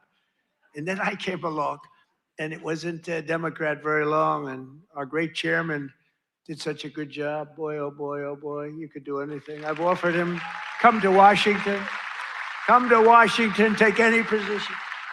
But he likes it. He just doesn't want to leave. I think you just want to stay in Iowa. I don't blame you, but you are fantastic. But we've won all 3 times by a lot. But until we came along, this used to be a Democrat state, and then we turned it. Barack Hussein Obama, have you heard of him? He won both times, didn't he win both? He won twice, you know. Barack Hussein Obama, wonderful president, really brought people together, didn't he? But Barack Obama won twice, and so everyone said, well, Iowa, they had this down as not winnable, and we won in a landslide. 3 times we won in a landslide. So. Together with all of you, the citizens from all across this incredible, beautiful land, we will make America powerful again. Oh, we've done it. We will make America wealthy again.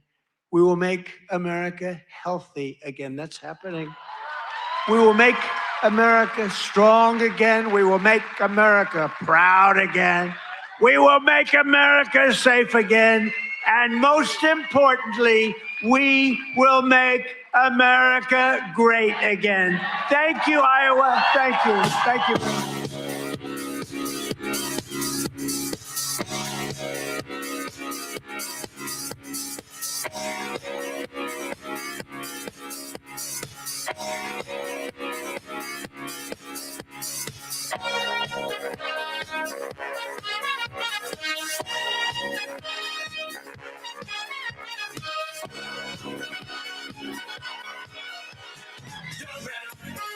There's no need to feel down. I said, young man, pick yourself off the ground. I said, young man, cause you're in a new town. There's no need to be unhappy, young man.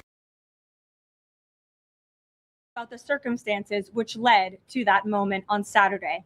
This tragedy occurred as a result of a deliberate and hostile resistance by Democrat leaders in Minnesota.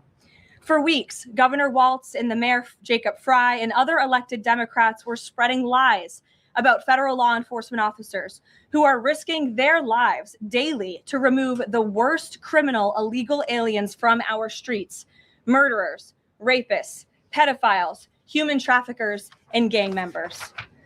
Governor Walz and Mayor Frey have shamefully blocked local and state police from cooperating with ICE, actively inhibiting efforts to arrest violent criminals.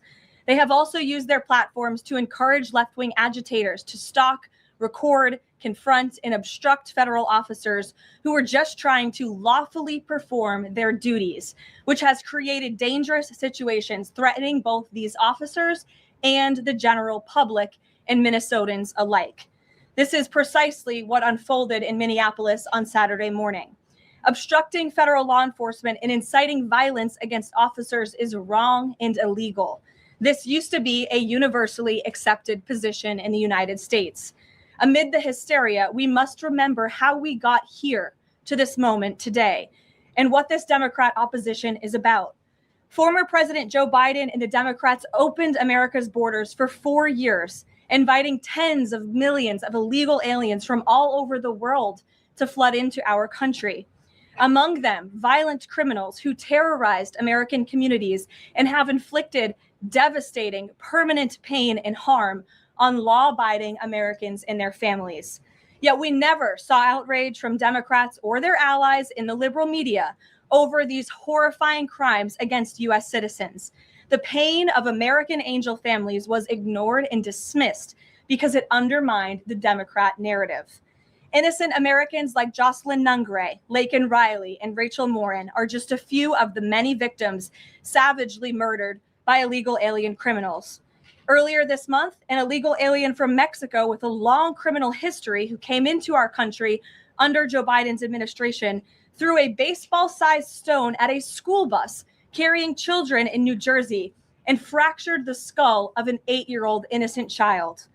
President Trump promised accountability to these American families by securing the border, deporting every illegal alien who has committed crimes, especially and most importantly, violent crimes.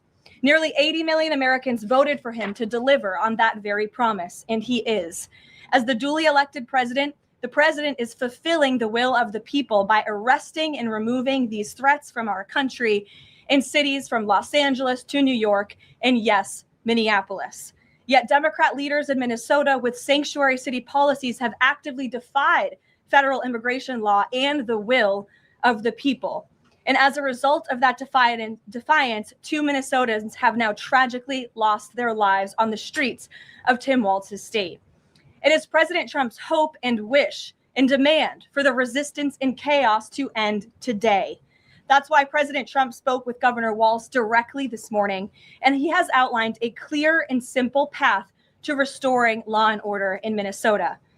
Number one, Governor Walz, Mayor Frey, and all Democrat leaders should turn over all criminal illegal aliens currently incarcerated in their prisons and jails to federal authorities, along with any illegal aliens with active warrants or known criminal histories for immediate deportation. Number two, state and local law enforcement must agree to turn over all illegal aliens who are arrested by local police. And then thirdly, local police must assist federal law enforcement in apprehending and detaining illegal aliens who are wanted for crimes, especially violent crimes. If Governor Walz and Mayor Frey implement these common sense cooperative measures that I will add have already been implemented in nearly every single other state across the country, Customs and Border Patrol will not be needed to support ICE on the ground in Minnesota. ICE and local law enforcement can peacefully work together, as they are effectively doing in so many other states and jurisdictions. Additionally, President Trump is calling on the United States Congress to immediately pass legislation ending sanctuary cities once and for all. American cities should be safe sanctuaries for law-abiding citizens only, not for dangerous illegal alien criminals who broke our nation's laws and do not belong here. We hope Governor Walz will do the right thing and continue to work with President Trump to keep the American people safe following their call this morning.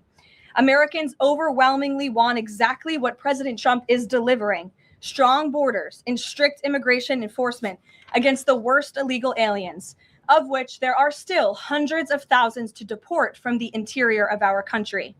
The most peaceful way to carry out this vital public safety mission is for Republicans and Democrats to do it together, and for state and local law enforcement to work together with federal law enforcement. We want to let cops be cops. You wouldn't know this continues to be a very popular policy position from the biased media coverage over the course of the last few days, but polling shows huge support for this exact thing President Trump is calling for. More than 80% of Americans favor deporting illegal aliens convicted of violent crimes.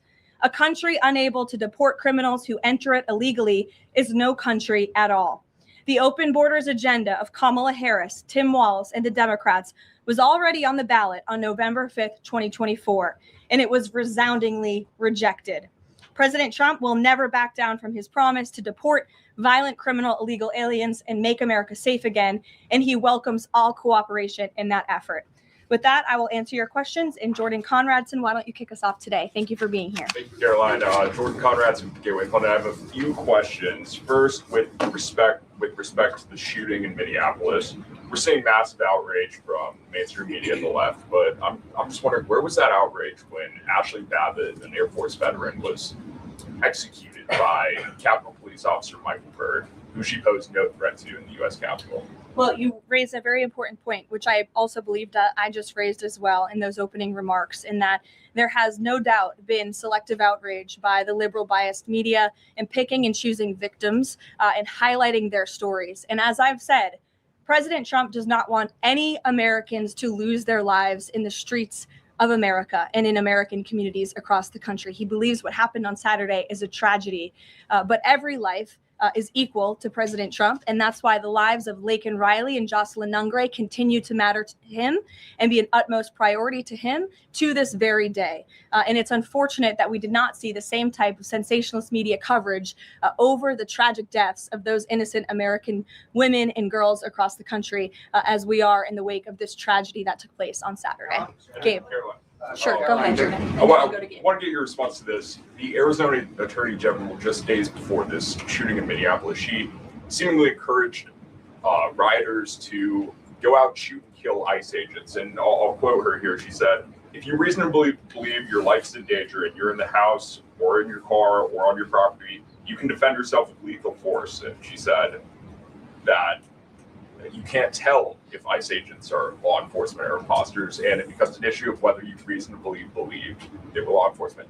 Do you have a response to that? And does the White House believe that she should be held accountable for these remarks? Such dangerous rhetoric, as I pointed out, is exactly what has brought us to this position today, where you have elected Democrat officials across the country who are encouraging left-wing agitators and crazy people to go out and unlawfully obstruct lawful immigration enforcement. Again, these brave men and women of ICE and Border Patrol and the federal enforcement are just trying to do their jobs to enforce our nation's immigration laws and to go after the worst of the worst in this country. I would encourage everyone in this room, and I would encourage the Arizona Attorney General to look at the video of an ICE agent in Minneapolis. He was approached by left-wing agitators who were honking their horns and were screaming slurs at him. And he rolled down his window and he said, "What are you doing? I am out here trying to catch a child predator, somebody who has convicted crimes against an innocent child, and you are trying to obstruct me from doing my job."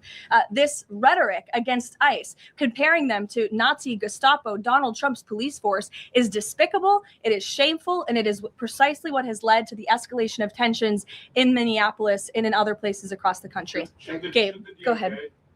For justifying violence. I would defer you to the Department of Justice on that. Thank you, Caroline. Regarding Minnesota, on Saturday, the Department of Homeland Security posted that Preddy looks like he wanted to do maximum damage to massacre law enforcement. Stephen Miller on Saturday posted that, or called Preddy a would-be assassin. Why did administration officials jump to conclusions before an investigation had even been conducted? Well, look, this has obviously been a very fluid and fast-moving situation throughout the weekend. As for President Trump, whom I speak for, he has said that he wants to let the investigation continue and let the facts lead in this case. With regards to the deployment of Tom Homan to Minneapolis, should the deployment of Mr. Homan to Minneapolis be seen as a sign that the president is dissatisfied with how the officials on the ground had handled the incident? No, Mr. Homan is doing an exceptional job, and he has been working with Secretary Noem and President Trump over the course of the last year. Secretary Noem still has the utmost confidence and trust of the President of the United States, and she's continuing to oversee the entire Department of Homeland Security and all of the immigration enforcement that's taking place across the whole entire country. Of course, Secretary Noem is also in charge of FEMA, and we are in the wake of a brutal winter storm where hundreds of thousands of Americans have been impacted by that. So Borders-Czar Homan is in a unique position to drop everything and go to Minnesota to continue having these productive conversations with state and local officials. And I know that he's catching a plane in just a few hours to do just that at the request of the president. Jennifer. On Saturday's shooting, has the president been briefed, and have you been briefed on specific details of the shooting? How many shots were fired? How many guns discharged? And I mean, did the protesters' gun go off, or only the officers' guns? Do you have any of those details?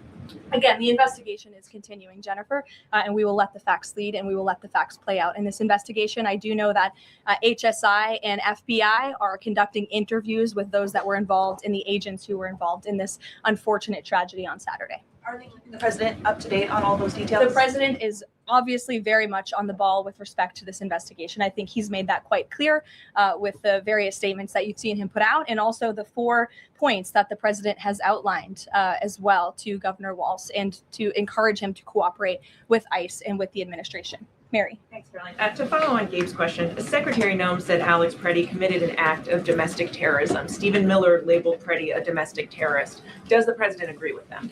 Look, as I've said, I have not heard the president characterize Mr. Preddy in that way. However, I have heard the president say he wants to let the facts in the investigation lead itself. Was he alarmed to hear his top officials referring to him in that way, rushing to that judgment? Danny, go ahead. Thanks, Caroline.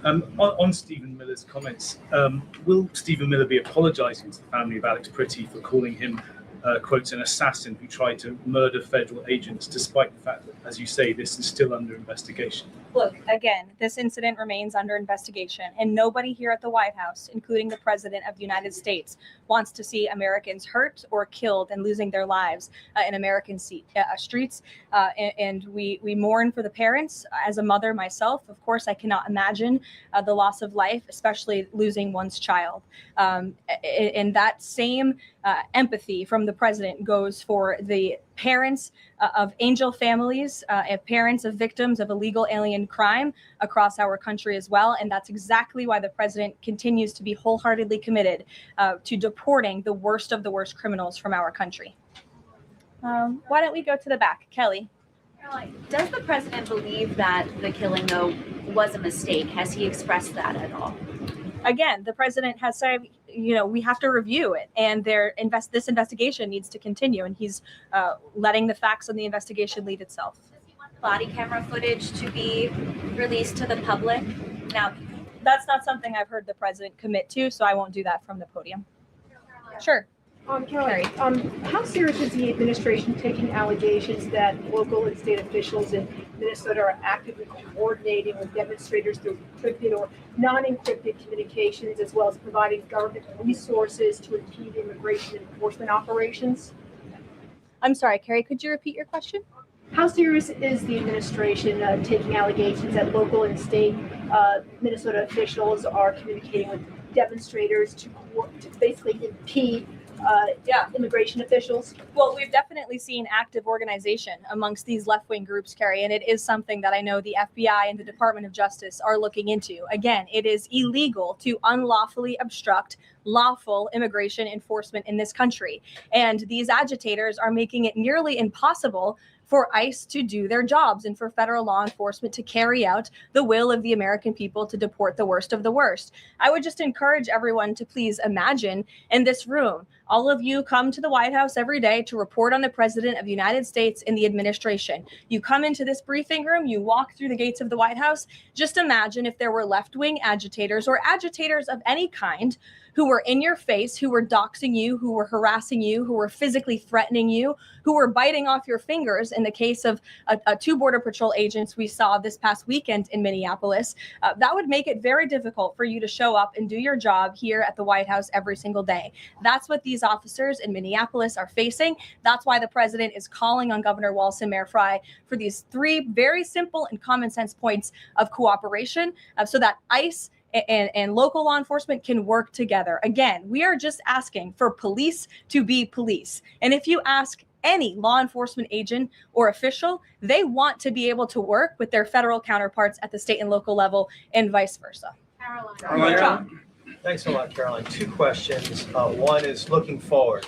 The role of Mr. Homan, is he being sent by the president to diffuse the situation that exists right now on the ground? Is he the point person essentially for the White House in terms of trying to tamp down the tensions that exist right now in Minnesota? Well, Mr. Homan is the point person for cooperating with state and local authorities and corresponding with them, again, to achieve this level of cooperation to subdue the chaos on the streets of Minneapolis. And I would just point out that Mr. Homan is someone who has been lauded for many, many decades for his experience working in law enforcement. In fact, this is a Washington Post headline from 9 years ago, 2016. Meet the man the White House has honored for deporting illegal immigrants. And I would remind everyone in this room that it was former President Barack Hussein Obama who awarded a medal to Mr. Homan. So he's obviously very qualified. He has the full trust and faith of the president. He will continue to have these meetings in the hopes that ICE and local law enforcement can cooperate and work together to have successful immigration enforcement, as we've seen in almost every other state across the country. Caroline, secondly, Caroline, can you talk a little bit about tomorrow's trip by the president to Iowa, what the purpose of that trip is, what the goals of that trip are? Sure, yes. Tomorrow, President Trump will be traveling to Des Moines, Iowa. He will be making a local visit at a local business, and then he will be giving a speech on affordability and on the economy. And I know he very much looks forward to being there, to meeting with the great people of Iowa, but also lawmakers as well. Jake. Caroline, a couple quick questions. First, does the president remain fully confident in Kristi Noem's ability to lead the DHS? Yes. And then just secondly, just on that Wall Street Journal reporting that we saw yesterday, the president said at some point that the immigration enforcement officers would leave Minneapolis. Did the Saturday killing of Alex Preddy expedite that withdrawal at all? To your first question, the answer is yes. He still has confidence and trust in Secretary Noem. To the second question, I would point you back to what I said earlier. If Governor Walz and Mayor Fry implement these common sense cooperative measures, CBP will no longer be needed to support ICE on the ground in Minnesota. ICE and local law enforcement will peacefully work together, as they are effectively doing in so many other states and jurisdictions, to remove violent criminals from American neighborhoods across the country. To ask the president to remove the immigration enforcement officers? He asked the president to scale down, and the president reiterated what the president put out in his statement yesterday and what I'm sharing with all of you as well. I would just add on this level of cooperation a few statistics that I think are very important. 7 of the top 10 safest cities in the United States cooperate with ICE. And we've seen historic turnaround in safety in cities that have chosen to cooperate with ICE, that are not just led by Republicans, but also look right here in Washington, D.C. We had a great level of cooperation with Mayor Bowser and the local government, and we have been able to remove thousands of illegal aliens from the District of Columbia, where you all live. So you can thank President Trump for that. The murder rate in Washington, D.C. has plummeted as a result. There were no riots. There were no protests. Nobody was tragically killed as a result of that level of cooperation between federal and local authorities. And again, that's all the president is asking for in Minnesota. It's totally common sense. Jared, go ahead. Thank you. Caroline, in this process, you continue to describe the situation in Minneapolis as chaos.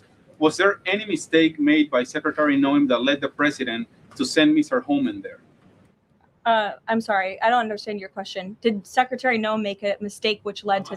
She made any mistake that could lead the president to send Mr. Homan to Minneapolis? No, as I already mentioned, Mr. Homan has been working alongside Secretary Noem and for the president over the course of the last year. And again, he's uniquely positioned to hop on a flight to Minnesota today to continue this correspondence with state and local authorities, and that's what he's going to be doing.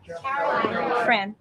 Caroline, is it the White House's position that Americans have the right to show up to these ICE operations and film, document, or protest the law enforcement actions? All Americans have a First Amendment constitutional right, of course, but Americans do not have a constitutional right to impede and obstruct lawful immigration enforcement operations. That is actually a crime, and it's something that we've seen taking place in the streets of Minneapolis, which again is leading to these dangerous circumstances that these federal law enforcement officers have been forced to work within. With respect to the call with Governor Walz this morning, the president described it as respectful. He said we seem to be on a similar wavelength, but you had strong criticism for the governor and the Minneapolis mayor, Jacob Frey, just now. So could you explain the difference in tone between what the president had said in his True Social post and I think some of the criticisms that you just levied from the podium? Fran, I think the criticisms that I laid out, I'm painting the picture for all of you in this room, are what led to the moment that we are in today, where Governor Walz and President Trump are having a conversation, a constructive and productive conversation to end the chaos and the lawlessness that has taken place in Governor Walz's state. Elena. Thank you. I had a question. With Homan now going to Minnesota, is Gregory Bovino also going to remain in Minnesota overseeing these ICE operations? Mr. Bovino is a wonderful man, and he's a great professional. He is going to very much continue to lead Customs and Border Patrol throughout and across the country. Mr. Homan will be the main point of contact on the ground in Minneapolis. And to follow up, given what we've heard from several Trump administration officials, people like Stephen Miller, as people point out, calling him a domestic terrorist, Bovino saying that Preddy was out to massacre law enforcement, why not require ICE agents to wear body cameras to clear up some of the disputes that we are hearing from witnesses and video footage versus what the administration has been saying? Well, that's a policy question that I know the policy folks in the building are having this with members on Capitol Hill, and I'll leave it to them and the president to make that decision. And I just have a final question is on, you were talking about the level of cooperation that the president talked about with Governor Walz. Will the administration commit to cooperating with local officials on this investigation into Alex Preddy? The president spoke about this with Governor Walz and said he would have a discussion about it. He did not make a commitment, and so therefore I won't make that commitment here. I would just remind all of you in the media, because I've seen a lack of reporting on this fact. there are investigations into what took place on Saturday. The Homeland Security investigations and the FBI have teamed up for an investigation. And there's also an internal CBP investigation, an internal review of what is happening on the ground in Minnesota. The president supports those investigations. And as I've said repeatedly, he wants to see them move forward. Phil. FBI Director Kash Patel said in a Sunday interview, quote, "You cannot bring a firearm loaded with multiple magazines to any sort of protest." Does the president believe the Second Amendment rights remain in effect even when protesting? The president supports the Second Amendment rights of law-abiding American citizens. Absolutely. There has been no greater supporter or defender of the right to bear arms than President Donald J. Trump. So while Americans have a constitutional right to bear arms, Americans do not have a constitutional right to impede lawful immigration enforcement operations. And any gun owner knows that when you are carrying a weapon, when you are bearing arms and you are confronted by law enforcement, you are raising the assumption of risk and the risk of force being used against you. And again, that's unfortunately what took place on Saturday. Will his mission continue to be focusing on illegal immigrants with a criminal history, or will it be on illegal immigration generally? Mr. Holman will continue to enforce our nation's immigration laws, especially deporting the worst of the worst criminals in Minnesota who have committed violent offenses. And I would just remind all of you that this important work is continuing to be carried out. In just the last few days, I'm happy to provide this packet to anyone in the room. ICE has arrested multiple violent criminals, illegal aliens within Minnesota. Many of them have convictions for assault, driving under the influence, fraud. This individual here I'm looking at was an aggravated felon with multiple convictions for larceny, fraud, and forgery of checks, vehicle theft, drug possession, domestic assault, inflicting bodily harm on another, criminal convictions of larceny, identity theft, again, charged with driving under the influence. These are extremely dangerous people who Governor Walz and Mayor Fry have allowed to roam on their streets. And all the president is asking for is cooperation to arrest individuals like this and deport them from the United States of America. I'll take a couple more. Go ahead. Okay, so this weekend the president posted that this is a cover-up of the fraud in the state of Minnesota. He also posted Minnesota is a cover-up. These both happened after the shooting. So given that these came after the shooting, what is the this here? What is the cover-up he's alleging? Yes, it's a good question. I've spoken with the president about this at length. What the president is referring to is the fact that you have Governor Walz and again, the mayor, who have been encouraging these left-wing agitators to come out and to harass and to dox and to threaten ICE and to make this conversation about and smear lies about federal law enforcement who, again, are just trying to do their jobs in an attempt to distract from the widespread massive fraud that has taken place in their state. Billions and billions of dollars has been stolen from law-abiding taxpayers in Minnesota, and the administration continues to be very focused on getting to the bottom of it, and especially, and the president raised a good question over the weekend with respect to Congresswoman Ilhan Omar, who now has a net worth within the millions, and one must ask themselves, why and how is that possible? Is she connected to the fraud rings that we have seen taking place within her state and her own district? It's a question the American people are raising, and the president believes it's one worth answering. Haley. Thanks, Caroline. I want to go back to some of the comments from Stephen Miller and Secretary No. You've made clear the president wants to see the investigation play out. When answering some of the questions on the specific details, is he concerned that some of those definitive statements made by other officials risks public perception of the credibility of those investigations now playing out? Again, the president believes that these investigations are credible, they are continuing, they are active, and he wants to let them play out. Alex. Caroline, thank you. Is the administration willing to separate DHS funding from other funding bills in order to avoid a broader shutdown? Look, at this point, the White House supports the bipartisan work that was done to advance the bipartisan appropriations package, and we want to see that passed. Policy discussions on immigration in Minnesota are happening. Look, the president is leading those discussions as evidenced by his correspondence with Governor Walz this morning, but that should not be at the expense of government funding for the American people, which would include, as you know, Alex, FEMA funding, and we are in the midst of the storm that took place over the weekend, and many Americans are still being impacted by that. So So we absolutely do not want to see that funding lapse. And we want the Senate to move forward with passing the bipartisan appropriations package that was negotiated on a bipartisan basis. Secondly, there's another round of Russia-Ukraine talks this weekend, Sunday. If you can walk us through with the president, how he will be involved in that, if at all. We'll be talking to President Putin, President Zelensky ahead of those meetings. I'm not tracking any scheduled calls at this point in time.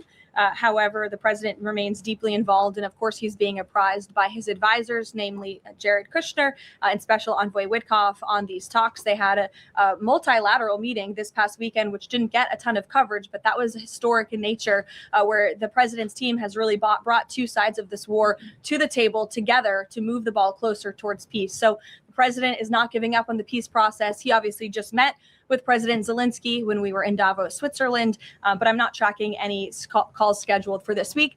On one more foreign policy point, I will point out, as you all saw, the last remaining body of the hostages, Israeli hostages in Gaza, has been returned. This is a huge foreign policy feat for the President of the United States, for the state of Israel, and frankly, for the whole world.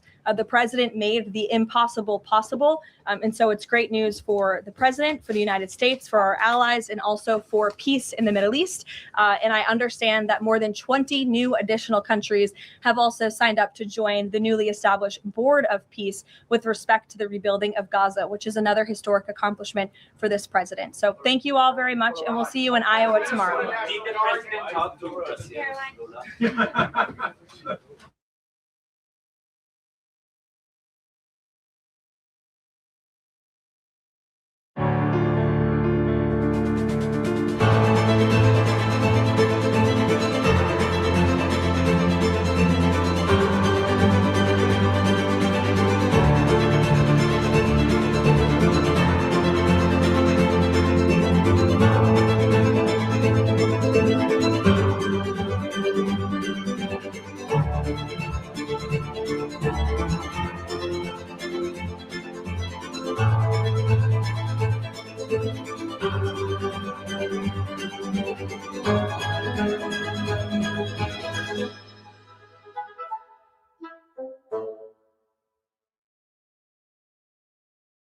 It's an honor to be with you, and I thank the media for being here.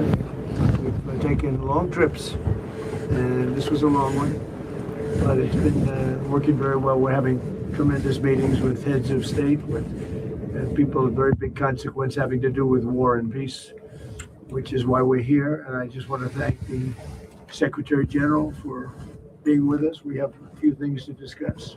It was a meeting I actually look very forward to. He's doing a fantastic job. We've been friends. We lifted GDP from 2% to 5% together. That was done jointly, and it worked out really very well, and we appreciate it, Mark. So we'll be talking about various things. We'll be talking about Greenland. I imagine it may come up in our discussion. And but I think the trip has been amazing so far. It's been amazing. As you know, we're staying, and tomorrow we're doing something else having to do with the Board of Peace. We're getting tremendous acceptance of that. It's going to be great. So we'll see how that all works out, but we're doing that tomorrow. So thank you very much, media. Thank you very much. And Mark, would you Yeah, just briefly, what I just wanted to say again, as I did this morning when I was on a panel, I want to thank you again for what you did since coming in January, Trump 47.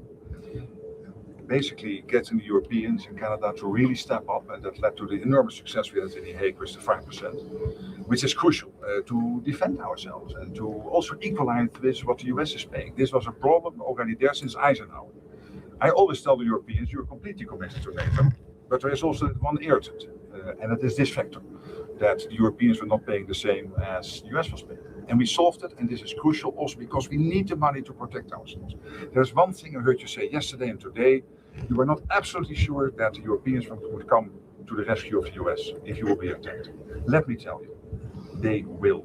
And they did in Afghanistan, as you know, for every American who paid the ultimate, for every 2 Americans who paid the ultimate price, there was 1 soldier from another NATO country who did not come back to his family. From the Netherlands, from Denmark, particularly from other countries. So you can be assured, absolutely, if ever US will be under attack, your allies will be with you. Absolutely, there's an absolute guarantee. I really want to tell you this because this is important. It pains me if you think it is not. And under your leadership, this alliance is stronger than ever. Thank you very much. It's a great compliment. Any questions? Mr. President, the Danish foreign minister rejected your call to negotiate on Greenland. What will I those, didn't call him. no, sorry, the Danish foreign minister rejected what you said in your speech that you were hoping to negotiate to acquire Greenland, essentially saying that this is not something that they are willing to discuss. So what will those negotiations Well, they look didn't like? tell me that, so when they tell me, because I don't like getting it secondhand, if he wants to tell me, he'll tell me that to my face. And when will you be discussing this? I have no idea. When you said you I'll would, be discussing it with this man right here. Mr. President, He's frankly more important. Mr. President, when you said you would remember if Denmark did not agree to a deal on Greenland, what did you mean? What are the consequences? You'll have to figure that out for yourself. You're a smart guy. Mr. President, do you see a price for Greenland that's reasonable? I could see that, yeah. Like, what would how would you calculate I can that? see that, but there's a bigger price, and that's the price of safety and security and national security and international security, having to do with many of your countries. That's really the price, and that's the big price. And as you know, we're doing the Golden Dome. It's going to be very expensive, and it's better if we have Greenland than it is without.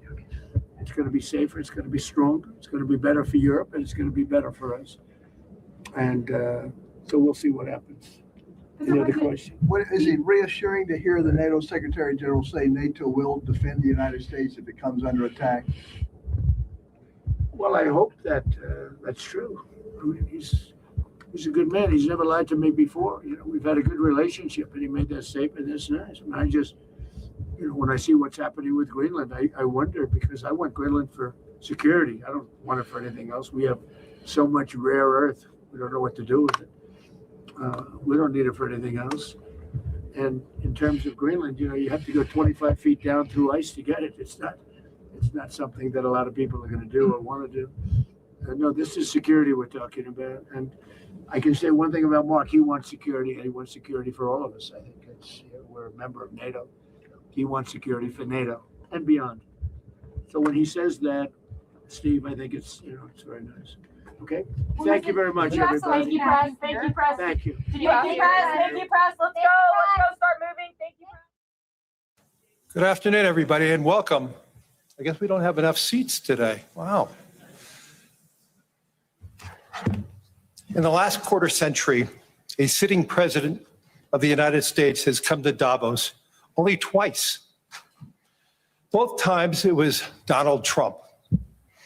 So when I asked to serve in this new role that I have, he was one of the first leaders I called and invited to return. I first met the president about 25 years ago, but I worked most closely with him during the early months of COVID.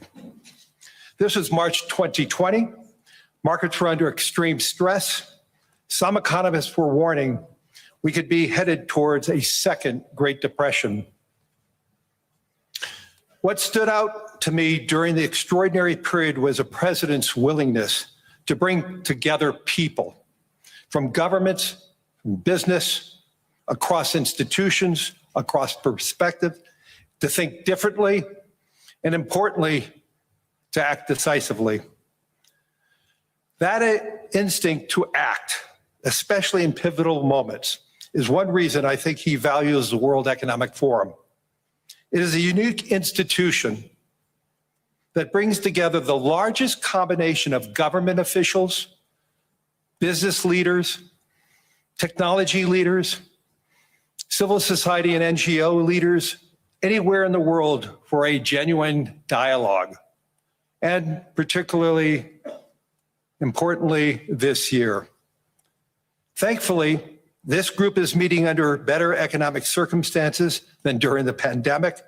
But once again, we're facing very serious different economic conditions around the world. One of the central challenges that is impacting me is how capitalism can benefit more, and how can we broaden our global economy for greater and greater participation. That is a question where the president has shown real leadership through investing in infrastructure, reducing barriers to growth, and initiatives like the Trump account, designed to give more Americans a direct stake in the growth of the U.S. economy. As he enters the second year of his second term, we are interested in hearing his plans for 2026 and beyond, and will no doubt create more and more conversation. And that's what the forum is about, a serious conversation in the spirit of dialogue. Discussions where the world is headed, where are we going? And these discussions would be incomplete without the President of the United States, the most important leader in the world. We appreciate him here. So let me introduce and welcome back to Davos, the President of the United States, Donald J. Trump.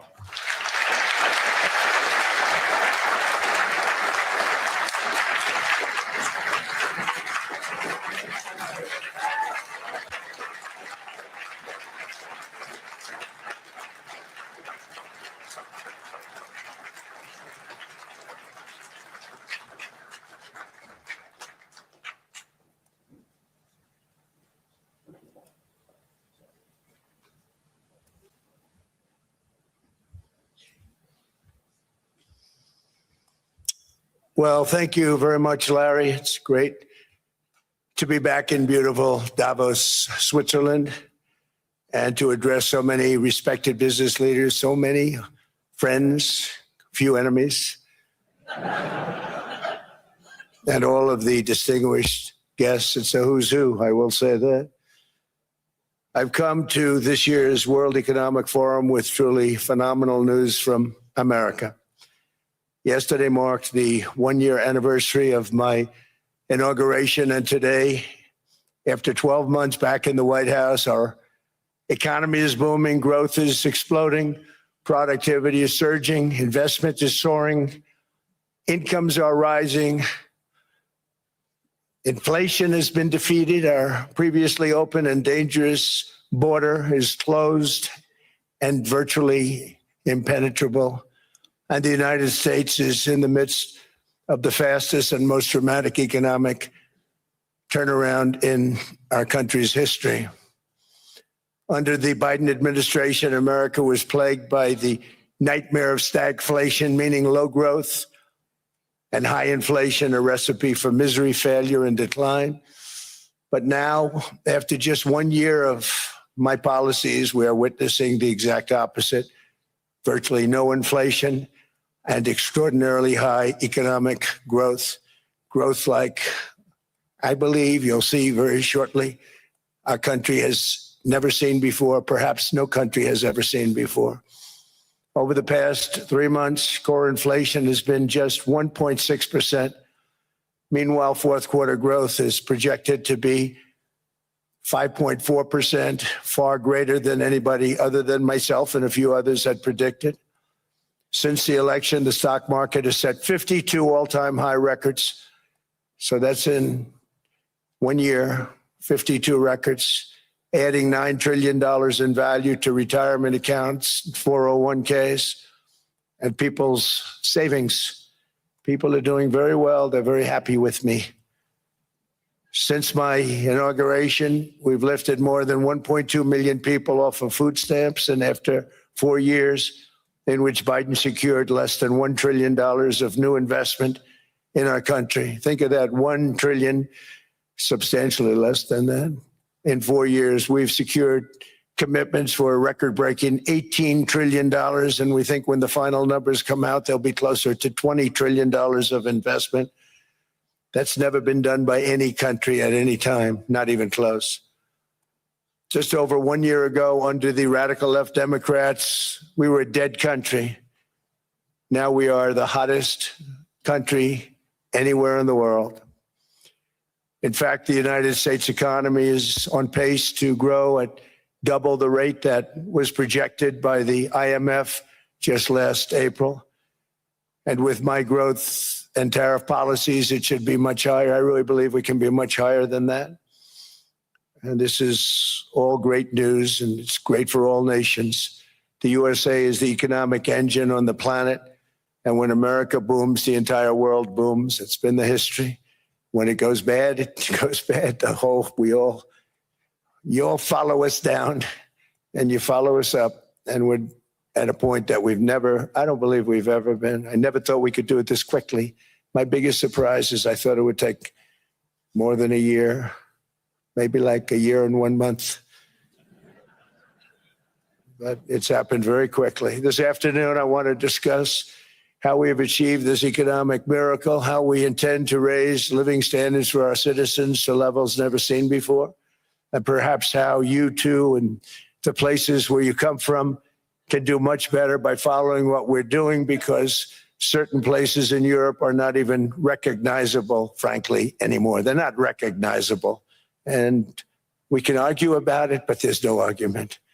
Friends come back from different places. I don't want to insult anybody and say, I don't recognize it. And that's not in a positive way. That's in a very negative way. And I love Europe, and I want to see Europe go good, but it's not heading in the right direction. In recent decades, it became conventional wisdom in Washington and European capitals that the only way to grow a modern Western economy was through ever-increasing government spending, unchecked mass migration, and endless foreign imports. The consensus was that so-called dirty jobs and heavy industry should be sent elsewhere, that affordable energy should be replaced by the Green New Scam, and that countries could be propped up by importing new and entirely different populations from faraway lands. This was the path that Sleepy Joe Biden administration and many other Western governments very foolishly followed, turning their backs on everything that makes nations rich and powerful and strong. And there's so much potential in so many nations. The result was record budget and trade deficits and a growing sovereign deficit driven by the largest wave of mass migration in human history. We've never seen anything like it. Quite frankly, many parts of our world are being destroyed before our very eyes, and the leaders don't even understand what's happening. And the ones that do understand aren't doing anything about it.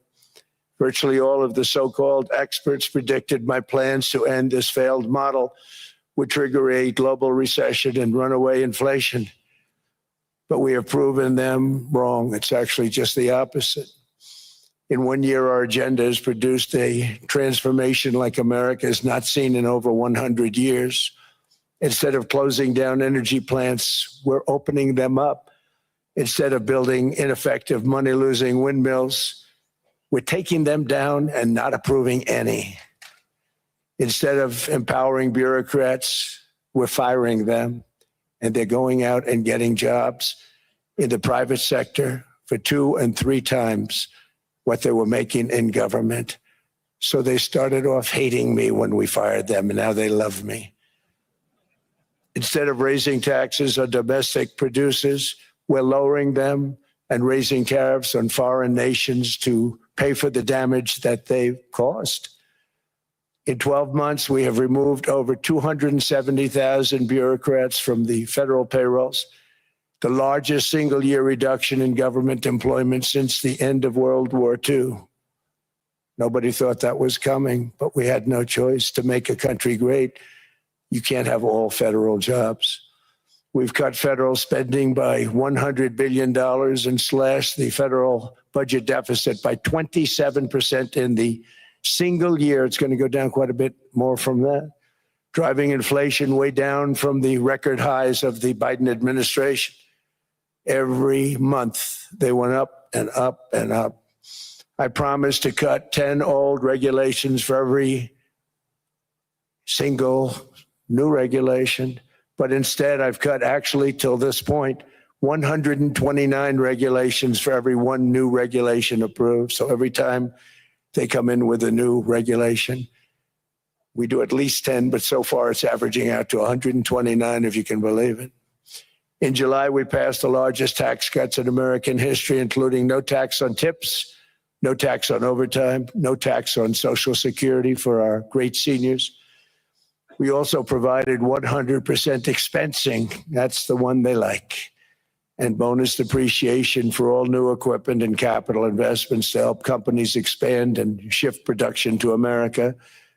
They are so in love with that. They build a plant, they're able to deduct it immediately, the whole thing, rather than waiting 38 to 41 years in the old days. This is a miracle taking place. Nobody thought it would ever be done by any country, but it's done by us. It was what made my first term the most successful 4-year term that we've ever had from a financial standpoint. And now we've upped it. This is a 10-year program, not a 1-year program, but you're allowed to deduct everything in 1 year. It used to be 38 to 41 years. With tariffs, we've radically reduced our ballooning trade deficit, which was the largest in world history. We were losing more than $1 trillion every single year, and it was just wasted. It was going to waste. But in 1 year, I slashed our monthly trade deficit by a staggering 77%. And all of this with no inflation, something everyone said could not be done. There were a couple of brilliant people that actually thought I was doing the right thing. I thought I was doing the right thing. Now they all think I'm doing the right thing because they can't believe the numbers. American exports are now up by more than $150 billion. Domestic steel production is up by 300,000 tons a month, and it's doubling over the next 4 months. It's doubling and tripling, and we have steel plants being built all over the country. Nobody thought they'd see that. Factory construction is up by 41%, and that number is really going to skyrocket right now because that's during a process that they're putting in to get their approvals, and we've given very, very quick, fast approvals. In the process, we've made historic trade deals with partners covering 40% of all U.S. trade. Some of the greatest companies and countries in the world. We have countries as our partner, too. The European nations, Japan, South Korea. They're our partners. They've gone into massive deals with us, especially on oil and gas. And these agreements raise growth and cause stock markets to boom, not only in the U.S., but virtually every country that came to make a deal, because as you've learned, when the United States goes up, you follow. It's really become a staple. In America, I've stopped the nation-wrecking energy policies that drive up prices while sending jobs and factories to the world's worst polluters. They are indeed polluters. Under sleepy Joe Biden, new domestic oil and gas leases fell by 95%. Think of that. And they wonder, why was gasoline going up so fast? The gasoline actually topped $5 a gallon, and some places $7 a gallon, and more than 100 major power plants were violently shut down by incompetent people that had no idea what the hell they were doing. Under my leadership, U.S. natural gas production is at an all-time high by far. U.S. oil production is up by 730,000 barrels a day, and last week we picked up 50 million barrels from Venezuela alone. Venezuela has been an amazing place for so many years, but then they went bad with their policies. 20 years ago, it was a great country, and now it's got problems, but we're helping them. And those 50 million barrels, we're going to be splitting up with them, and they'll be making more money. They've made it a long time. Venezuela is going to do fantastically well. We appreciate all of the cooperation we've been giving. We've been giving great cooperation. Once the attack ended, and they said, let's make a deal. More people should do that. But Venezuela is going to make more money in the next 6 months than they've made in the last 20 years. Every major oil company is coming in with us. It's amazing. It's a beautiful thing to see. The leadership of the country has been very good. They've been very, very smart. The price of gasoline is now below $2.50 a gallon in many states, $2.30 a gallon in most states. Then we'll soon be averaging less than $2 a gallon. In many places, it's already down even lower, $1.95 a gallon. Numerous states are at $1.99, numbers that nobody has heard for years. Actually, since my last administration, we got it down to around those numbers. I've signed an order directing and approval of many new nuclear reactors. We're going heavy into nuclear. I was not a big fan because I didn't like the risk, the danger, but they have the progress they've made with nuclear is unbelievable, and the safety progress they've made is incredible. We're very much into the world of nuclear energy, and we can have it now at good prices and very, very safe. And we're leading the world in AI by a lot. We're leading China by a lot. I think President Xi respects what we've done, in part because I've allowed these big companies building these massive buildings to build their own electric capacity. They're building their own power plants, which when added up is more than any country anywhere in the world is doing. I read recently an article in the Wall Street Journal that China's creating so much energy, and they are. I got to hand it to them.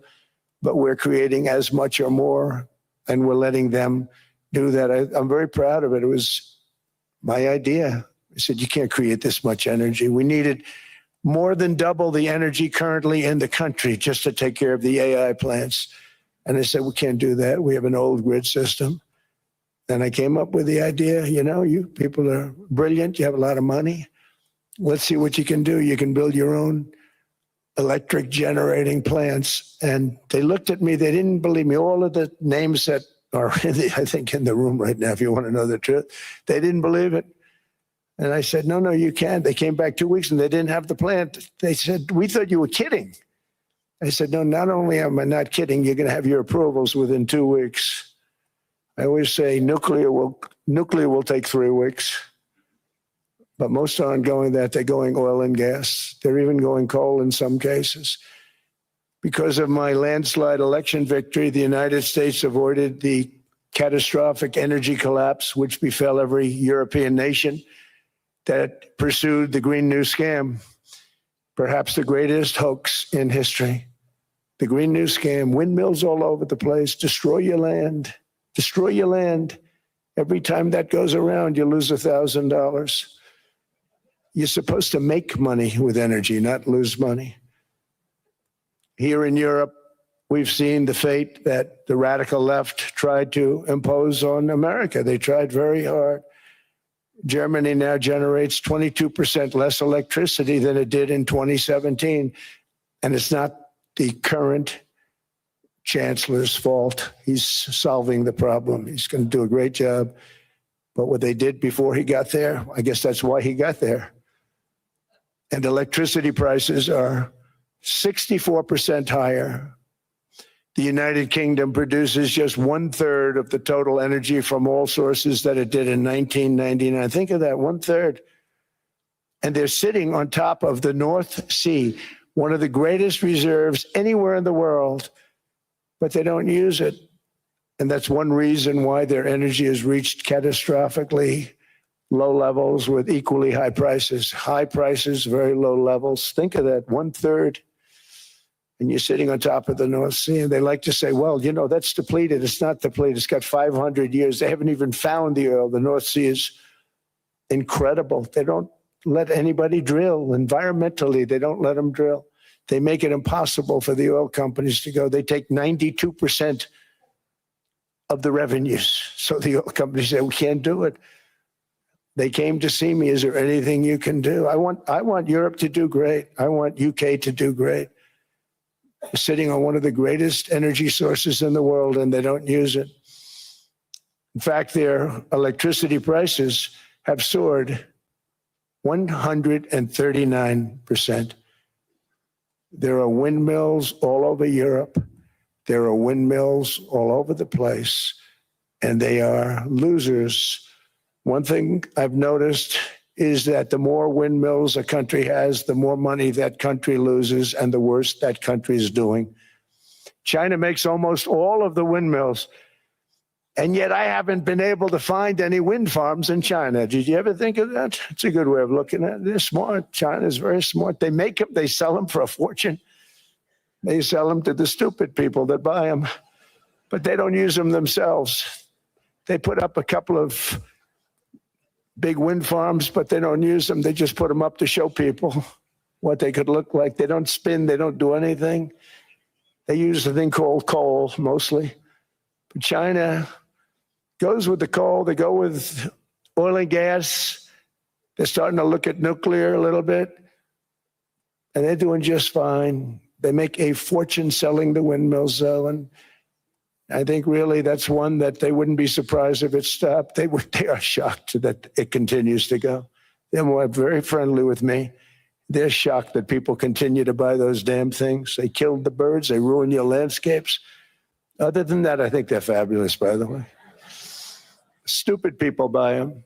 The consequences of such destructive policies have been stark, including lower economic growth, lower standards of living, lower birth rates, more socially disruptive migration, more vulnerability to hostile foreign adversaries, and much, much smaller militaries.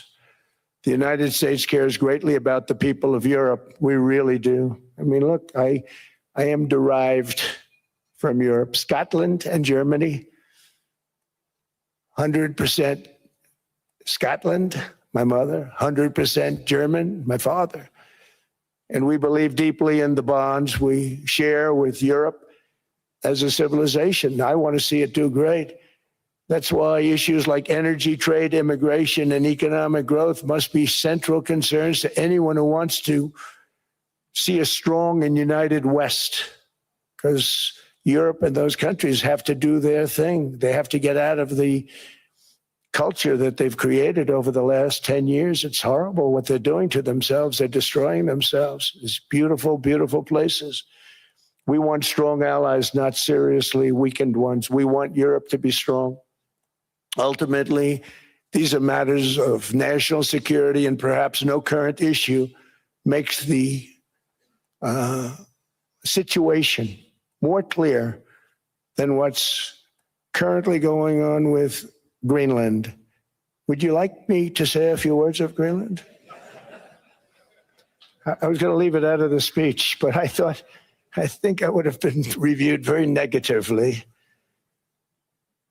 I have tremendous respect for both the people of Greenland and the people of Denmark, tremendous respect. But every NATO ally has an obligation to be able to defend their own territory. And the fact is, no nation or group of nations is in any position to be able to secure Greenland other than the United States. We're a great power, much greater than people even understand. I think they found that out 2 weeks ago in Venezuela. We saw this in World War II, when Denmark fell to Germany after just 6 hours of fighting and was totally unable to defend either itself or Greenland. So the United States was then compelled, we did it, we felt an obligation to do it, to send our own forces to hold the Greenland territory, and hold it we did at great cost and expense. They didn't have a chance of getting on it, and they tried. Denmark knows that. We literally set up bases on Greenland for Denmark. We fought for Denmark. We weren't fighting for anyone else. We were fighting to save it for Denmark. Big, beautiful piece of ice. It's hard to call it land. It's a big piece of ice. But we saved Greenland and successfully prevented our enemies from gaining a foothold in our hemisphere. So we did it for ourselves also. And then after the war, which we won it big. Without us, right now you'd all be speaking German and a little Japanese, perhaps. After the war, we gave Greenland back to Denmark. How stupid were we to do that? But we did it. But we gave it back. But how ungrateful are they now?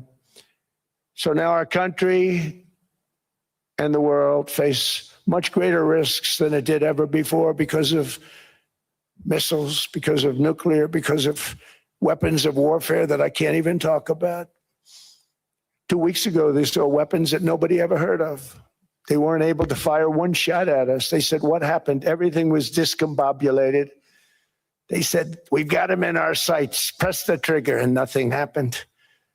No anti-aircraft missiles went up. There was one that went up about 30 feet and crashed down right next to the people that sent it. They said, what the hell is going on? Those defensive systems were made by Russia and by China. So they're going to go back to the drawing boards, I guess. Greenland is a vast, almost entirely uninhabited and undeveloped territory. It's sitting undefended in a key strategic location between the United States, Russia, and China. That's exactly where it is, right smack in the middle. Wasn't important nearly when we gave it back. You know, when we gave it back, it wasn't the same as it is now. It's not important for any other reason, you know, everyone talks about the minerals. There's so many places. There's no rare earth, no such thing as rare earth. There's rare processing, but there's so much rare earth. And this, to get to this rare earth, you got to go through hundreds of feet of ice. That's not the reason we need it. We need it for strategic national security and international security. This enormous unsecured island is actually part of North America, on the northern frontier of the Western Hemisphere. That's our territory. It is therefore a core national security interest of the United States of America. And in fact, it's been our policy for hundreds of years to prevent outside threats from entering our hemisphere. And we've done it very successfully. We've never been stronger than we are now. That's why American presidents have sought to purchase Greenland for nearly 2 centuries. You know, for 2 centuries, they've been trying to do it. They should have kept it after World War II, but they had a different president. That's all right. People think differently. Much more necessary now than it was at that time, however. In 2019, Denmark said that they would spend over $200 million to strengthen Greenland's defenses. But as you know, they spent less than 1% of that amount. 1%. There's no sign of Denmark there.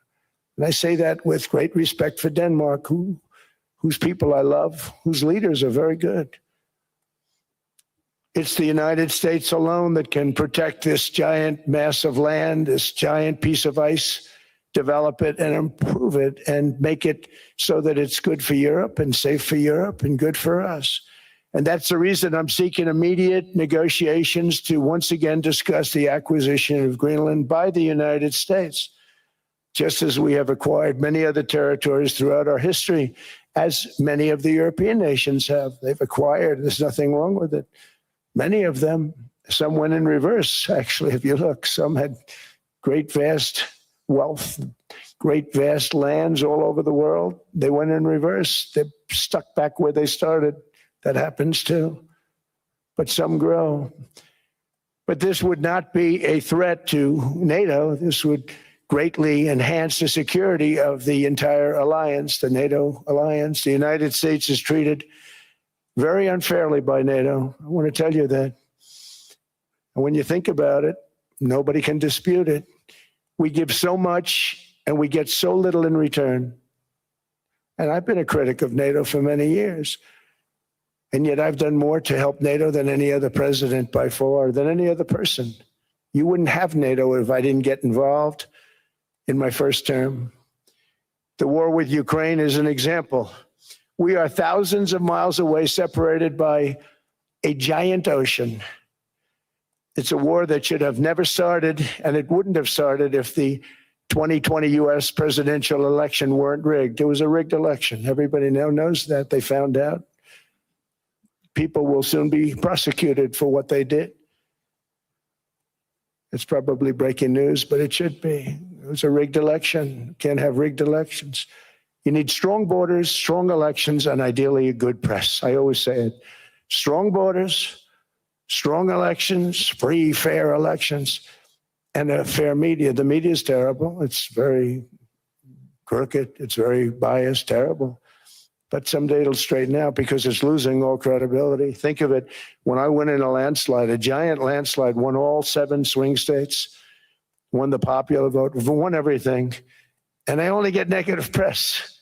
That means that it has no credibility. And if they're going to get credibility, they're going to have to be fair. So you need a fair press. But you also need those other elements. And I inherited a terrible, terrible situation. If you look, the border was open, the inflation was raging, everything was bad with the United States when I came into office. But I also inherited a mess with Ukraine and Russia, something that would have never happened. And I know Putin very well. He and I would discuss Ukraine. It was the apple of his eye, but he wasn't going to do anything. I said, Vladimir, you're not doing it. He would never have done it. It was terrible what happened. I could see it happening too. After I left, I could see it happening. Biden had given Ukraine and NATO $350 billion, a staggering sum, $350 billion. I came in and just like the southern border, just like inflation, just like our economy, I said, wow, this place is in trouble, meaning our country. All of these things were out of control. But the border was out of control. We fixed it with the strongest border anywhere in the world. And I've now been working on this war for 1 year, during which time I settled 8 other wars.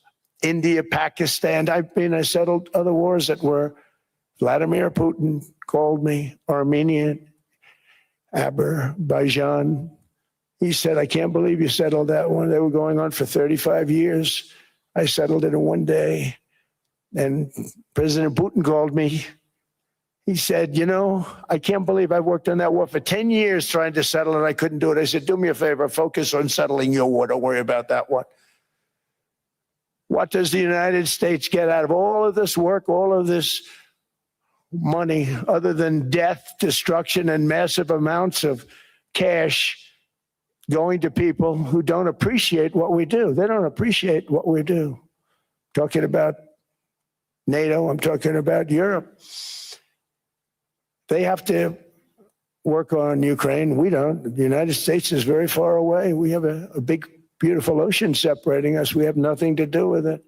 Until I came along, NATO was only supposed to pay 2% of GDP, but they weren't paying. Most of the countries weren't paying anything. The United States was paying for virtually 100% of NATO. And I got that stopped. I said, that's not fair. But then more importantly, I got NATO to pay 5%, and now they were paying, and now they are paying. So something nobody said was possible. They said, we will never go up higher than 2%. But they went to 5%, and now they're paying the 5. They didn't pay the 2, and now they're paying the 5. And they're stronger for it, and they have an excellent, by the way, Secretary General, who's possibly in the room. Mark, are you here? Yes, he's here. Hello, Mark. We never asked for anything, and we never got anything. We probably won't get anything unless I decide to use excessive strength and force, where we would be, frankly, unstoppable. But I won't do that. Okay? Now everyone's saying, oh, good. That's probably the biggest statement I made, because people thought I would use force. I don't have to use force. I don't want to use force. I won't use force. All the United States is asking for is a place called Greenland, where we already had it as a trustee, but respectfully returned it back to Denmark not long ago after we defeated the Germans, the Japanese, the Italians, and others in World War II. We gave it back to them. We were a powerful force then, but we are a much more powerful force now. After I rebuilt the military in my first term and continue to do so today, we have a budget of $1.5 trillion. We're bringing back battleships. Battleship is 100 times more powerful than the great battleships you saw in World War II, those great, big, gorgeous ships, the Missouri, the Iowa, the Alabama. Because I thought maybe we could take them out of mothballs. They said, no, sir, these ships are 100, think of that, 100 times more powerful than those big, big, magnificent pieces of art that you saw so many times ago, that you still see on television. You say, wow, what a force. 100 times, each ship 100 times more powerful than the big battleships of the past. So that was the end of the mothball story. So what we have gotten out of NATO is nothing. except to protect Europe from the Soviet Union and now Russia. I mean, we've helped them for so many years. We've never gotten anything, except we pay for NATO. And we paid for many years until I came along.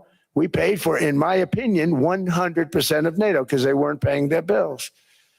And all we're asking for is to get Greenland, including right title and ownership, because you need the ownership to defend it.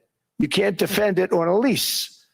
Number one, legally, it's not defensible that way, totally. And number two, psychologically, who the hell wants to defend a license agreement or a lease, which is a large piece of ice in the middle of the ocean where if there is a war, much of the action will take place on that piece of ice. Think of it. Those missiles would be flying right over the center of that piece of ice. All we want from Denmark for national and international security and to keep our very energetic and dangerous potential enemies at bay is this land on which we're going to build the greatest golden dome ever built. We're building a golden dome that's going to, just by its very nature, going to be defending Canada. Canada gets a lot of freebies from us, by the way. They should be grateful also, but they're not. I watched your prime minister yesterday. He wasn't so grateful. But they should be grateful to us. Canada lives because of the United States. Remember that, Mark, the next time you make your statements.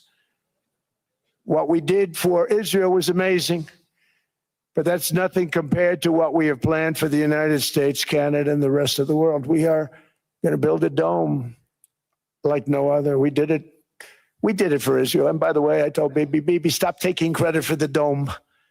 That's our technology. That's our stuff. But they had a lot of courage and they were good fighters and they did a good job. And we wiped out the Iran nuclear threat like nobody can believe. Nobody's ever seen anything like it. That, Venezuela, taking down Soleimani, wiping out al-Baghdadi when he tried to reinstitute ISIS. We did a lot. I did a lot of big things, all perfectly executed. Everyone was perfectly executed. Somebody told me that, a military expert told me, sir, everything you've done has been perfectly executed. I said, I know. So other presidents have spent, whether foolishly or not, trillions and trillions of dollars on NATO and gotten absolutely nothing in return. We've never asked for anything. It's always a one-way street. Now they want us to help them with Ukraine. And we say, we're going to. I'm really helping, not even them. I want to see, last week, if you saw, it was 10,000 soldiers, but last month it was 31,000 soldiers died. 31,000. That's this room times, the number of people in this room times 30. Think of it. 30,000 soldiers died in 1 month. The month before it was 27,000. The month before that it was 28,000. The month before that it was 25,000. It's a bloodbath over there. And that's what I want to stop. It doesn't help the United States, but these are souls. These are young people. Look like you, look like some of you right in the front row. They go to war. Their parents are so proud. Oh, there he goes, comes back. 2 weeks later, they get a call, your son's head's been blown off. I want to stop it. It's a horrible war. It's the worst since World War II. They keep going, they'll exceed World War II. The numbers are staggering, how many people they've lost. They don't want to talk about it. Ukraine and Russia lost just tremendous amounts. And I'm dealing with President Putin, and he wants to make a deal, I believe. I'm dealing with President Zelensky, and I think he wants to make a deal. I'm meeting him today. He might be in the audience right now. But they got to get that war stopped because too many people are dying, needlessly dying. Too many souls are being lost. It's the only reason I'm interested in doing it. But in doing it, I'm helping Europe, I'm helping NATO, and I've until the last few days when I told them about Iceland, they loved me. They called me daddy, right? Last time. A very smart man said, he's our daddy. He's running it. I was like running it. I went from running it to being a terrible human being. But now what I'm asking for is a piece of ice, cold and poorly located, that can play a vital role in world peace and world protection. It's a very small ask compared to what we have given them for many, many decades. But the problem with NATO is that we'll be there for them 100%. But I'm not sure that they'd be there for us. If we gave them the call, gentlemen, we are being attacked. We're under attack by such and such a nation. I know them all very well. I'm not sure that they'd be there. I know we'd be there for them. I don't know that they'd be there for us. So with all of the money we expend, with all of the blood, sweat, and tears, I don't know that they'd be there for us. They're not there for us on Iceland, that I can tell you. I mean, our stock market took the first dip yesterday because of Iceland. So Iceland's already cost us a lot of money. But that dip is peanuts compared to what it's gone up. And we have an unbelievable future in that stock. That stock market is going to be doubled. We're going to hit 50,000, and that stock market's going to double in a relatively short period of time because of everything that's happening. But this is a good example. After giving NATO and European nations trillions and trillions of dollars in defense, they buy our weapons. We make the greatest weapons in the world, but now we're going to make them faster, much faster. You saw that. I put a cap on the salaries, and I put no buybacks, no stock buybacks, no various other things that they were doing. I mean, they were making $50 million, but it would take them 3 years to give you a Patriot missile. I said, that's not good. My chauffeur can do a better job than that, and he makes slightly less than 50. They make big salaries. If they're going to make those big salaries, they're going to have to produce a lot faster. The good news is we have the greatest equipment in the world. Now we're going to start making it a lot faster. They're going to build additional plants. And all of the money that goes into stock buybacks is going to go into building plants. We're not allowing stock buybacks by defense companies any longer. They're going to build new plants to make Tomahawks, Patriots. We have the best equipment, F-35s. F-47, the new one just coming out. They say it's the most devastating plane, fighter jet ever. Who knows? They called it 47. If I don't like it, I'm going to take the 47 off it. I wonder why they called it 47. We'll have to think about that. But if I don't like it, I'm going to take that 47 off.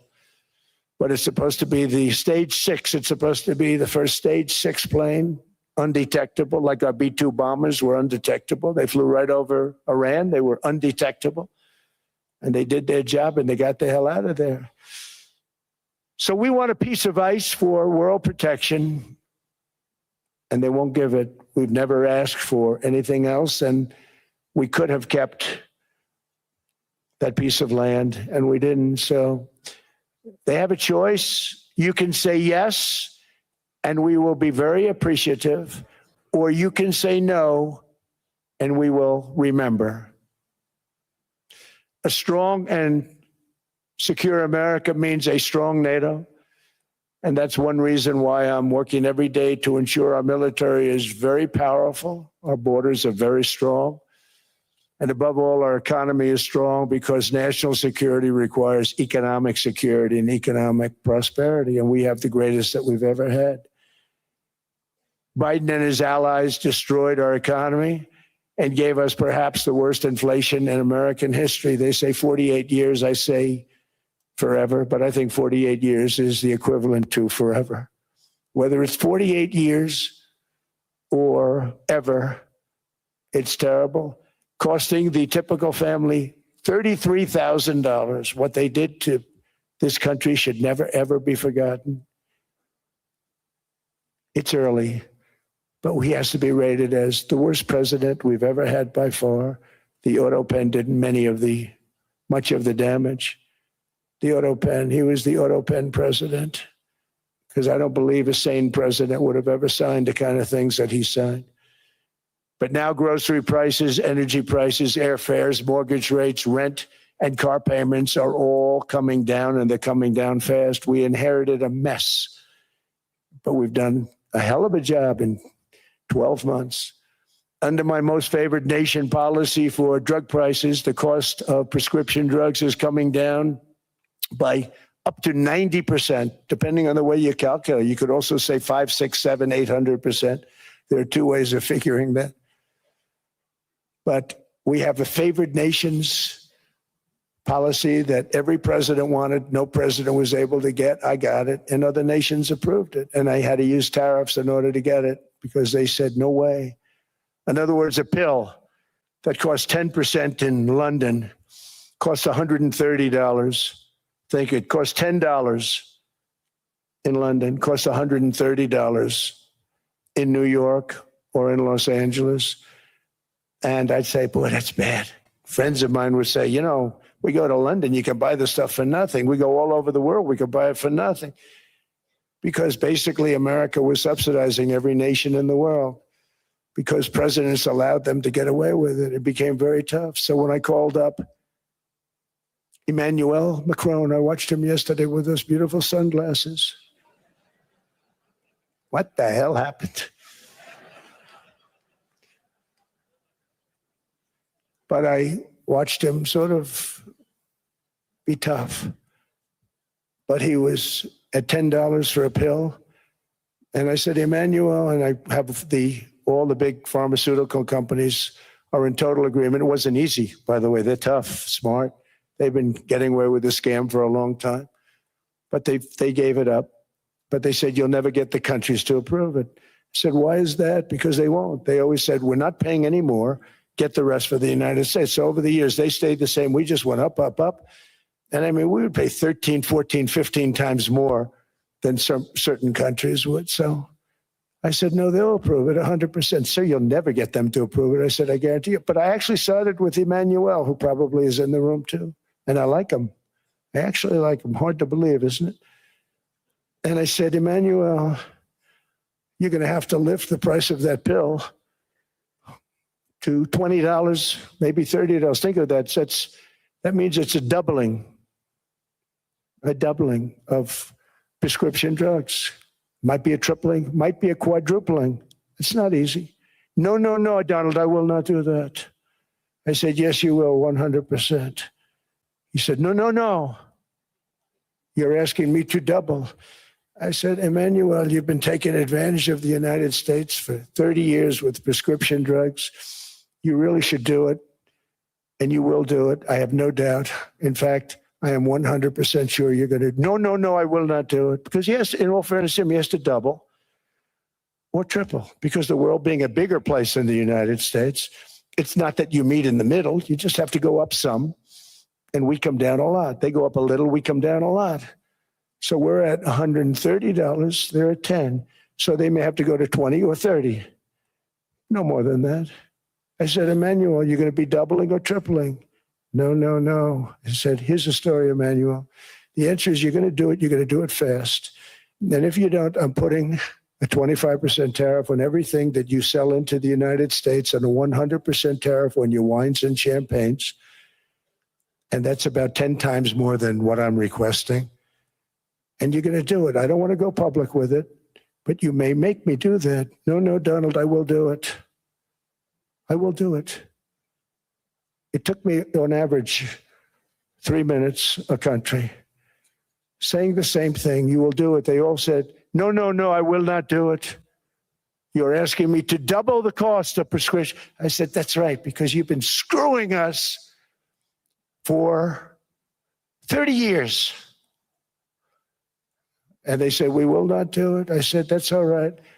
On Monday morning, we're putting a 25, 30, 50. I gave different numbers for different countries. This is also national security we're talking about. Not fair. We're not going to subsidize the whole world. And every one of those countries have agreed to do it. So one of the biggest things that I've done is the fact that we have now most favored nation. We will pay whatever the lowest price is in the entire world.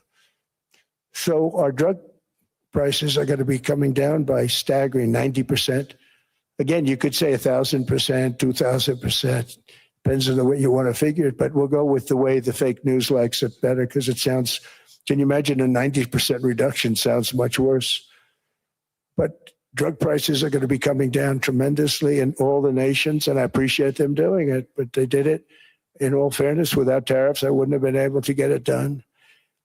After declining $3,000 under Biden, real incomes are up in the United States by $2,000, $3,000, and even $5,000 and more.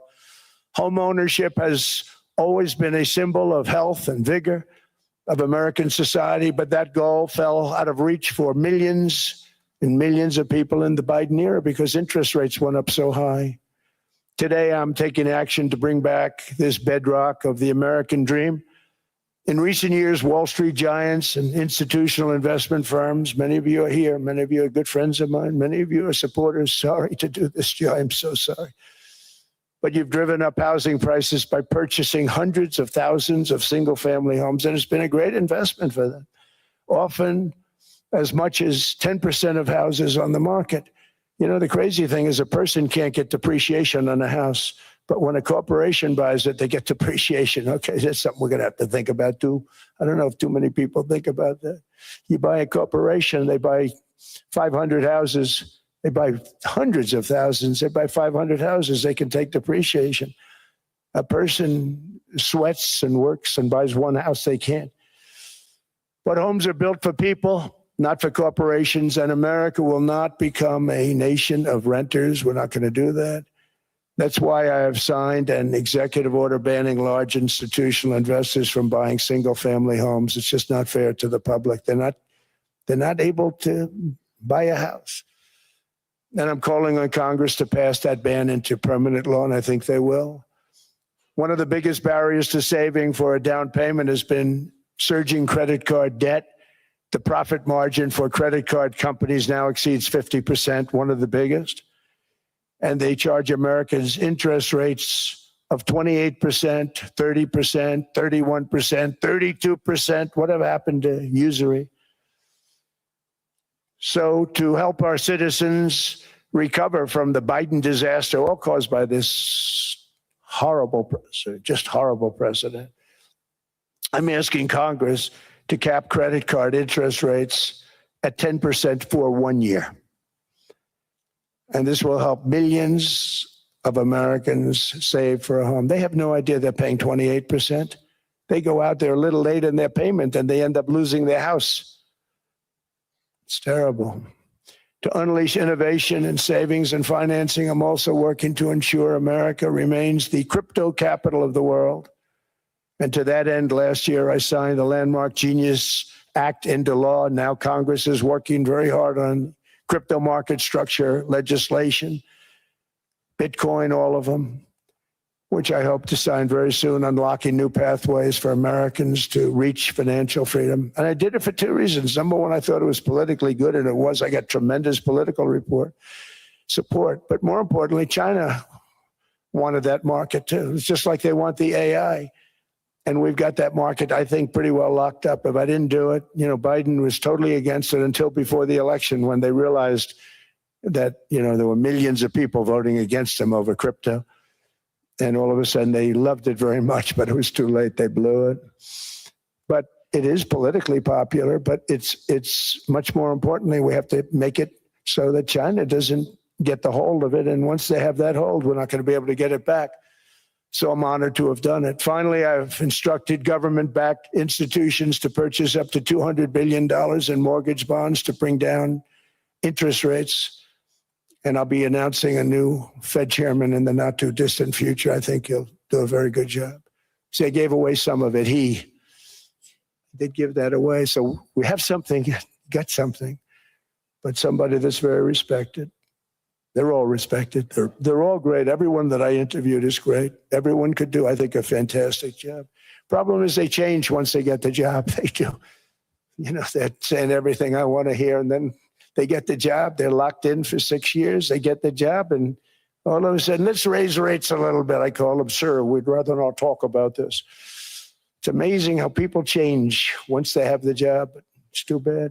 Sort of disloyalty, but they got to do what they think is right. We have a terrible chairman right now, Jerome Too Late Powell. He's always too late. And he's very late with interest rates, except before the election. He was just fine for the other side. So we're going to have somebody that's great, and we hope he does the right job. Last week, the average 30-year mortgage rate dropped below 6% for the first time in many years. Another major factor in driving up housing costs was the mass invasion of our borders. And I have to say one thing about housing, because nobody ever says this. I am very protective of people that already own a house, of which we have millions and millions and millions. And because we have had such a good run, the house values have gone up tremendously. And these people have become wealthy. They weren't wealthy. They become wealthy because of their house. And every time you make it more and more and more affordable for somebody to buy a house cheaply, you're actually hurting the value of those houses, obviously, because the one thing works in tandem with the other. And I don't want to do anything that's going to hurt the value of people that own a house who, for the first time in their lives, are walking around the streets of whatever city they're in, very proud that their house is worth $500,000, $600,000, $700,000. Now, if I want to really crush the housing market, I could do that so fast and people could buy houses, but you would destroy a lot of people that already have houses. In some cases, they've mortgaged their house, and the mortgage would be very low. And all of a sudden, the mortgage without any changes becomes very high, and they end up losing the house. I'm not going to hurt, and I speak with Scott, who's doing a fantastic job, and Howard, who's doing a fantastic job, and all of my people. And I always say, look, I can crush the hell out of the market. We can drop interest rates to a level, and that's one thing we do want to do. That's natural. That's good for everybody. The dropping of the interest rates, we should be paying a much lower interest rate than we are. We should be paying the lowest interest rate of any country in the world, because without the United States, you don't have a country. I mean, I had a case with Switzerland. We happened to be in Switzerland. Maybe I'll give you a quick story. But they were paying nothing. They make beautiful watches, great watches, Rolex, all of them. They were paying nothing to the United States when they sent their product in. And we had a $41 billion deficit. $41 billion with this beautiful place. Flew over it, isn't it nice? So I said, let's put a 30% tariff on them so that we get back some of it, not all of it at all. We still have a deficit, big deficit. We had 41 million. That's a big deficit. And I said, let's put a tariff on. Different tariffs, different places. You're all party to them. In some cases, victims to them. But in the end, it's a fair thing. And most of you realize that. But we put a 30% tariff on Switzerland, and all hell broke loose. They were calling, like you wouldn't believe. And I know so many people from Switzerland, incredible place, incredible, brilliant place. But I didn't realize that they're only good because of us. And there's so many other examples. Us, probably other places, but a majority of the money they make is because of us, because we never charged them anything. So they come in, they sell their watches, no tariffs, no nothing. They walk away, they make $41 billion on just us. So I said, no, we can't do that. So I'm going to bring it up. I still would have a deficit pretty substantial, but I brought it up to 30%. And I guess Prime Minister, I don't think President, I think Prime Minister called a woman, and she was very repetitive. She said, no, you cannot do that, 30%. You cannot do that. We are a small, small country. I said, yeah, but you have a big, big deficit. You may be small, but you have a bigger deficit than big countries. He said, no, please, you cannot do it. Kept saying the same thing over and over. We are a small country. I said, but you're a big country in terms of, and she just rubbed me the wrong way, I'll be honest with you. And I said, all right, thank you, ma'am, appreciate it. Do not do this. Thank you very much, ma'am. And I made it 39%. And then all hell really broke out. And I was paid visits by everybody. Rolex came to see me. They all came to see me. But I realized, and I reduced it, because I don't want to hurt people. I don't want to hurt them. And we brought it down to a, lower level. Doesn't mean it's not going up, but we brought it down to a lower level. But they pay now, tariff. But I realized that we have many places like that where they're making a fortune because of the United States.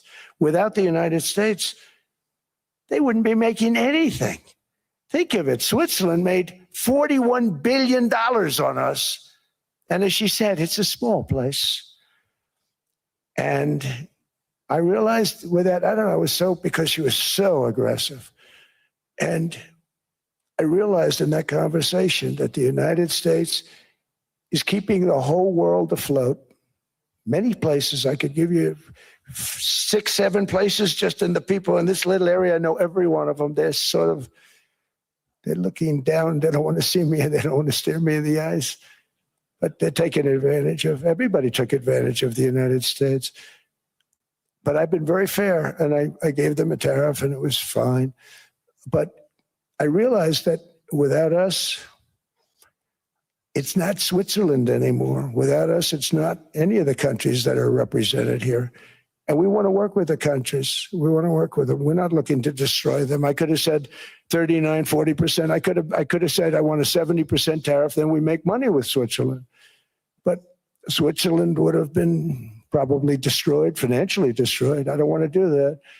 But we should be paying the lowest interest rate of everybody. I hope Scott's listening to this, because we should be paying the lowest interest rate of everybody. Without us, most of the countries don't even work.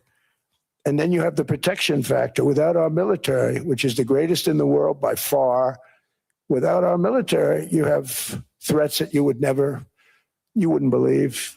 You wouldn't believe. You don't have threats because of us, and that's because of NATO. One other thing, and I have to say it so importantly, in the old days, and I used to say I'm the youngest in the room. Now I'm among the older. I hate to say it. I don't feel old, but I'm among the older. But I remember not long ago, 20, 25 years ago, when good news came out about, let's say, the United States. The United States had a great quarter. The United States went up. And that's the way it's supposed to be. Now when they say the United States had a record quarter, it's unbelievable how well it's doing, all the stocks crash because they say, oh no, inflation, they're going to raise interest rates. And they do. Some of these stupid people like Powell, they raise interest rates. And what they do is they stop you from being successful. It used to be when we had a great quarter, a great month, great earnings, great anything, any good news, the stock market went up. That's the way it's going to be. We got to do that again because that's the way it should be. Now when we have a great month, they want to kill it.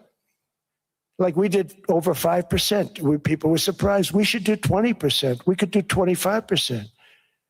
When we announce good numbers, and the reason is they're so petrified of inflation. And growth doesn't mean inflation. We've had tremendous growth with very low inflation. In fact, growth can fight inflation, proper growth. So we want to get back to the days when we announce great numbers, because we're going to be announcing phenomenal. You know, all these factories that are being built at record, thousands of businesses are being built right now. Remember, $18 trillion is invested. I think the second number is 3, and that was China many years ago. Investments in the country from outside. 18 trillion, nobody's ever seen. And that's money coming in and building things, factories. Thousands of businesses are being built, thousands. Hundreds of big factories, car plants are moving back to the United States. They're coming in from Canada. They're coming in from Mexico, from Japan. Japan's coming in and building plants here in order to avoid tariffs. They're coming in from China. They're coming in from all over the world. We have more plants being built now, car plants, than we've ever had built, even in the heyday from the 1940s and 50s. And they're bigger. They don't use renovations anymore where they take an old plant, they rip it down, they build a brand new plant, super modern plant. But it's happening at levels that nobody's ever seen. In 2024, the U.S. built less than 2 million new homes, but Biden admitted more than 8 million new migrants. And those days are over. In 2025, for the first time in 50 years, the United States had reverse migration. Boy, that was nice. And these were criminals that were being taken out of our country because they allowed people to come into our country from jails, from gangs, drug dealers, murderers. 11,888 murderers. We've gotten most of them out. And then ICE gets beat up by stupid people from leadership in Minnesota. We actually are helping Minnesota so much, but they don't appreciate it. Most places do. You know, Washington, D.C. is the safest place now in the United States. It was a very dangerous place to walk. And now you can walk with your wife, your kids right through the middle of the city. Right now, Washington, D.C. is as safe as it gets.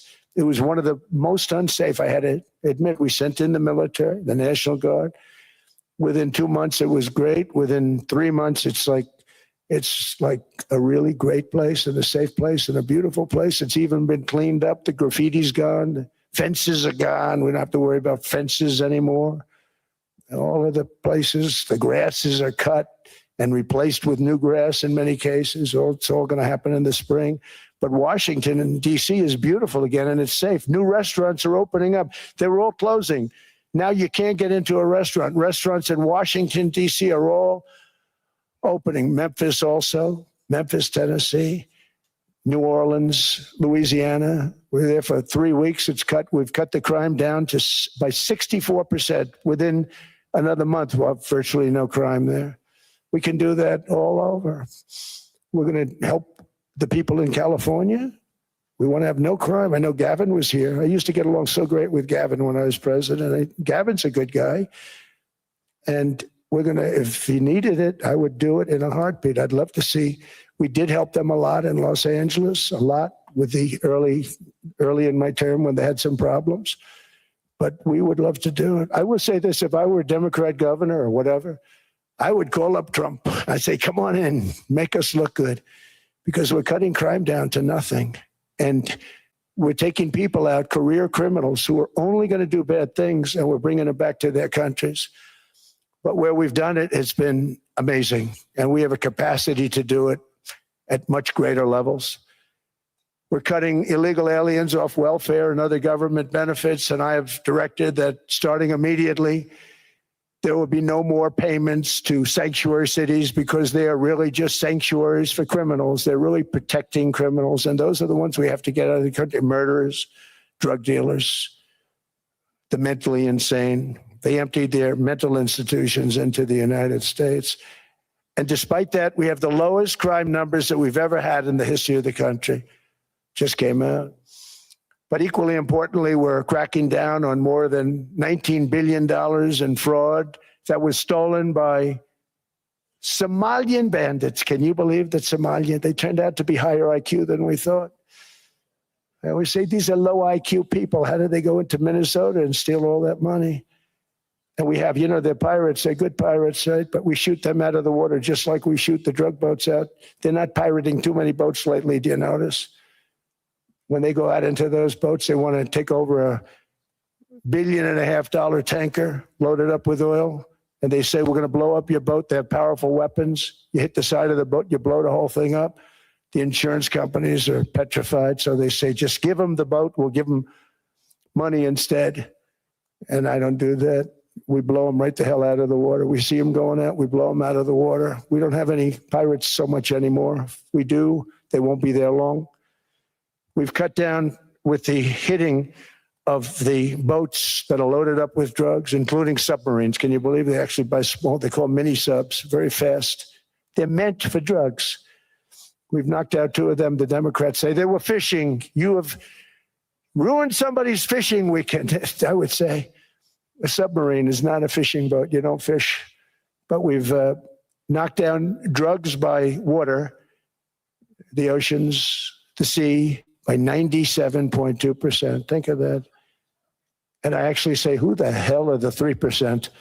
Because I would not want to be piloting one of those boats. We knocked them down, and now we're going to start on land. We're going to knock it all out. The land is the easy part. What we did on sea is incredible, and that's our great military. The situation in Minnesota reminds us that the West cannot mass import foreign cultures which have failed to ever build a successful society of their own. I mean, we're taking people from Somalia, and Somalia is a failed, it's not a nation, got no government, got no police, got no military, got no nothing. And then we have this fake congressperson who they just reported is worth $30 million. You believe this? Ilhan Omar, talking about the Constitution that provides me. She comes from a country that's not a country, and she's telling us how to run America. Not going to get away with it much longer, let me tell you. The explosion of prosperity and conclusion and progress that built the West did not come from our tax codes. It ultimately came from our very special culture. This is the precious inheritance that America and Europe have in common. We share it. We share it, but we have to keep it strong. We have to become stronger, more successful, and more prosperous than ever. We have to defend that culture and rediscover the spirit that lifted the West from the depths of the Dark Ages to the pinnacle of human achievement. We live in an incredible, changing period. It's an unbelievable time, but we have to take advantage of the time that we're in. In our hands are technologies that our ancestors could scarcely have. I mean, they couldn't have even dreamt some of the things that we see today. And so rapidly they're produced. I mean, AI, 2 years ago, nobody ever heard of the term, and now everybody's talking about it. And it can have some very good purpose. It could also have some dangerous purpose. And for that, we have to watch out. But some tremendous things are happening because of it. And we're leading by so much. We're doing so well. But opportunities that are bigger and grander than ever before in human history are right before us. It is the pioneers in this room. Many of you in this room are true pioneers. You're truly brilliant people. Just your ability to get a ticket is brilliant because you have about 50 people for every seat. I don't know what, that's Larry. Everything Larry touches turns to gold. He made this very successful. But you're in this room, and some of you are the greatest leaders anywhere in the world. You're the greatest brains anywhere in the world. And the future is unlimited, and to a large part because of you, and we have to protect you, and we have to cherish you. I always say we have to cherish our brilliant people because there aren't many of them.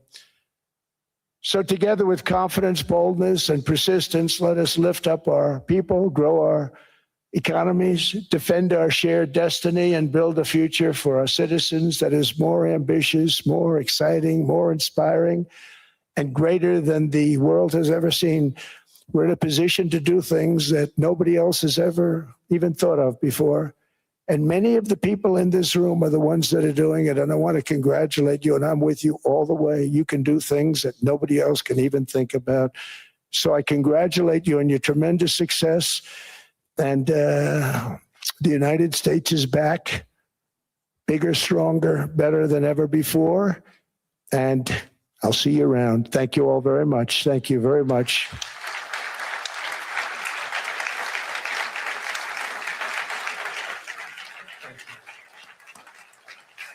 Thank you.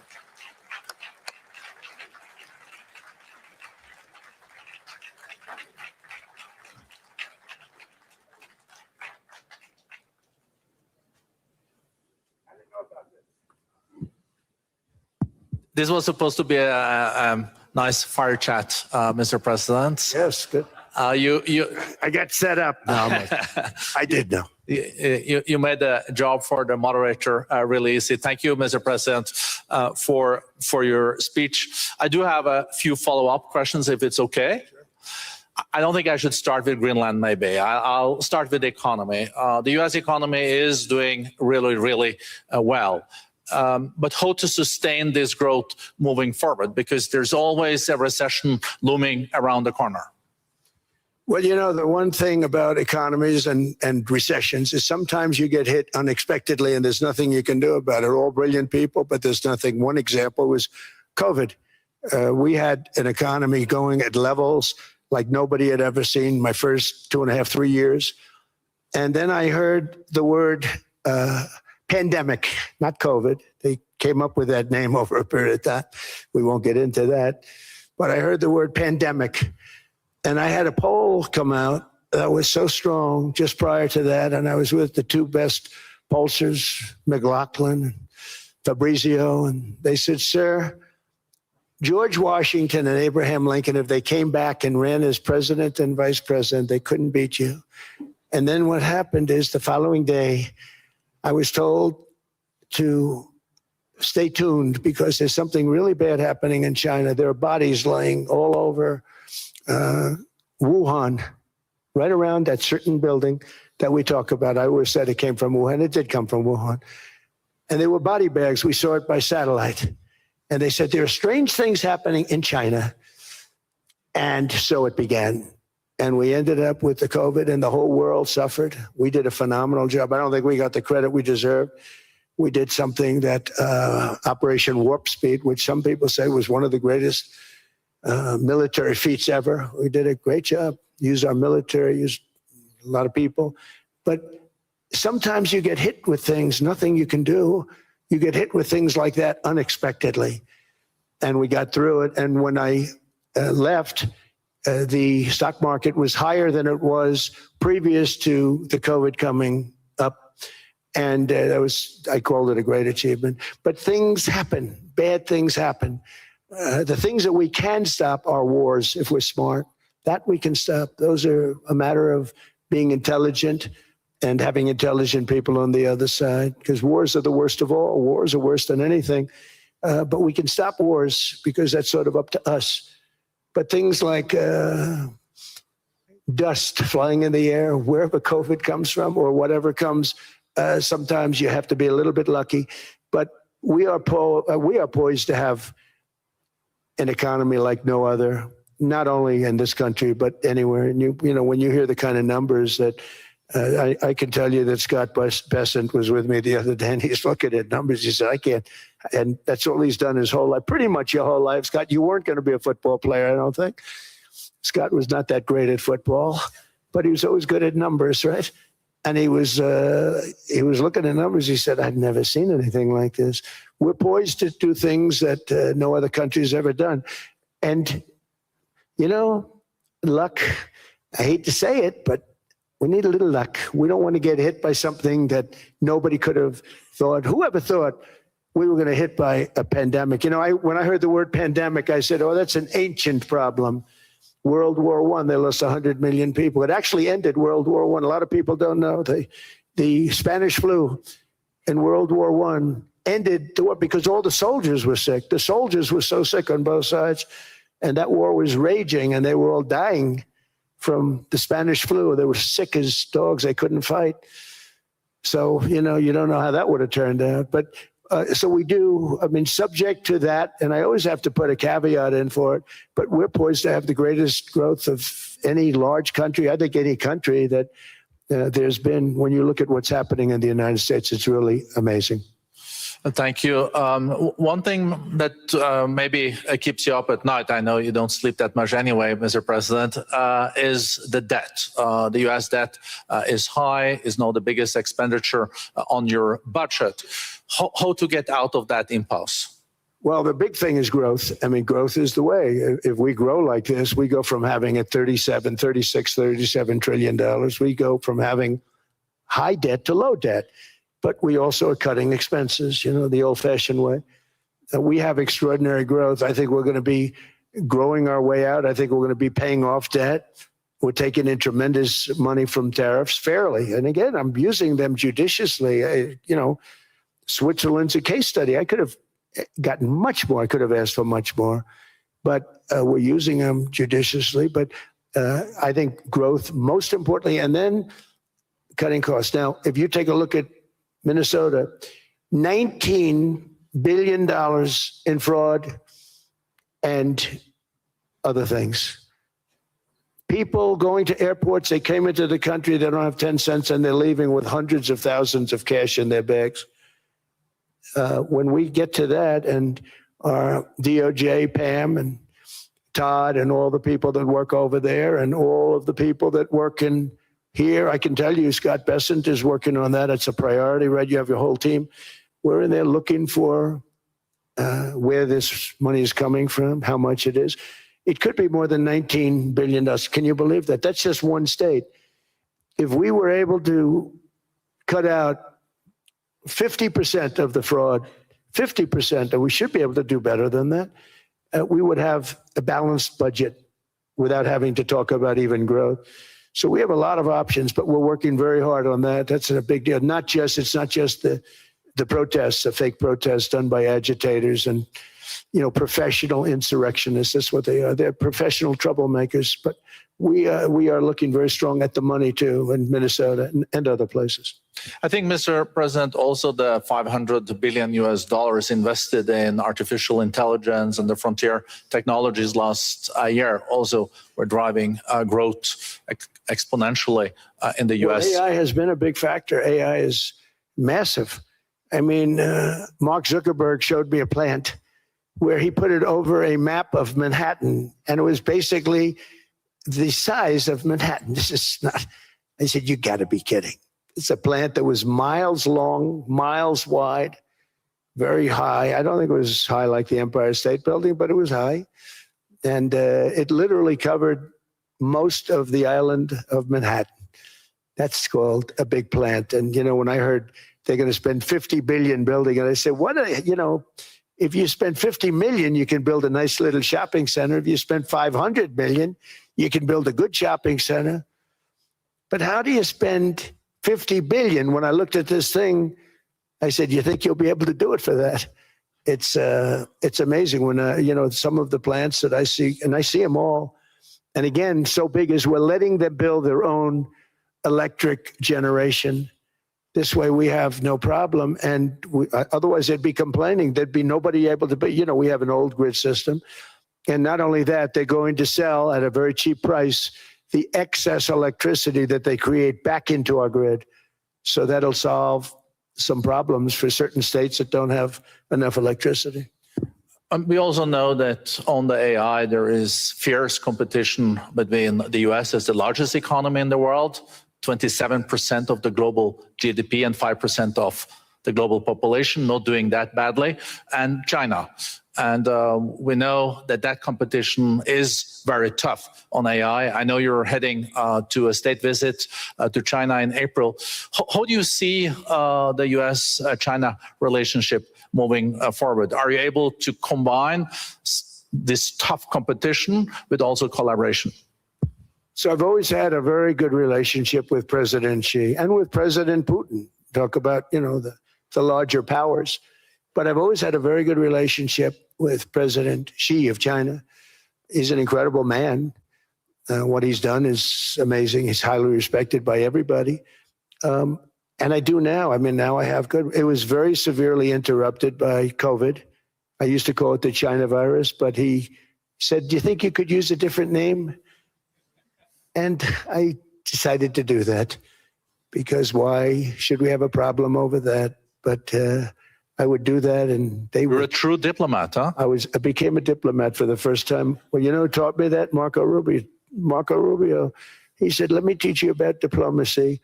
Hey, any guy that gets approved by 100% of the votes, think of it, he got liberal Democrats and radical right Republicans to approve him. He's the only one. The next one was lost 45 votes, right?